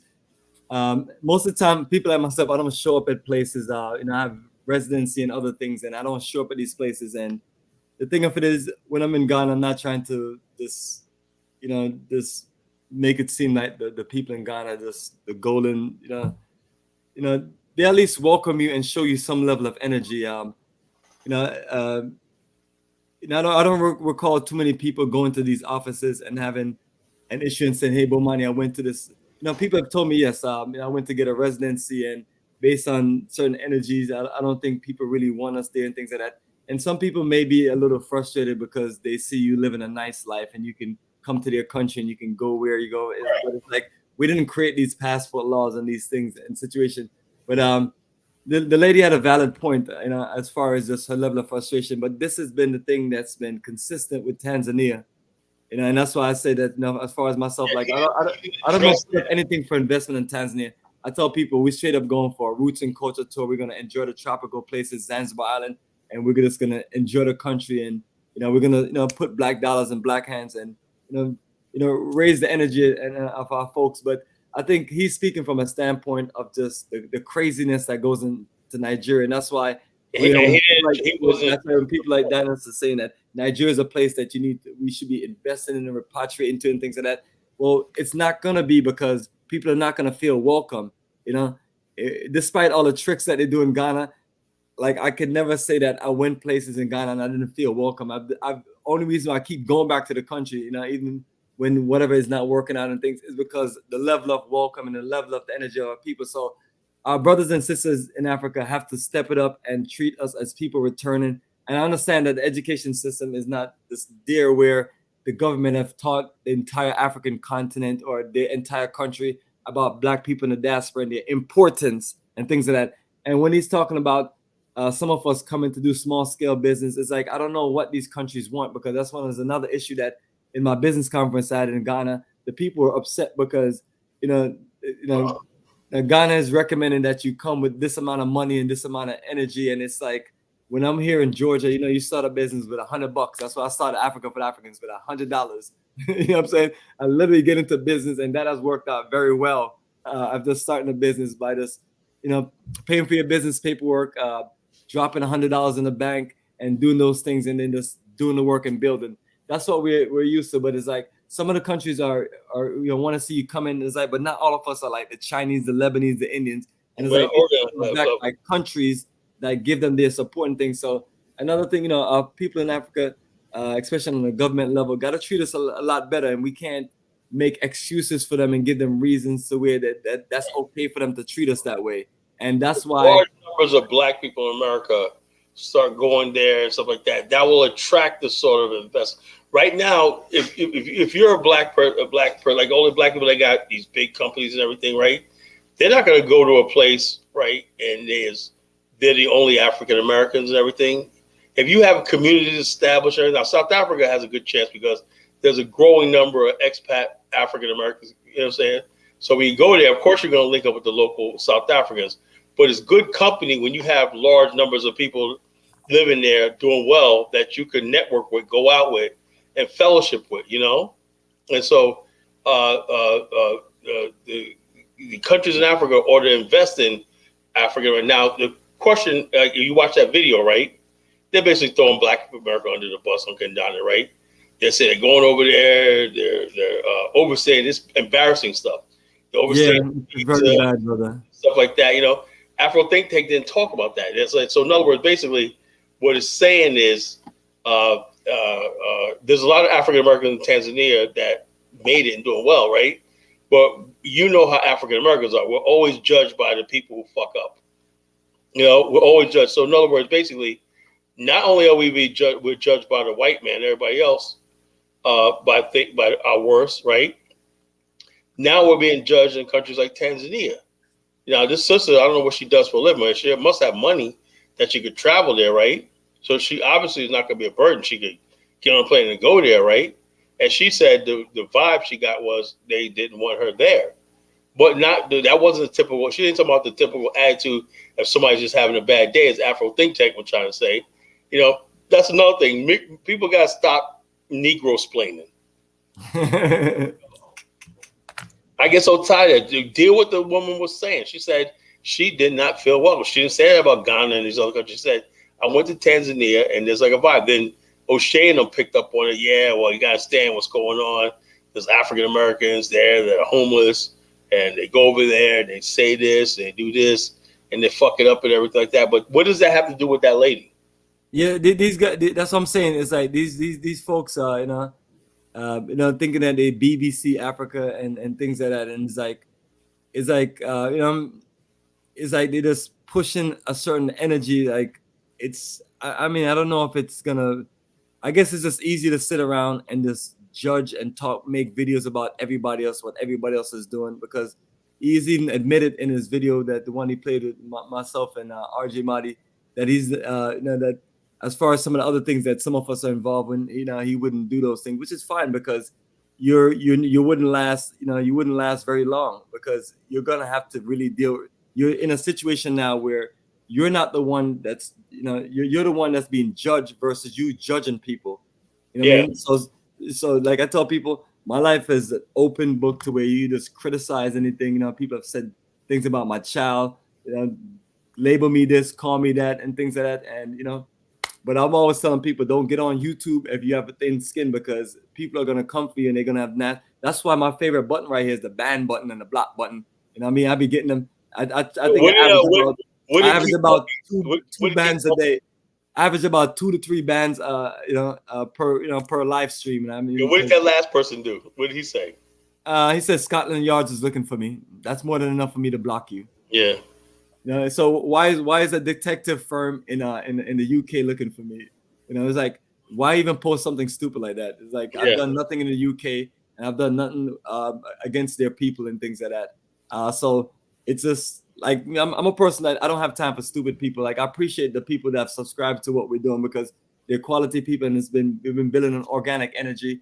And people that are rolling with me, they know this one thing that they always get is consistency, pan-africanism, Africa tours, nation building, us being our brothers and sisters keeper, and us looking out for each other, and us pushing an energy of this nation building and things like that. So, other people may let some of these people go, but it's like, after a while, just like, if you don't really have anything important to post and you have foolishness to post, I'll just block. I may put you in timeout, but timeout don't work. I just go straight to block. That's why Judea and them was complaining that I banned all of them, because it's like, after a while, it's like, go. Next person, do somebody have anything important to contribute to this conversation? Are you and I just standing up, sitting down here and talking for 4, 5, 6 hours just to talk and waste our time and things like that? We want people that's about their life and that business, and people who kind of stick to what we're talking about and things like that. Because right now, family, what we're talking about is generational wealth. So part of us talking about people not being accepted, to talking about RJ Mahdi and his scam network, it all has to do with generational wealth. Because if we're really gonna play our people and be disrespectful and not work to build anything, we're destroying the future of our people for generational wealth. So we're on the same topic. Let me see what this person's talking about. The problem is culture clashes. Certain things are normal for people living in Africa, opposite for the diaspora. And absolutely. So, it's like, so now people shouldn't have to go there and deal with this. You're spending your money and you're doing certain things. So the things that Afro Think talk about, well, they're government agents and they this and that. And this is why I'm telling people that Nigeria is not the move to repatriate, live and do business in. Some people may be attracted to the Nigerian religion and certain things like that, but Nigeria would never be a country that I would bring any of my tour groups to or ever push. And for people have been asking me for the last 15 plus years, the answer is no. If you want to go to, like at one point I was just sending people to diners to go to Nigeria, but I refuse to do that anymore, because as much as I want to send people to countries, I want them to be taken care of, and I want them people be having to this be around something that's completely different from what they've been around with myself with, which is accommodations and proper dining and not putting you in a situation where you're in a country that's completely dangerous to where, like I don't think the people that rode with them ever even went out. And they know one thing about us: we find somewhere to go party and socialize and have a good time. And we're out there, and no one is bothering us or giving us a hard time because we're gonna take you somewhere safe and things like that. So all this prop up about Nigeria should be this. I'm telling people that people will say those things when they give them a prince title and when you give them a passport and things like that. And because they're trying to market their country because they know their country have so much dirt on it. Even when I'm in Ghana and I'm talking to Nigerians and I ask them why they left and things like that, they tell me all about all the foolishness that goes on there, and they tell me that that Ghana is a much more stable place for them to build anything. Even the bankers and the business people that have brought all their banks over and things like that. So there's something going on there and things like that. So I'm telling you, family, there's not a bunch of countries that we have options for, but one thing we're telling you and we're pushing is that we are bringing Liberia to you, and we have worked out all the things that we have complained about in Africa and things like that. We have been trying to find the right solutions to connect you with. So this is it, family. So Nigeria is not it. That's what the brother just explained his experience in dealing with these things. Now I'm sure if I ask my brother Kala Genesis, if I'm coming to Liberia and I'm going to a government office and I'm trying to get things done, he's gonna tell me opposite, because this is the experience that we have. It's not all of the countries are like that where you feel like you're not at home. We saw the sister Tiffany Banner. She was like one of the people that was really big on Tanzania, one of our first African countries. She talked about all of and I appreciate people like that because they're gonna share their unbiased opinion and their unbiased struggle, because they have nothing to gain from lying and things like that. And then some people have waited to leave Tanzania to come somewhere else, and then they shared what they wanted to share. Unlike Nigeria, I would keep on going to Tanzania because of the beauty and the history and the culture of the country. But I can't take the country serious to want to do more than that in the country if you're going to treat my brothers and sisters like that, because more than enough of them have complained. And then we can't just make it seem like, oh, these black people left from America and they didn't have any money, they didn't have anything, and they went to Tanzania and then they started struggling. Then now they're on homeless begging. So this is kind of like what Uganda is pushing, and they're pushing it more than just a small scale. And I'm not coming, I got number love for my brother O'Shea, and O'Shea is the video that he did with me that I keep on my channel, and that's a part of the promotion for King Ghana. But at the same time too, just because people are doing news and things like that don't mean that they always write about things, and it's their analysis and their opinion and things like that. But it's like we can't be pushing that narrative. I mean, that our people are going in, they're struggling, and Mark Meets Africa, appreciate him sharing certain things and things like that. But at the same time too, he can't tell us how many percentage of people that are just really doing bad and things like that, and how much people are doing good. And so when he generalizes certain things, people literally take it the wrong way. And I'm sure the brother mean well for himself, and he's trying to be real as possible about the struggle, because I do talk about that same struggle in Ghana where people, refusing to come back and they're struggling and things like that. And that's going to happen in this movement. But it's like, at the same time too, a lot of that has to be blamed on the country, because we're coming in and we're not being treated as any kind of priority just because we're not the Chinese, the Indians, and the Lebanese, and we're not coming with multi-millions of dollars and things like that. And that's the disingenuous thing that I don't like about our beautiful African continent, is everything is about high profile money and things like that. And even Judea was even insulting us in America, saying that the reason why we like the white people better because the white people come with this and that. And it's like, so that's what y'all want. Y'all want us to be a bunch of rich Negroes to come to the continent. So I can't be a hardworking black person that wants to contribute and things like that. I got to be some rich person and things like that.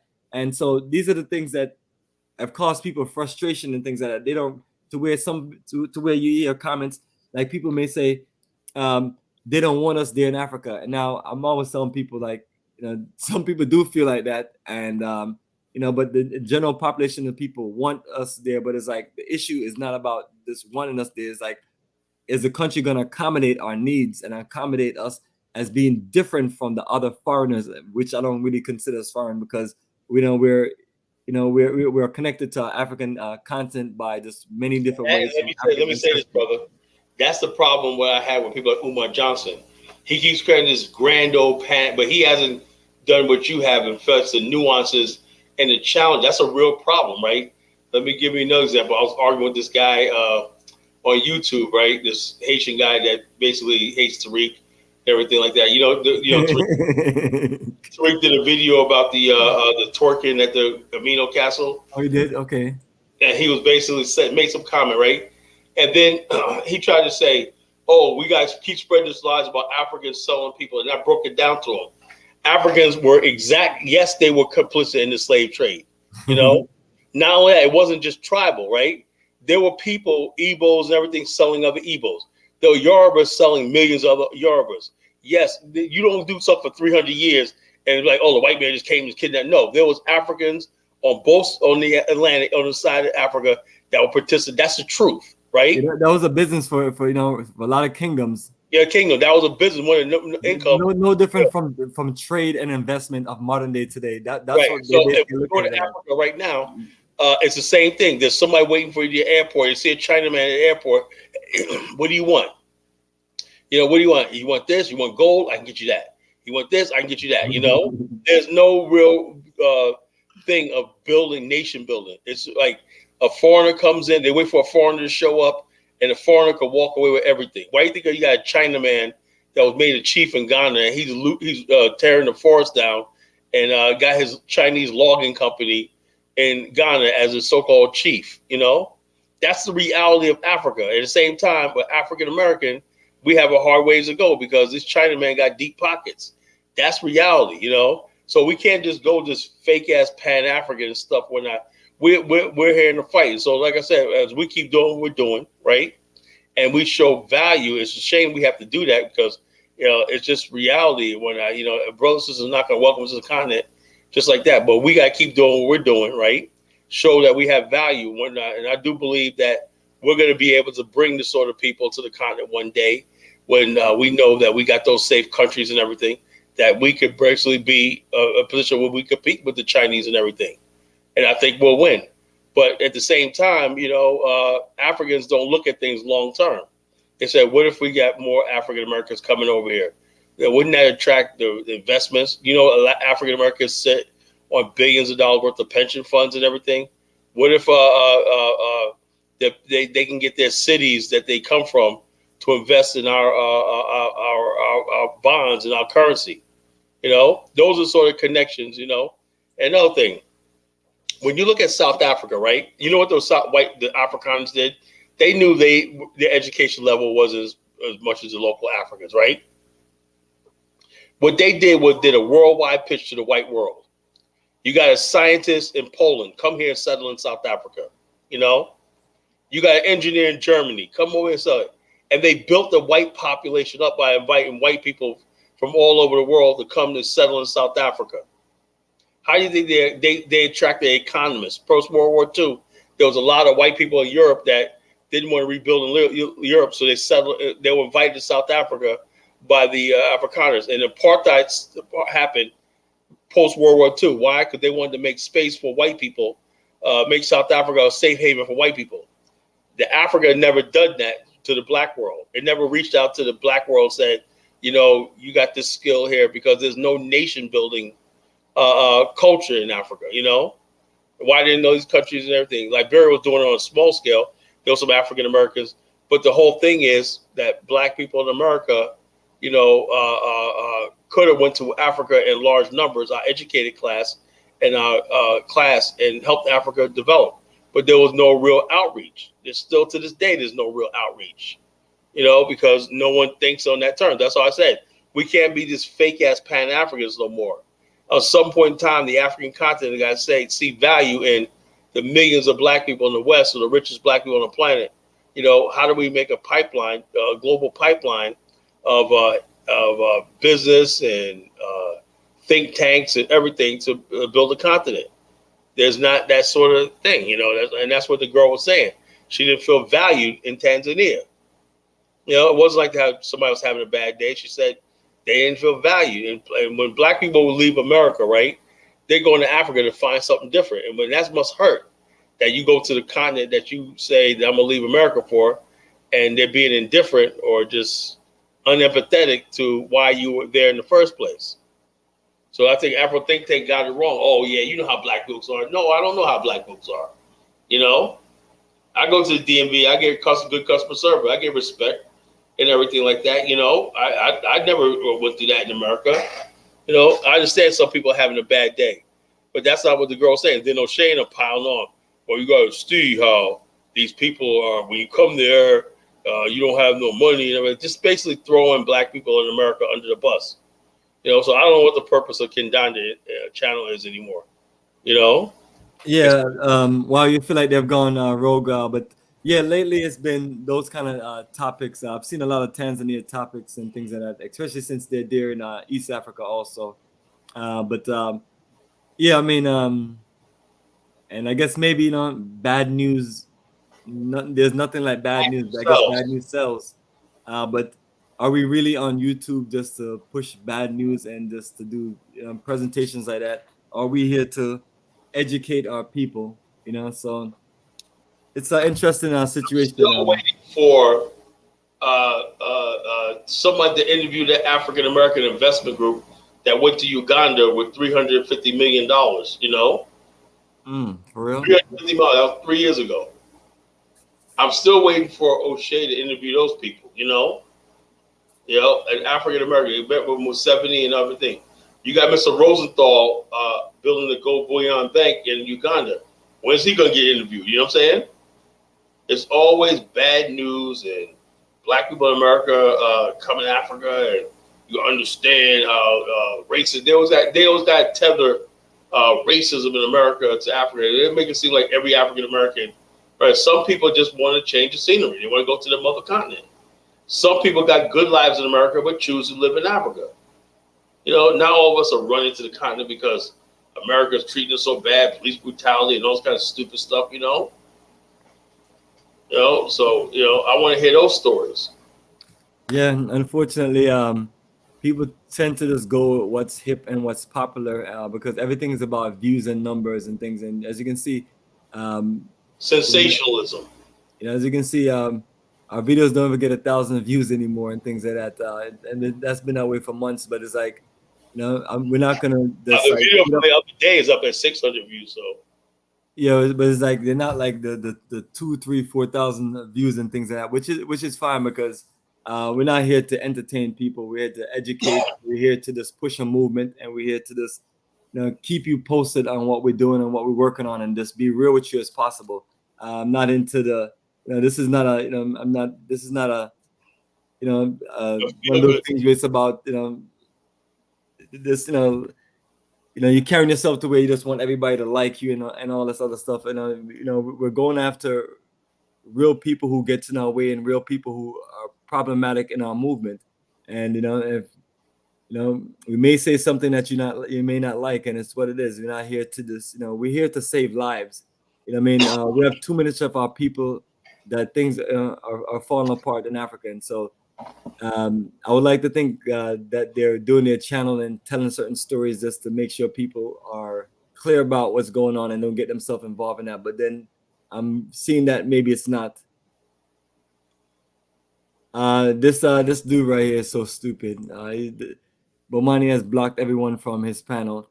No, I don't block everyone from my panel. It's just like throughout the daytime. I don't know how much people I block, but I'm not the one. I'm telling people like. You're dealing with someone that's serious and that is a professional, technical, and business administrator. That means I deal with business on a high level every day. So that means it's not about joking or playing around and things like that. And you're trying to get things done. I got the lady's computer over there I've been working on, and I'm just communicating with her what I need for her to send me so we can get everything worked out. And it's just straight business and having things work out. Now, if you come on here and you're disrespectful and you make stupid comments, yes, you're gonna get, you're more than likely just gonna get banned because I don't need the viewership and I don't need the subscription. I'm not that desperate, but I do appreciate genuine people who follow what we're doing and really down with what we're doing because there's nothing that we're saying that you can turn around and come and. I would like this brother DK to come on. He says all of O'Shea's videos are African American bashing O'Shea. Yeah, I get that impression too. It's like a deep dislike of African Americans, I appreciate people with their different opinions because sometimes sometimes you have to step away from judging things and just let your other brothers and sisters judge it and give you some feedback. So I appreciate both of your feedback. So yes, brother, brother DK, join in and share some of what your insight in, because man, now's your time, brother. Get on here and tell us what you think, man. You know, because we got like this, man. Because like I said, the bottom line is this. This is what I'm saying. Like, that's why people say, why you went at Umar? When I feel like I'm being attacked, you know, I don't give a damn who you are. The people always come out with this, oh, I'm trying to give constructive. But no, I feel like people are coming at us and attacking us and like that, you know, and I'm very, very sensitive and everything. I'm not stupid. I know when somebody's trying to give constructive criticism and somebody basically always trying to make Black America look like we're so bad, we're the worst people and everything. They judge us by these idiots that's running around acting a fool and committing crimes and everything. The majority of 45 million of us are law-abiding, hardworking people. I never hear that, you know. Most of us, man, pay bills, make ends meet, not working with the government, everything, got jobs, everything. That's 90% of us, you know. You know, so the bottom line, and the Black prison thing has been going down, has been going down for like the last decade. Less Black men are going to jail than it ever was, and more Black men are in the middle class. Nowhere talks about that. But everybody always take the time to make it seem like, oh, Black American, or not, you know. So, and then they end up in these how they end up with what the Pan-African spaces have been infested, you know, been parasitized, been infested. Next I can't speak right now. Okay, you know, the Pan-African space has been. I don't know what O'Shea's ultimate goal is. Maybe he does care, but the ultimate goal is to build that channel and cover news across Africa. The same thing he's been doing. That's why he has so much people on. So yeah, just like he's building that. But it's like, after everything I'm trying to build with Afrodamus, right? I look at a show the other day. Why Africans can travel the world? Don't talk about racism. Africans get shit on all over the world. What are you talking about? Everything is basically talking about Black America. What is it about Black America that everybody wants to fucking take shots at? You know? You know? You guys shame into. But how do you basically? Well, I don't want to shame nobody to repatriate. Somebody want to repatriate or repatriate. Nobody has a real plan to repatriate. That's a problem. Repatriate. What it is a lot of times where people don't accept the fact that they don't have any respect over Black America, right? What they really believe is America belongs to white people. And repatriation to them is not real in the Pan-African spirit. It's you guys are a problem for white people, you know? So if you don't like America, go to Africa and whatnot. But they go into a Pan-African and make it seem like they're talking about repatriation. No, that's not what it is. In order for Black people to repatriate to Africa, we have to build an Afrikstan. You know? It's going to take billions and billions of dollars. And nobody's coming up with that sort of money to tell Black America, can you give somebody a $50,000 a year job on the African continent right now? No. No. What are you going to do? Send them to RJ Mahdi? You know, do you got anything set up for them on the continent? No. So you can't shame Black people. Then when we say, okay, let's get together, pull our money, and build communities and everything, they don't want no part of that.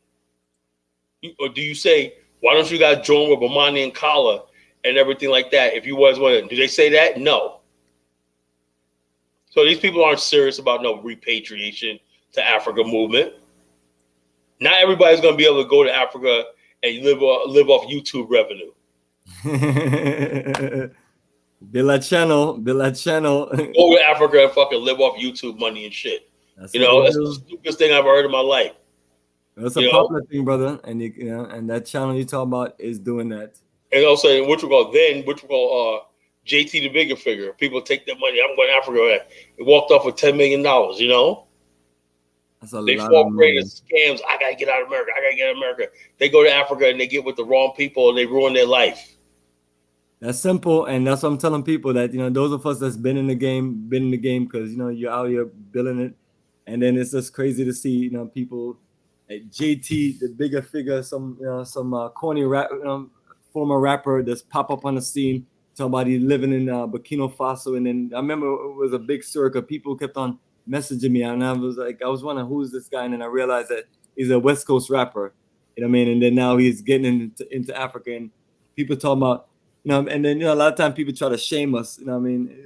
Especially when they reach out to me and tell me things like, well, this person is here doing this, and it's like, yo, more power to them. My point is, like, are you gonna be able to stand the test of time where you have people out there that respect you and appreciate what you're doing, or are you just gonna be out there just causing chaos to where they're now? I don't see no videos of JT anymore.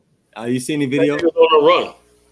Exactly. Just like we don't see videos of RJ Mahdi anymore. Other than that, Phil Scott video with him, basically making him seem like a victim in this, and then making it seem like he's just so hurt that people don't agree with his bull stuff. You know what I mean? So, JT's not a stand-up dude. That's another thing. People could get on YouTube, right? They could sound like whatever. You don't see what he's doing. In the it sounds like a stand-up dude. He sound like it. The bottom line is stop being a sucker. We have way too many. Back in the days when I used to call people suckers, you don't be a pan-African sucker. There you go, man. So all you people that's out there sucker, people like RJ Mahdi is out there waiting for y'all. Yeah, suckers. You gotta have some street smarts. Yeah, so he went to Kenya, right, and had some investment thing, and he took people's money. Didn't work out, and he bounced $10 million. I ain't saying he stole it all, but it was squandered. The thing about it is when people are investing that level of money from you, you gotta show something, brother. Something. You can't just I don't care about no donating no wells and building and stuff like that. Everybody could do that, That's how RJ Mahdi started off talking about we're out there picking up trash, we're out there building school, we out there. I'm like, that is so. I was like, real cute public relations. I was like, is that where you're gonna lead off at, really? Yeah. So how did it go from you doing all these nice things to being disrespectful to our people who just basically want to live in Africa and they need somebody to help them? The bottom line is this: until basically somebody comes up and they open factories and build businesses and they say like that, don't talk to me. I don't want to hear about no. He has a good point right here. He said, let's not hate on the brother, guys. Everyone has their mission. I don't think it's hating on JT. I think it's just the factual situation that he is misleading people to two different countries. Right. And then don't have anything tangible to show in either one of the countries. Don't talk about a couple of wells in school. You know how much you could take $5,000 and build a school in Africa and whatnot. That ain't nothing. So you scam $5-10 million from people and then you build a school and a well. Build a couple of schools, a couple of wells and whatnot. Where is the justice in that? He's pro.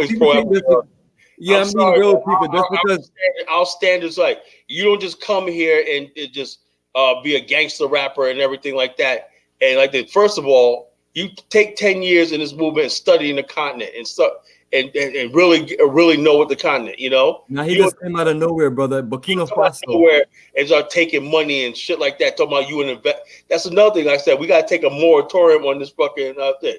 He inspired Kenyan musicians and all. Stop with all that nonsense, This is why a lot of people. This is why people like RJ Mahdi just work people over. Because I'm telling you, people are very naive.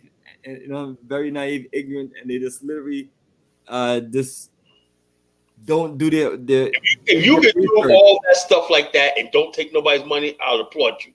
Yeah, but people that's why you and I talk about people have to put more time into doing their research and things like that. And just because someone is telling you that they're prince, a king, or someone is talking all this rapper hip hop type stuff and making it seem like he's cool and everything. Because I've seen his video. And it's like, okay, well, you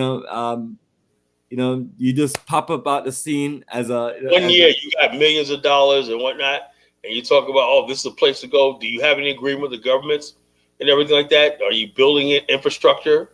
What's your infrastructure plan? Well, once he work people over in Kenya, I'm sure he'll find another country until somebody just be on him. And then and then a lot of times these people just do these things because no one has the balls to make videos, or no one has the balls to educate people about what they're doing to them.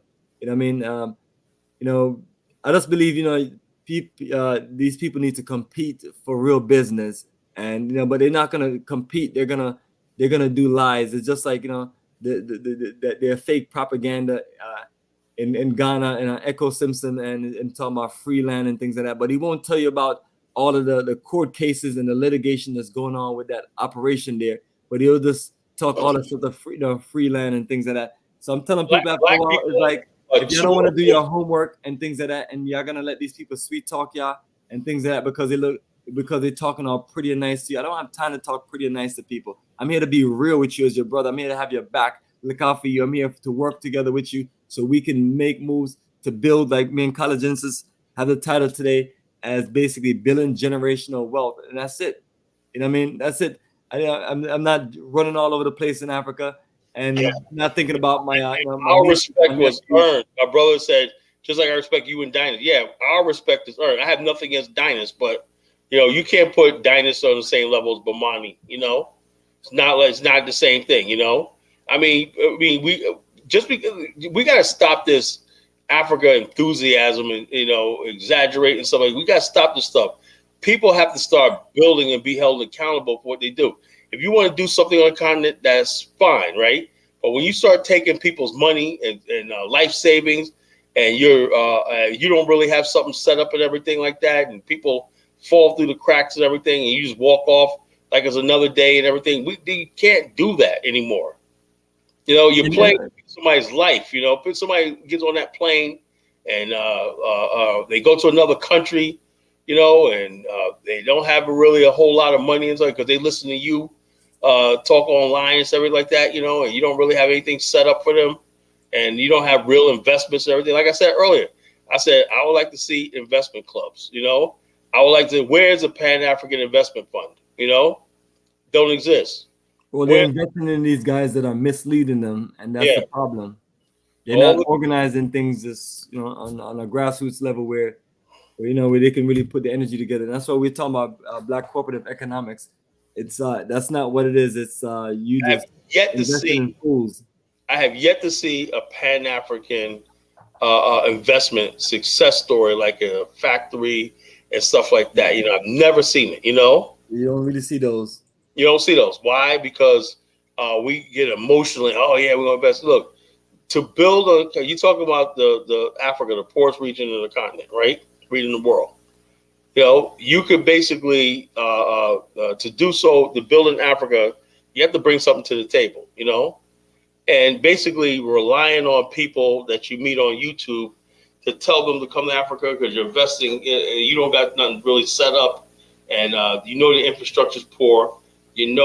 Everything costs, and you don't factor in all these the bribes and everything like that, and then things fall apart. You're like, oh yeah, well at least he tried. No, it's not. I'm sorry, you don't get a participation trophy with me. You don't get a participation trophy with me. Everybody basically thinks they're gonna be the next investor in Africa and stuff like that. That's fine. You want to invest, you save your own money, and you build something, right? And then you basically say, look, I did this, everything. I had like 2 or 3 investors. We pulled our money together and everything. I took out an equity loan out of my house. He took out an equity loan. We put $100,000 together. We bought this, we rehabbed this factory. Let me tell you another thing. I'll give a picture on game, folks, right? And this is a jewel from the Collegensis, right? If you have 100, you could get $100,000, right? $100,000, right? That's 10% of what you need to get a loan from the Business Corporation of America. Like when you buy a house, you got to put 20% down, right? If you want a loan from a Small Business Administration, you got to put 20% down. People aren't even doing that. They say, okay, we're going to raise money, right? Let's say we get $200,000, right?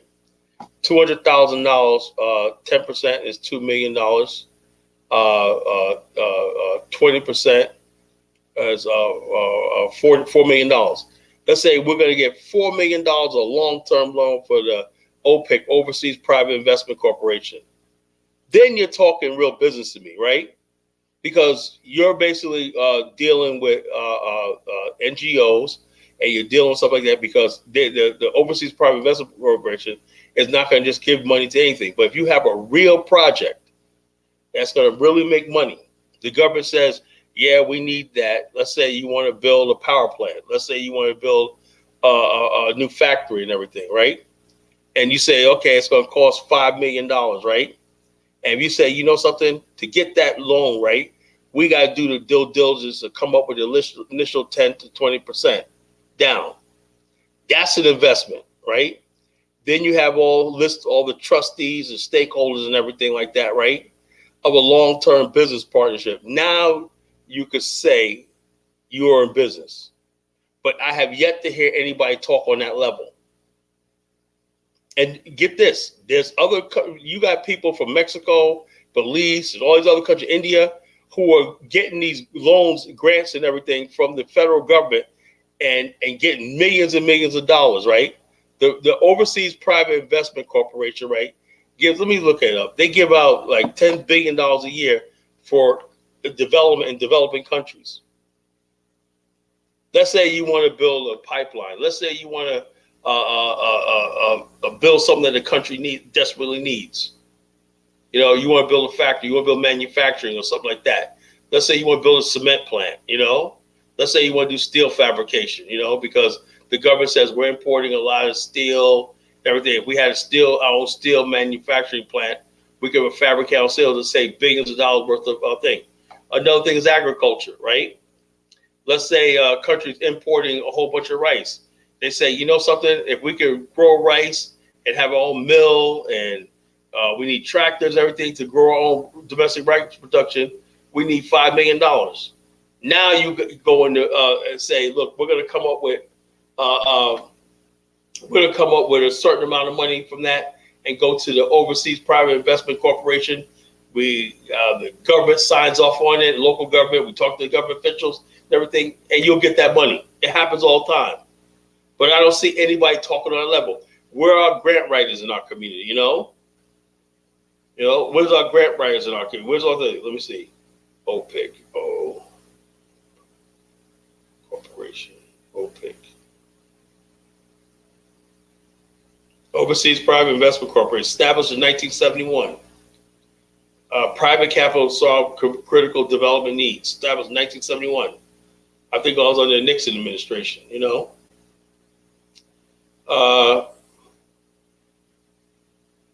It's called something else right now, you know. But these are the sort of things that thing. And also they have special loans for people that go into extreme. Africa has the AGOA, Overseas Growth and Opportunity Act. That means you can manufacture stuff in Africa, right, and ship it to the United States duty free. Are we talking about manufacturing? You know, there's a lot of stuff that we like in Africa, palm oil butter, you know, all the stuff like that we could be producing in Africa. In Liberia, I'm so proud that the young Liberians are making their own vodka, and they're now selling it inside the United States. You know, so like I said, the mentality in Liberia is much different. You know, so we're gonna basically be doing stuff like this. You know, there's when people start talking about investments and stuff like that, and they're not talking on this level, you know, they're not talking anything. You know, are you talking about manufacturing? You know, how are you going to talk about you're going to be, I'm going to show somebody some dusty ass farm, talk about you're an investment in this farm operation. And that's the stuff that gets me angry. You know, as in manufacturing, you know, you manufacturing. You know, is it something that you're tangible that you're doing? Are you bottling? You know, or is it a cannery? And it takes, when you talk about investment, it takes deep pockets. So I don't give nobody just a participation trophy just because they're talking about investing in Africa and stuff like that. I'm sick of foolishness. But these Indians and Chinese, they come with their A game. Black people in America could have the same backing from the United States government if we were smart. We can't listen to people like Umar and stuff like that, you know. We have to basically take the resources that we have. We're U.S. citizens, that you're entitled to stuff, because the bottom line, these foreigners come here and they basically draining the country dry for whatever resources and opportunity that's available for you. There's so many Filipinos that be getting government loans. Let me give you an example. A friend of mine, he was a delegate in the state of Virginia, Ron Villanueva. Look him up, right? He was basically doing this thing with the Philippines with this fund for the Philippines, right? He's Filipino. And he had the whole Filipino community backing him, right? But guess what? $10 million was missing. And I asked my boy Jojo, where's that money, right? He said, probably stashed away in the Philippines. So basically, he was getting money from the Overseas Private Investment Corporation and these other places for investments in the Philippines. And somehow, like $10 million was missing. He pled down to everything, and he got 2 years in jail. Now, he's out now. I don't know where. He's probably spending that money somewhere. Or they probably let him out 2 years so they could watch him, see where the money's at. I don't know what's going on. But he was elected to the Virginia House of Delegates. He's from Virginia Beach, Ron Villanueva. I see him around town all the time. But I'm saying there's a lot of money out there if black people knew how to access these things. You want to invest in Africa, learn how to get funding source. There's funding for people who want to invest in developing countries. Absolutely, brother. Kala Genesis always breaking it down, and family. Our brother gives some great advice about business and investing, and then using access of what we have worked hard and earned in America to make moves in Africa. And we should always think about that. Don't ever just run up out of America empty-handed and things like that. Don't show up empty-handed. And yeah, they definitely don't show up empty-handed. So let's keep on working this connection from America to Africa, Africa to America, and make it work. Pipeline. Appreciate our good brother here with the super chat, Ja and Zola. Appreciate your energy and things like that. You seem to be a very positive energy, brother. You know what I mean? So when you're ready to go to Africa or experience Africa, if you haven't been yet, me and Kala got Liberia ready for you. That's the only thing I can tell people. I mean, my rest of my schedules are all good for whatever countries I have up left because I've removed some of them and kept the ones that work. Like Rwanda is just not happening, and we're supposed to go next month, but it's just based on what the people are feeling. So everyone that's listening, just make a note at some point between next year and the year after to join us in Liberia and just connect with us so we can grow something tangible for our people. Because as you can see, based on the King Ganda channel, it seems like it's a lot of chaos going on in Africa with our people from the African diaspora trying to repatriate or reconnect or live or do business in Africa. So we want to show some positive stories and show some success stories and things like that. So that's the chance that we have, family. So appreciate folks and just reach out to me and I guess even more important, when we just show them what we show them, that will make a big difference because now. Play that one video of the white boy.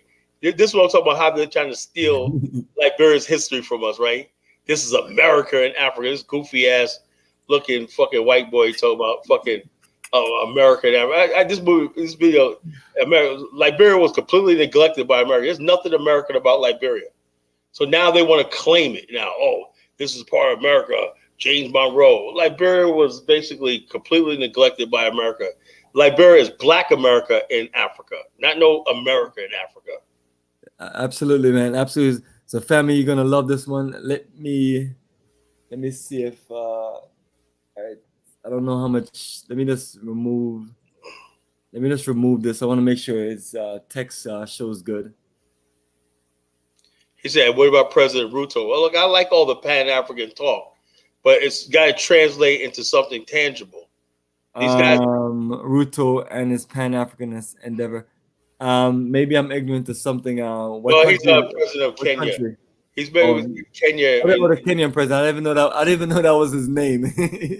Honestly. Yeah. And so, like I said, He's been bringing some strong energy in, brother. Right. He says a lot of good stuff, but I mean, he even made a good point that African heads of state shouldn't be packed on like school children. After the fact, then they recently all went to freaking after saying all that, they all went to Russia for a free meal, you know. And Don't tell me Ukraine, they don't tell me after that they still pack. They still do yeah, the it's same going up to thing. Russia. Tomorrow, a piece of the Ukrainian president was like, man, what the hell you bring Africans? That's so disrespectful, you know. And so the African, how you gonna? So you're gonna broker a peace deal? You guys can't feed yourselves over the continent, you know. That's what the Ukrainians say. Ukraine's a fucking racist country. Yeah, they're But proving themselves. Huh?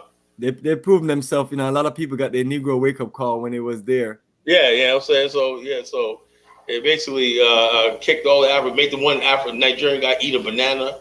He said make him eat a banana and do monkey sounds, you know. Oh wow. Yeah, he said eat this hands, man. Go make some monkeys out. The guy was like ooh ooh ooh. He was like yes, I was like eat this banana.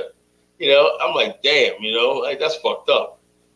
A good point. I've heard that. You know, as far as the, you know, so that's good. You know, that you have additional presidents that's trying to welcome people in, and the thing of it is, you know, we need more countries to do that, and then you know, and then to you know to broker better situations, because the reality of me, you, and a few of us here in America competing against China and India, two of the most overpopulated countries in the world, two you know manufacturing industrial giants, is unrealistic, you know. So we do need our people to give us advantage in certain things. And also, let me say this, right?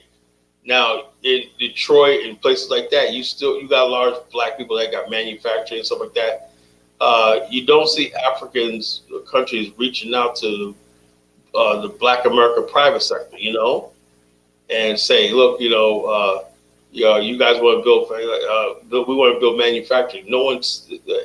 We got land for you. We got industrial parks. We got everything like that. You know, we need you to partner with us to build cars, to build auto parts and everything. You saw the video where one company that makes tires and whatnot. Imagine if they open up a plant on the continent. You know, that would be a major move. You know, and stuff like that. So we basically, it's up to Africa right now. You know, to reach out to the diaspora and say, what can we do to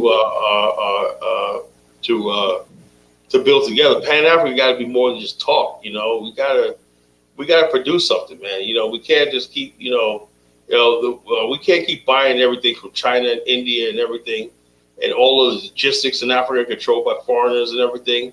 All the manufactured good that you see in Africa is imported. You can't sustain this stuff. You know, there has to be a serious plan for infrastructure and industry on the African continent. There's no real plan. Because why? Because that takes hard work. You know, that takes hard work. You know, it takes far. Now, what gets with East Africa, most of the financial systems, the financial transactions, the business and everything are controlled by Indians and Arabs.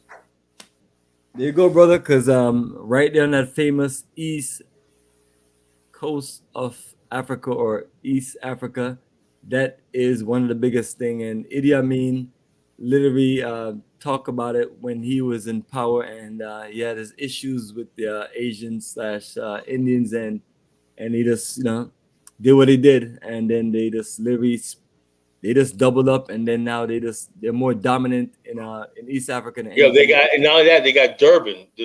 Durban is they have a heavy energy in South Africa. In South Africa, and the reason for this, family, for those who are just not familiar with the wicked British devils who dominated certain parts of Africa, I think they still wanted to do that Cape to Cairo, you know, from Cairo to Cape Town, South Africa. Right. The railways that go into the interior start in Cape Town and Durban, and everything you see in Zambia starts in Cape Town and Durban. You know, so if you see anything in Zambia, it came up through Durban. You know. Yeah, they were really trying to build that, and they brought in indentured laborers or industrial laborers, but most of those people are from the high and heavily populated countries, which is going to be India and China. So that's why you see generations of Indians in all over Africa, especially the southern and East Africa. So, you know, when we're talking about these wicked white devils, it's what it is. There's nothing that they're ever doing to help us or anything. It's always some way to undermine us. So even when they pulled out in some aspects of South Africa, you know, they left their you know, there are other people there in charge to make us look bad and look stupid and things like that. And that's caused more division and more issues than anything else. But, you know, family, this is the situation that we're dealing with.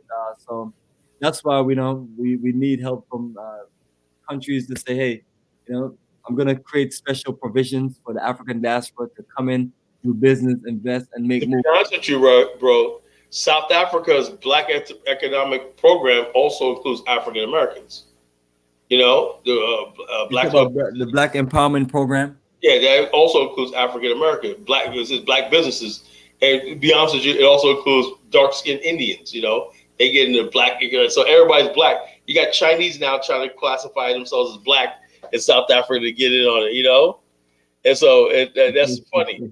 So you got black people from America that benefits as long as you're black. But some South Africans like, hey, wait a minute here. You know, we got everybody trying to get in on this black thing. You know, but that's a start though. No other country in Africa has ever done that. It said, look, you know, we're gonna make a black enterprise and everything like that. You know, South Africa had an industrialized economy. You know, and so how that's going to translate to the rest of Africa, I don't know. But you know, what Africa really has to develop to the point where, first of all, it has to take care of its own people first, and then you know we can add value to it. And thing. That's why I said we need Liberia, that one country where we can have a beachhead. You know, definitely need that one country that we can engage Africa from a position of power and strength. But we don't have that right now. We're just basically in America and everything like that. So we don't have no diplomatic channels. You know, we don't have no diplomatic channels and everything. So as I say, just talking pan-Africanism with no state, with no the diplomacy and everything is a joke. When you talk to countries like Kenya and President Ruto, if you're not represented by a nation state, you know, they don't want to hear what African Americans have to say because we don't have a government. You know, so we have to get to the point where we make countries like Ghana and places of bases of power that we have to engage the African continent.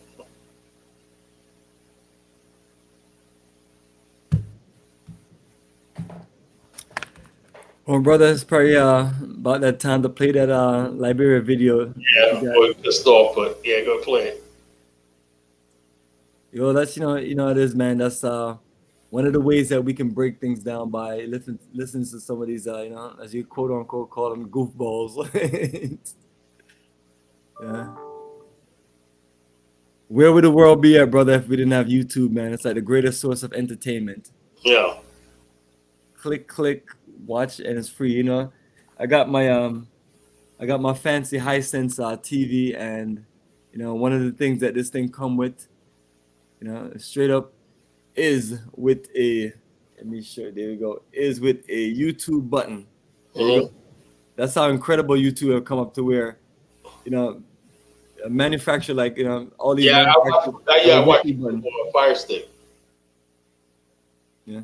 So then, you know, all of the apps is available and things like that. But you know, it's so, you know, definitely family, make sure you just turn us on your big screen TV and share with your friends and your family, and you know, and ask them what you think about these two brothers, and check our track record so we can just so they can see that, you know, they can see that we're serious, because we wouldn't be spending all our time in here just gossiping.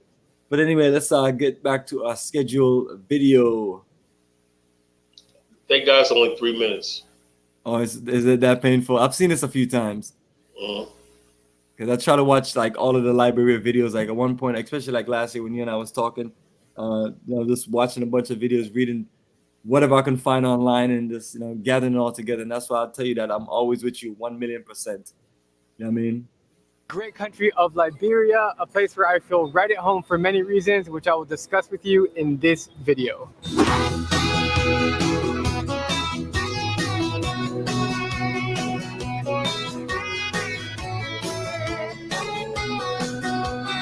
So in Liberia in general, how do people feel about the U.S.? Like if I walk around with an American flag on my shirt, what will people think? People would take it to be like extraordinary person, like you're the best. What do you think about America? Me, I think to go there. I won't go there.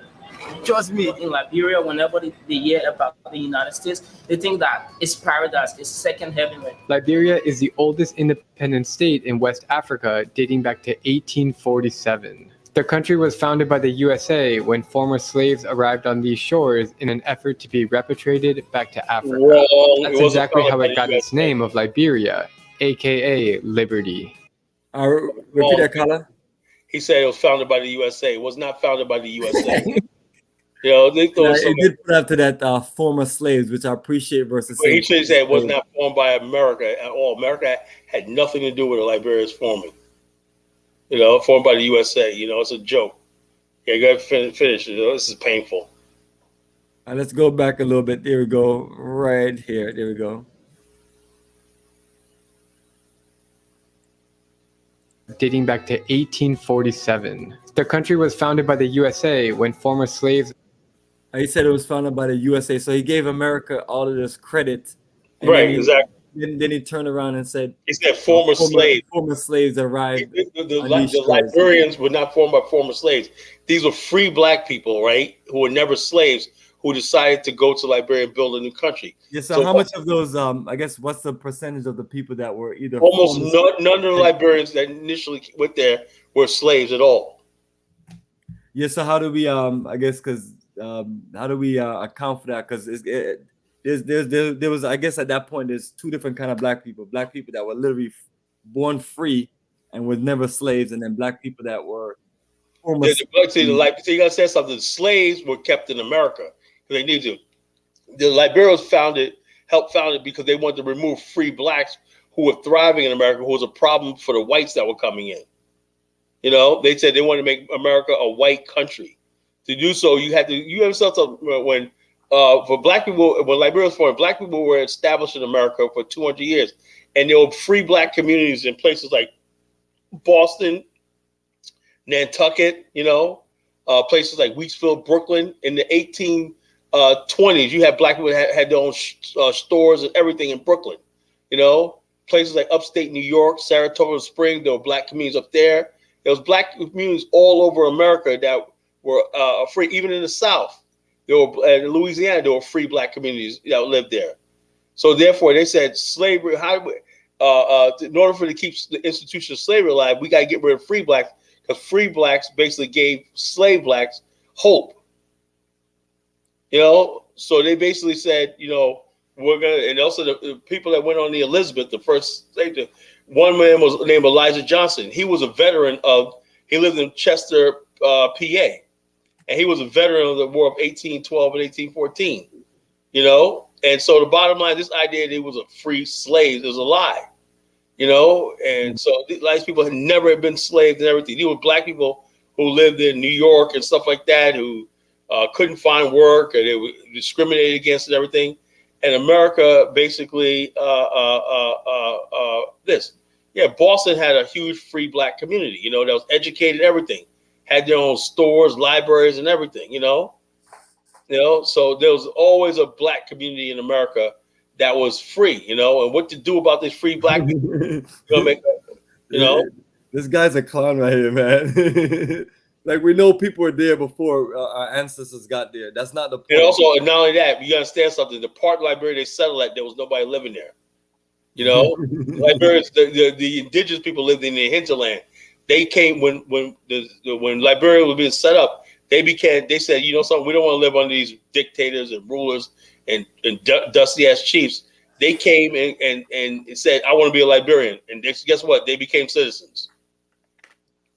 You know, so this idea of it, and most Liberians embrace their dual heritage. They got the indigenous heritage, and they got the so they got the indigenous heritage and the settler heritage. You know, and they got the slaves in Liberia were recaptured. You know, the people were recaptured at high sea and settled in Liberia at $25 a head. The U.S. Navy paid the Liberian government, colonial government, $25 a head for everybody they settled there in Liberia. And these people basically started building homes. And Liberia was basically the black people from the diaspora, recaptured Africans, and Africans from the interior of Liberia that came there, you know? So it's three different groups. There you go. Incredible breakdown, brother. You Incredible know? breakdown. So it's about free slaves. Come on. Maybe this guy, he's ignorant. You know, he don't know the history. You know. Well, that's cool, and that's why that's why you're here breaking it down and educating our people, because now these white folks who just put things up and then. Well, he did say former slaves, but that's not true. These were free black people. You know, Elijah Johnson was not a slave. Yeah, I give him credit for using the word former slave, because in some situations what people would use is they'll say free slaves, which is a very Ross, my boy Ross had to break it down to that one guy, the tour guide that was on that video.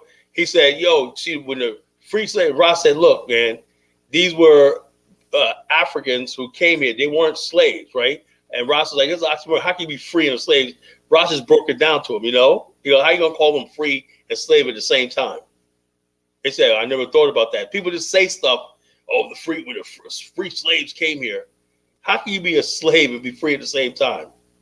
Yeah, brother. I mean, the amount of time that we have to correct tour guides, whether it's in the Gambia or whether it's in Ghana, is unbelievable. What happened in the Gambia?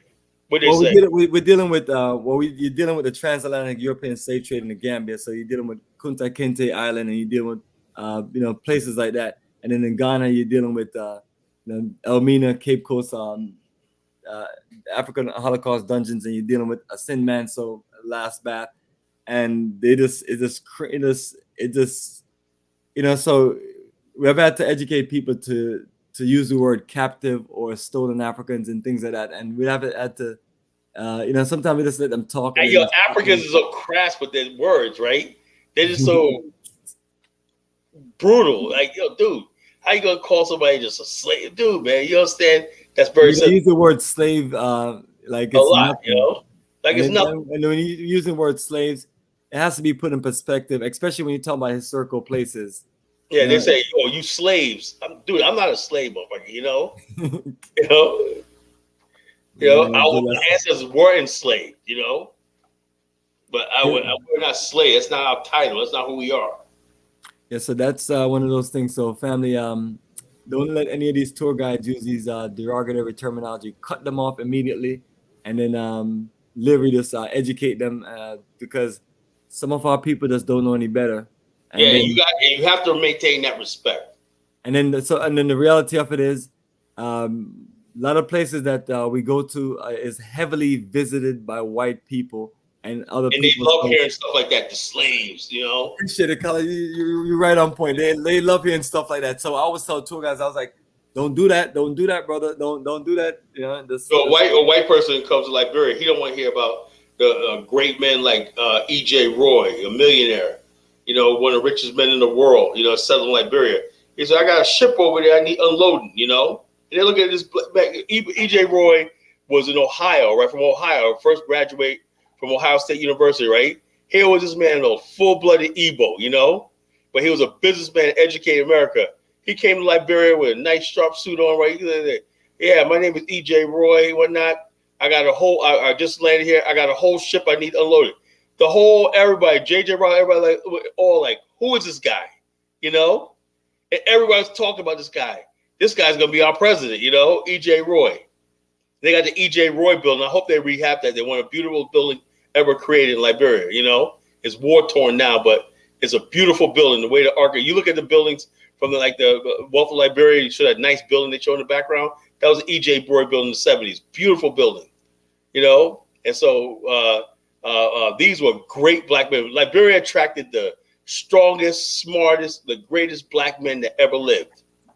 John Brown Westbrook founded the Freedmen's Journal. He was born in Kingston, Jamaica. Lived in Canada, Nova Scotia, lived in Maine.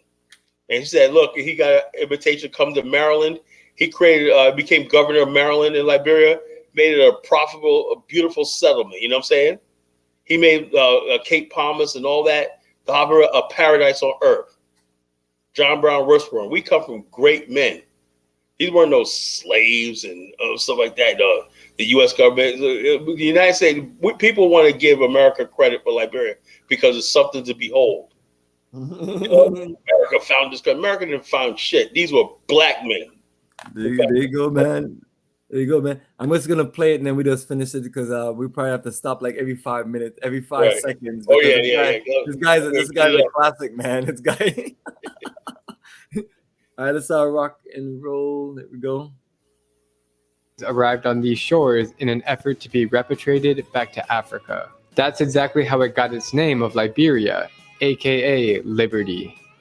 Between 1822 and 1892, an estimated 16,000 American blacks had relocated here back to their roots. Since its independence, the society and political structure of Liberia has been modeled almost identically to the United States. So we have two legislature, the president, the vice president, the senator pro tem, and the speaker. The capital city is called Monrovia, named after the 5th president, James Monroe. Weirdly, we've used miles and pounds, which other people think we're crazy. The flag is a near replica of the red, white, and blue. The U.S. has 50 styles on their flag, and Liberia has 1 style on their flag. Just like its Constitution and Pledge of Allegiance. Let me stop right there. First of all, the United States flag didn't become really a flag until like the 20th century. It was just a flag flown by the U.S. Army and U.S. Navy, you know? And also Liberian flag had everything to do with the Lone Star, you know? It was not modeled after the United States flag as people would like to think, you know? Oh, they got a flag like the American. No. People don't understand what that Lone Star means. The Lone Star forever, you know? The Lone Star means that bright, like Liberia represent, you see the background of civilization, freedom, in a continent that was what they call I hate to say it's the dark continent, you know? And Liberia was a lone star, stood by itself. That's what the Lone Star means. And so therefore, when you go to Liberia, and we're revisiting that too, because when you go to Liberia, you're going to understand that this is not colonial Africa. You know, this is not colonial Africa. And in Liberia, we talk about, yes, the surrounding countries of colonial Africa, the Ivory Coast, Sierra Leone, Ghana, and everything's colonial. This is where Europeans never put their foot down. The red, so the guy will tell you, the white symbolizes purity, the red symbolizes valor and whatnot, the blue symbolizes Africa, right? And the star symbolizes Liberia, you know? And so it was very, very unique when they made that flag, you know? They said, we're the Lone Star of Africa. We're the Lone Star of the continent. You know, so in other words, basically, this is one place where the black race can live in peace and have liberty and freedom. And the seal of Liberia says, the love of liberty brought us here. What does that mean? They didn't come there because they wanted to enslave anybody or oppress anybody. They said they come here because they wanted something that they got addicted to in America, liberty. Now, as people say, well, what do you mean by they want liberty? Why? Because let me understand something. If you live in places like Palisades, New Jersey, there's black communities in Palisades, New Jersey. There were black communities in Camden, New Jersey, and everything. Black people in those days and times, right, had a lot of freedom. You know, when you're free, when you're area, and they said, look, we got this freedom and everything like that, but if we venture out too much, we could be attacked by whites. We could be kidnapped and sold into slavery. We have no rights in courts and everything like that. We like this life that we have, right? So why don't we duplicate this life that we have, that we know that we can do? Black people have built their own churches, their own schools, they built everything, you know? They ran their own businesses, shops, all that, you know, farms, everything in America, right? But they knew they were limited on what they can do in America. So the answer was to build something on the African continent. So when you go look at Liberia, you look at all the original settlements, there were direct replicas of the black communities that we have in America. The architecture, everything was similar. You go to Clay Ashland or Brewerville, you would think you were in the rural South. You know, you think you're in the rural South. Damn, am I in Alabama or am I in freaking Africa? So you got a direct question right there for you. No, the Liberian flag was not fashioned after the American flag. Not at all. And people are going to be wondering, like, why is it so similar? What you call the Monrovia, let me say, Monrovia used to be named Christopolis, right? But since James Monroe, right, what sealed the deal with Liberia was James Monroe was a president that basically supported Liberia, you know, the idea of Liberia. Because before that, most people were like, we don't care about that. America refused to recognize the territory. The American Colonization Society had no support from the federal government, everything like that. But it wasn't until James Monroe came in and donated money and said, you know something, that could be there. That's why they honored James Monroe with the renaming the capital from Christopolis to Monrovia. You know, so that's what it was because of James Monroe. Because be honest with you, because had he not done that, right, Liberia probably would have died and disappeared. I'm just be honest with you, because the British were trying to take over Liberia. The French wanted Liberia. The Portuguese wanted Liberia, but basically James Monroe stepped in and said, "No, leave that area alone. You know, we got long term that could serve a place where Black people could seek refuge." And from that, they honored James Monroe by renaming the capital. Not because they were in love with James Monroe or America or that, because James Monroe did something for Liberia. You know, that's a good thing. You know, always good to hear that.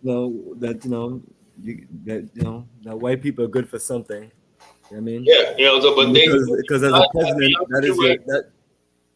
To be honest with you, a lot of white people back in those days really thought Liberia was going to fail. They thought it was going to, these people are just going to die. But if you look at the words of Hillary, maybe that was a setup also. Maybe they that's what they support it because they're like, let's get rid of these niggas and check us out. let's watch them fail. Check us out. When Judai Ashman and all these people, when the days were about to attack, they got on the ship and said, y'all on your own. You know? And Elijah Johnson had to rally his boys, his troops and everything and defeat the days. After that, they said, you know something? We're running everything. We don't need an American Colonization Society. We got to make plans to build a republic. We sure we could do everything. We got the military. We got the shit on. You know what I'm saying? And so that's what happened, you know? But Joe, when the talks broke down with the days, right? There's an old saying. The British said to the Liberians, to Elijah Johnson, he said, look, if you raise a hoist of British flag up here, the days won't bother you, right? You know, Elijah Johnson said, he said, if I hoist that British flag up here, then it'll take me too much to bring it back down. He said, no, we're going to do this on our own. We're going to defeat the days and the Mambas, and they did. You know, and they said, look, no foreign flag will ever fly over this soil. He said, this is our land. This is free. This is what we're going to fight for and die for, you know? And then what happens is King Boatswain and all these other people joined with Elijah Johnson. Boatswain was a powerful Vai warrior, you know? He brought his army down to help the settlement and everything and thing. So, Monrovia is Monrovia, right? Are you going to tell Lagos to rename Lagos? You know what Lagos means? In Portuguese, it means lakes. You know? Are you going to tell the Ivory Coast to rename the country from Cote d'Ivoire to something else? No. Sierra Leone, are you telling Sierra Leone to rename Sierra Leone? Sierra Leone is a Portuguese word. So why is it that you want Liberia to rename? That's part of the history. You know, that's part of the history.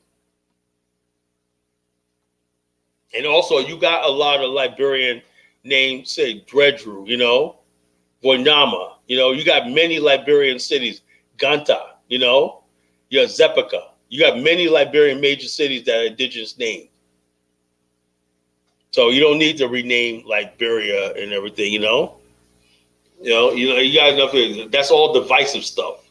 Rename this or rename. Everybody always talks about renaming stuff. What the hell? Liberia needs investment. We need to build something. You know, most Liberians. Let me tell you something. Most Liberians. You go to Liberia, right? The people that so-called indigenous love Liberia more than you think they do. You know, they said Monrovia, and years ago, people started saying, maybe we should change the flag. Everybody's like, man, all I know is the Lone Star, my Republic, and everything, man. Get out. They tried that. Let's rename it. They're like, man, this is Monrovia. The world knows Monrovia, you know? Liberia, like, let me give you an example, right? Yeah, I mean, it's still the oldest African city, right? Yeah, it is. I'll say, does anybody know anything about Guinea-Bissau? No. Not at all. Liberia is known because of its history. And they ain't trying to get rid of that. Yeah, and then for the fact that they had, for the fact that they had an American president that did his job and took care of the people, the citizen in this country, and try to get them something else going. I mean, not giving them a whole bunch of credit, but it's like, we as a people appreciate that, because that's what we expect, governments and things to take care of folks. So beautiful move, beautiful history. So fam, we're gonna keep on building on to it. Let me finish hearing what this goofy ass guy has to say about Liberia, because hopefully we can get to this, because I know there's so much incorrect stuff that he has to just like. Let me just play this one through. Okay. So this church is where they signed the Declaration of Independence? Right. The Liberian culture is saturated by American influence, and it's evident everywhere on these streets. I must say it is pretty cool walking around these streets and seeing like random touches of American influence. The people are very friendly. Everyone's cool. Hi. What a country, man. Yeah. While Liberia does have its own currency, they widely accept and prefer to use US dollars. They speak English here, American English. And we even have American accent. The license plates are remodeled after US states. It's funny that you would drive in Monroeville and you will see a car with a Pennsylvania plate, you see a car with Minnesota plate. It happens, that's a common thing. And the school curriculum is done the American way. They have American school buses here. Wow, amazing shot right there. The architecture looks like it can fit right in Washington, D.C. It's the executive mansion like the White House in the US, but it's currently on a renovation. And even the basketball league is mimicked after the NBA. And so instead of the NBA, they have the LBA. To me, Liberia as a whole is fascinating and has such an interesting culture. And even if it's one of the world's poorest countries, they surely are happy and welcoming people. So it's been an amazing few days here in Liberia, and I just am shocked of how Americanized it is. And it's pretty cool to be here as an American and see life out here in this West African nation. What do you think, man? I've been to 48 countries in Africa, and this is by far the most Americanized. That is Liberia for you. See you later. Yeah, whatever. There you go, man. The guy been to 48 African countries, and then this is the most American one. Folks, the white people in America are coming. They want to establish themselves in Africa, right? And they got their crosshairs on Liberia. So if you're gonna sit here and keep getting your ass kicked in these other countries and everything, where you got the country that's American friendly and you're Black American, you pass this opportunity up, man. I don't know what to tell you. There you go, man, family. So that's what we're doing. We're building on the energy, and over the years, there was always this big debate about what countries to move to in Africa and things like that. And some of the people I was dealing with, they were on some other stuff. They were looking for the more revolutionary countries. So the countries that came up were Zimbabwe and Angola. And obviously, people like myself say, not happening. I'm not gonna use those countries to push the movement that I need to push. And then as time go along, and me and Kala started talking, it was apparent that the closer the country is to America, the better it is, because of the issues that people are having, which is the laws and things that need to be, that we need to have in place to protect us. So I realized that I was right on point. So, right now, at some point when we were doing these travels, Liberia wouldn't have worked out because I think when I started going to Ghana, that's when we started seeing the amount of Liberians that fled to Ghana and things like that. So, but the good thing of it is, family, we have had a chance to see this movement gain momentum, and then we have also got a chance to see literally how all these other countries have failed us and not represent us. Like, I've still got to keep on thinking about that video that they played on King Ghana. It's like really, it disturbs me. But the one part that disturbed me is the fact that the sister has to say what she has to say, which people are going to be real about their situations. Like, and they lack empathy, and they, you know what I'm saying? And everything's a joke. Why is Black African American pain so funny? Yeah, I mean, the lady was just trying to go get some paperwork done in the office, and I don't think she was asking for any special favor, but she is a customer in the country. once I pay for your visa, once I'm paying for lodging, once I'm paying for anything in the country, food, whatever, transportation, I'm a customer in your country. And this is how you're treating a customer, paying customer that's contributing. Maybe I don't have money like the Chinese or the Indians. So what? I'm a paying customer. And this is the things that I don't like. And that's why when sometimes I have to explain to people that, well, we're going to these countries, but we're not talking about no business or investment. And we're going to do something light if we do that. But I started realizing that the best thing for me to do is not put any of those things on there as far as business or investment. Just enjoy the country. Yeah. And that's what I've relegated to now. Especially last time when I went to Senegal, the Gambia, and Tanzania, because at one point I did have business conferences there, and I just realized I was like, let me just slow down and just focus on what we're doing in Ghana, and then until I really find a better country that's going to accommodate people, there's no need to push these things, because all it does is just hurt people. Because then we talk so much about all these countries, like we talk so much about Tanzania, but so many people have been getting their feelings hurt. And then we can't always just go around and blame the victim, because when I hear these conversations about Tanzania, it seems like people are spending more time blaming the victims. These are people who are giving up lives, careers, and is trying to make a move in Africa for whatever many reasons. And things like that. And we should be thankful of it, because at one point you couldn't get any of us to say that we're gonna live in Africa. Yeah, you couldn't get everybody even to turn on the African television. I mean, think about when Dr. Clark, Dr. Ben, and those guys are doing trips to Africa back in the 80s, and I think they even started in the 70s. Nobody was pushing no repatriation or live and do business in Africa and things like that. It was just a whole different energy. And now that we're in the 21st century and we're doing that, we need some kind of love. So that's what I'm always talking about. The education situation in Africa is not good. And it doesn't benefit us, because our people are not being educated about us and showing us a level of respect. They're being educated that white people and everyone else are the greatest people, and they have built civilization and they built everything. And the only thing that we're being relegated or looked at is just black as slaves. These are black people that are former slaves and things like that. Like, you and I are no slaves. You and I never spend any time working on a plantation, other than maybe it's one or two jobs that we call a plantation. Outside of that, it's it's like, where's the love, where's the respect for paying customers, for paying investors and things like that. And I really feel some people look down on us because we don't bring the heavy weight of investment and money like Chinese and Indians. But we can solve these things by cooperative economics. But why would I go through all of that in your country if you're not going to show me any love or respect? So I don't know where people go from here with Tanzania, but the only thing I can tell you, just like we're telling you about all these other countries that don't work out for a high percentage of our people, is to come to Liberia. Now, I can always accommodate people in Ghana. We have things, we have just built a level of expertise, but I want people to be somewhere where they can have a fresh start, where they don't have to deal with the disgruntledness of other people who completely are just frustrated, and because they have so much negative videos about countries like Ghana. So like, yes, we have a high percentage of people that are successful there, and then we have people that just didn't work out for. But it's like, to me, that's personally, that's rolling the dice too much, and some people are not going to be able to handle a chancy situation.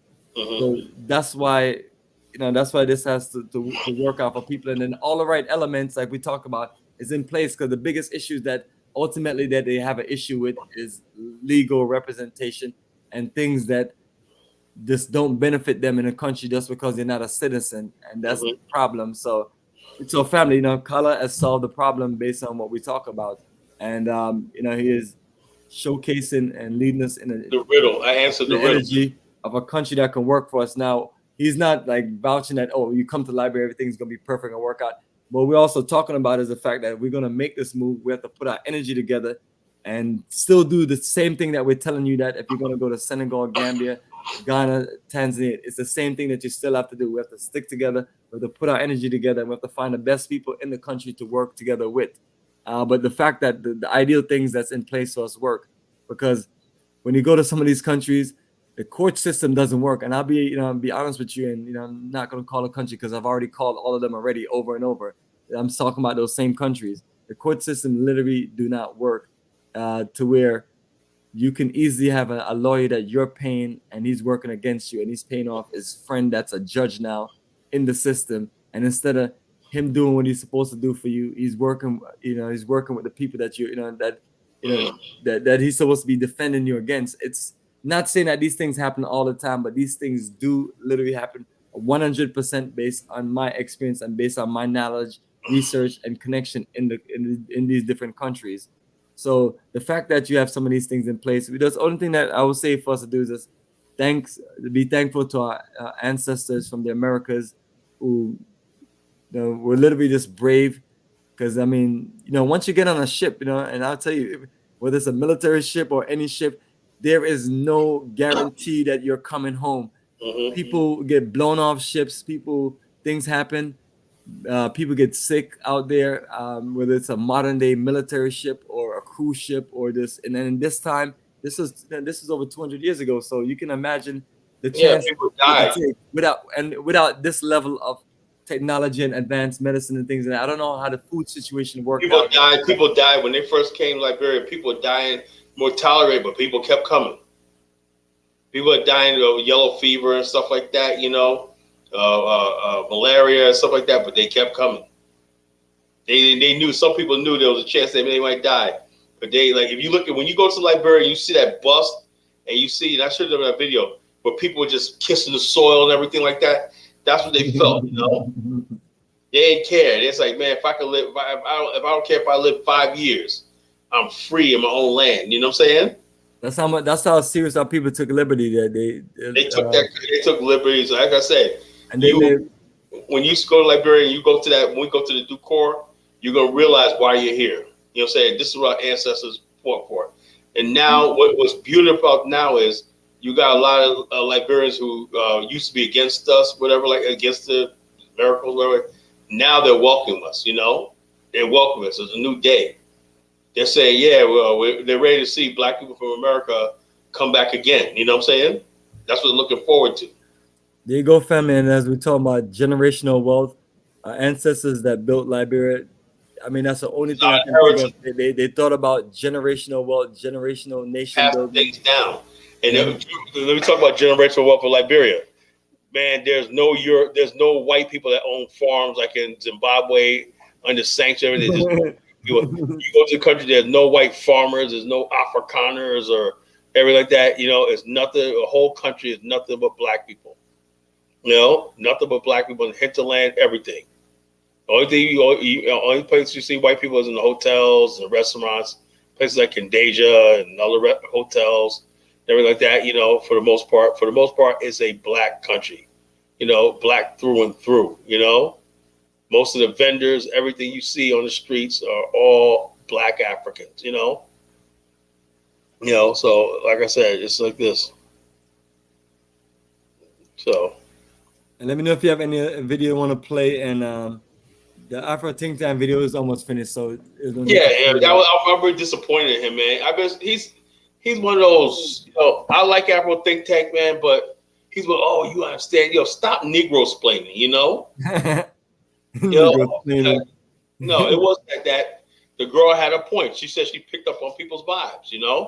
Why are you here in my country and everything like that? That's the worst thing you can ever do. That's not the first time, because Tiffany Banner had a friend that was had an incident, right, with a girl that she was with there, and the one lady said to her, "Oh, once a slave, always a slave," There you go, man. It's like ignorant stuff like that, brother. Literally, stuff like that will send you into a freaking rage. Did they go around to the white people and say, "Once a devil, always a devil"? No. White people, all white people aren't devils. They did a lot of good stuff and whatnot, But they what you call? That's why we can say, let's say we can't be spread too thin on the continent. We just got to take 3 or 4 countries that we're building in. Rest of them we just visit. Exactly, and that's where I'm at, brother. I've had more than enough, and that's why I just go to places and then my tour group, and we just in and out. And so, I got my investments in Ghana that's gonna grow well because it's pioneer investment, and we're gonna keep on working on that. And once we build what we need to build there in Liberia, that's another country. Yeah, once we have in West Africa, once we have our own established community in Liberia and everything like that, then later on banks, on everything like that, then we can access the whole entire continent. You could go to other countries just visit, but you have a country to go back to, you know? Exactly. The goal is to have a real serious foundation in Africa. Yeah, where we can us operate there as a headquarters. So that's the plan, family. As you're hearing it from. You can go to the Gambia, right? But shit don't work out. You got some place to go back. You don't have to come back to the United States. We're gonna have it so that you can come to Ghana, where we're at, in Liberia. You know, those two countries. You know. So there you go, family. That's what we got rolling and setting up. And once we start building more energy there, we're gonna turn back around, and all you disgruntled folks, especially in the Senegal, the Gambian, Tanzania, they're all gonna come to Liberia. We're gonna reach back out to you, and then with a better proposal for repatriation, and get you set up better. And because I realize no matter what the situation is, I'm gonna always have a certain percentage of people who just don't want to deal with Ghana for the fact of, I mean, I don't have to say anything to people. They go on YouTube just like anyone else, and then they put in the different countries, and they see the level of drama and chaos. And they don't really always see. O'Shea said, Ghana. I don't know why he does it. Kenyatta said, black people turning Ghana into ATL. What the fuck is this? These people talking. I don't know what the issue that people like himself have with Georgia. I don't know if he gets that from Dynas or whoever, but this is one of the best places I've ever lived in my entire life, Georgia. I drove through Georgia, man. The southern part of Georgia, that's a beautiful state. Macon and all that's a freaking beautiful area. Yeah, I mean, August would be 22 years I've been here, and that's probably longer than other places combined. I love the eastern coast of America. I love this place, you know. And then before I lived in Virginia, and Virginia was beautiful. And so people ask me why I left because I got a job at the airlines. I got a job at the airlines working aircraft maintenance, which paid me a lot of money. So there was no need for living in Virginia when my goal was to expand my career in a major area, which had a major airport and a major airlines for me to work with and expand my career. And then we have beautiful access on Delta Airlines to go all over the world. So it worked out in the beginning, and it's still working out now. And then the level of customers that I have here in Georgia, I can just make a living off my IT business alone.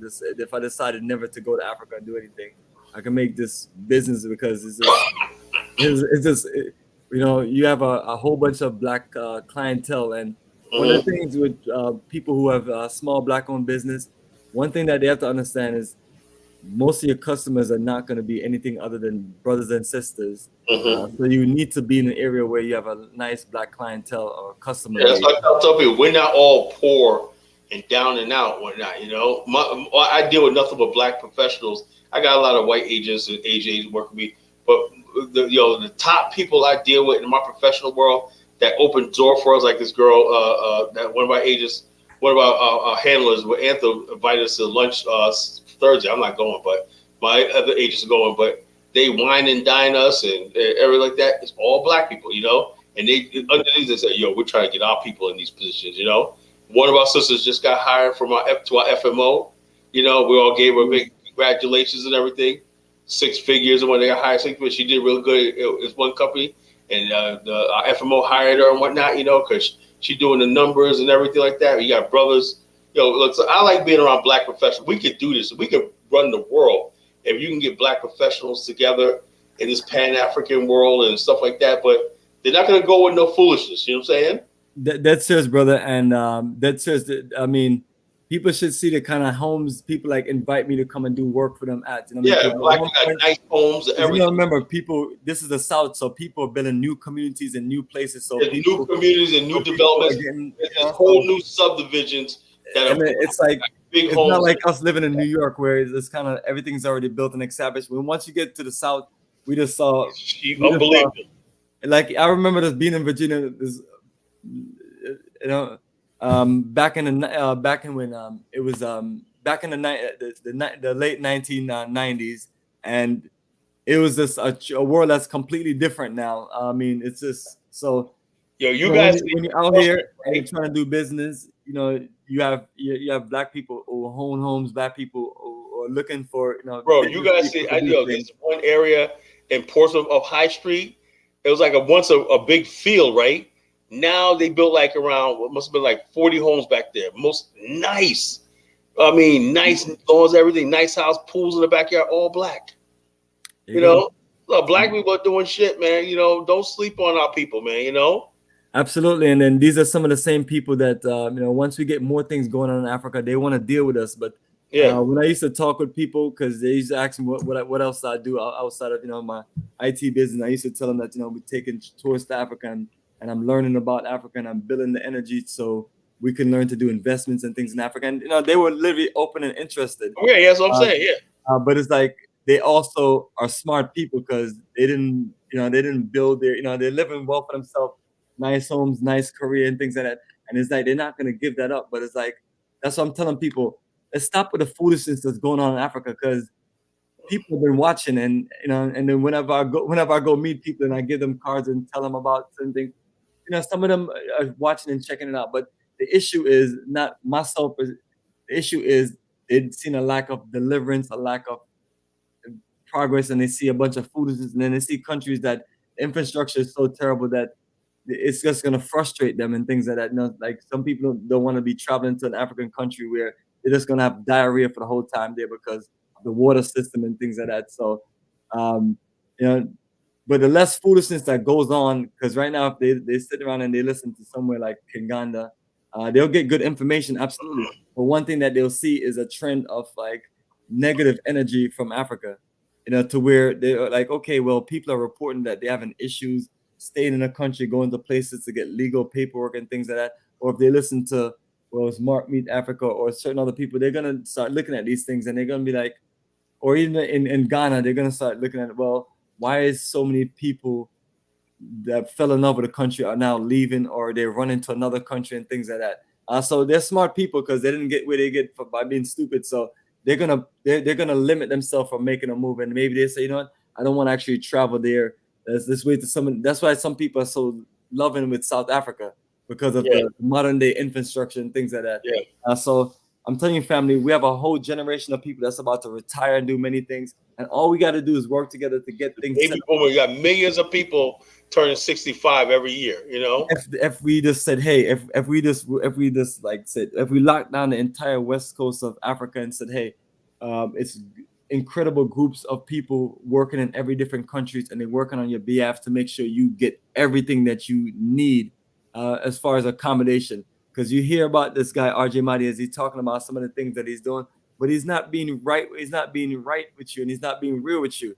It's like they don't put out the kind of energy to help people like they claim that they do. Because if they did, number one thing I would say, if they did, they would have an incredible amount of success, and then more and more people will keep sending people there. I've already stopped sending anybody in those directions to any to any of them because it's just like, and then just trying to convince people like, hey, it's not worth it. Do not make the move. If you do make the move, just make sure you do some in detail research. But watch out for these people because they're out there and they're waiting for you and things like that.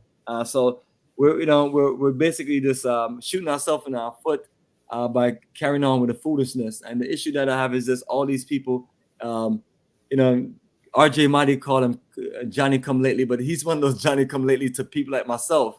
I mean, I was like, dude, you just came out of nowhere and then started talking all this stuff. And if you were really about your business, we'd see a high level of success.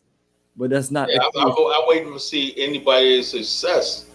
Where's all the people that can vouch for him and talk about all the great things RJ Mahdi did? Like I was reading through the Kingana channel video O'Shea made of me and him, and I was looking at the comments, and I don't, one person said that they paid for his membership and it worked out.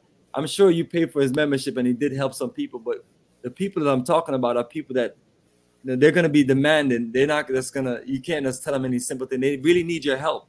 And then when they're trying to get help, and then you're acting like you're frustrated because they're checking you and helping them and things like that. Those are the people that that you don't hear much from. But I'm sure one or two people is so-called helped and things like that. And then sometimes people don't know the difference between someone helping them and somebody really just playing games with them. So it's like, has this guy ever really delivered anything? I personally don't have anything tangible because so far out of all the people that we have sent, none of them have worked out with him. It's just like if you call me and tell me, hey, Bomani, I got 10 people I'm gonna send them to you to get them to Africa and so on. Like, I'm not gonna tell you that none of them worked out, because it's a reflection of your business. If someone's already recommending them and they're already clear about certain things, if your business is about what it's about, then you're gonna deliver, because they're gonna do their research. They're gonna look at things. They're gonna listen to your tone when you call them, when you talk to them. They're gonna see what the communication is and things like that. And the typical thing we hear about this guy is, he's a little cocky little midget. You know what I mean? Small man syndrome, where you're the short guy and you just like supposed to be the toughest, and and things like that. And then now he sounds like a little. I don't know what he sounds like on Phil's show, but he literally sounds like he's a victim and like he's been hurt. Like, I'm like, yo, you the one with all the money. How you hurt it? I still can't get over. Paid $1,000 for investment program, which is basically a high price for consultation, because that's all it is. You know what I mean? And so I just want to know, what could possibly he say that somebody stroke him a check for $30,000? He's gonna sell on that stuff, man. Yeah. There's money in this business, man. There's people out there that would invest in you, and you gotta make sure that you do them right, because it's a tricky situation. So that's what I'm telling people: don't get involved in some of these businesses if you can't deliver it, because once one or two things don't go right, people are gonna be on you, and you got to be able to deal with that. You know what I mean? So one of the questions you asked, how do you deal with pressure? I was like, yo, you just accommodate. That's it. You accommodate, and then you only can accommodate so much, and you only can impress people and make sure people are good so much. But it's like, you're gonna have one or two issues, but we have to learn to deal with these things. That coward stuff that he's pulling on Phil is not respectful. How about you? Well, it's probably too much people for him to call and apologize and work things out, and then he's already have my energy out there on him, and so people are checking like, why is Bomani coming after you? Bomani don't go after anybody. Last person we saw Bomani go after is a Negropean for being disrespectful to us, being disrespectful to my child, and and talking stuff that he doesn't have concrete information on, and so on. But outside of that, man, family, I'm your brother's keeper, and we're looking to do this at a higher level. So, recognize what's real, and I'm always telling people when I reach out to them, it's up to them. They can do their research, and they can see a strong track record of someone being committed to this movement since the inception of this study group and the inception of traveling. So that covers 19 to 20 years, family. So let's keep it real and keep holding our people down. Kala, let me know if you have another video you want us to play or share, or if you're just ready. No, I think we're done for the night, man. I got to get up in the morning. There you go, family. So we appreciate you joining us, and we're going to close out with some beautiful music, and just share some nice photos with you from our website, africafortheafricans.org, and definitely want you to, like I mentioned, do your research, keep on checking out what we're doing, and anybody have any doubts, run it by me and Bomani and myself, and we'll tell you whether they're legit or not. I can tell you. You're going to see a certain trend, literally, and you have to be around long enough to see these trends, because trust me, family, many have come and many have gone. You know what I mean? And then so when the smoke clears, you see who's standing, and that's us. We've been in this game, standing strong for a long time, and we don't like this subject talking about. We're gonna keep on building energy for generational wealth and put things in place to uplift our children, so we can compete, and so they can be proud of us as a people and proud of our ancestors. I believe now is the time. Now is the time. I'm glad I went to Liberia 2 years ago, because like I said, I was looking for someplace. I was looking for Angola, and I just Liberia said, "This is it right here." I said it was here all the time. Even though I had plans for Liberia, right? But that was like, after Ghana, after Nigeria, like this, I went to Liberia. I said, man, this is where we ought to be. And I've been preaching like that. I always said like we should be interested in Liberia, right? But I never thought it was a place that we could talk about investing and building and everything. It dawned on me that this is a perfect country because of the laws. And I saw what you were going through, and I said, a lot of people, because at the time it was like, well, what there, it was like Lucy was having trouble in Ghana, right? You know, the house, whatever like that. They wanted to. I don't know what happened. The land dispute. No, I said, and then, farming and things like that. yeah. And all of a sudden, I said to myself, I said, in Liberia, you know, they told me, oh no, you just get the land deed. And sure, I said, you mean tell me if I go there, right? I buy the land, I get the deed, it's mine. Yeah, it's yours. I said, man, that solves like 70-80% of the problem right there. It does, brother. It does. The way the laws work solve a lot of problems because that's what people use against us in the different countries and our ignorance in the law. Yeah, and I said like this, I knowing about that, right, really, but I didn't really believe it until I got there. I said, oh yeah, you could buy property. Like this somebody wanted to sell me a piece of beef from property for like $4,000. Say, yeah, maybe I might come back and whatnot. You know, it takes some work to clear all that the trees and rubbish out and everything. But if I had the money and time to put some money to clear that out and everything, it was nice. It was a piece of beachfront property, you know. You know, and I said, yeah, that's nice. I mean, you mean tell me? I said that's all I have to do, you know, and I could own land. They said, oh yeah, you're Black American. I said, I don't have to be a citizen. No. We want people. The government said they want more Black people from America coming over here because they want Black people to come over here. They want celebrities. They want to make Liberia. They want to compete with Ghana, you know, and all these other countries for Black people from America to come here. I said, man, that's gonna be no problem. You know, that's gonna be no problem. You know, and so that's when I was hooked. I was like, yeah, this is a place. I said this was here all the time. That's, you know, knowing about Liberia and everything. I studied Liberia, and then I started looking more deeply at its constitution. And I said, yeah, you're right. This was a place where Black people were emigrating to Liberia up until like 1980. You know, Bill basketball player Bill Russell had a farm in Liberia. Oh no. Yeah, he had a farm in Liberia. You know, so did Nina Simone. So did John Amos. You know, Liberia was always a country where Black people from America say, yeah, we always have Black people in America here that own farms, own businesses, everything. They always come in the 70s and whatnot, you know? And I said, wow, man. I said, look, this is the place. I said, this is the freaking place. I said, this is the place, you know? It's the place. Anyway, but I got to go, brother Bomani. I'm going to give you a ring tomorrow. All right, take care, brother and family. We're going to close out with you on some beautiful music from our good brother, Melanie Ganji, Sons of Africa.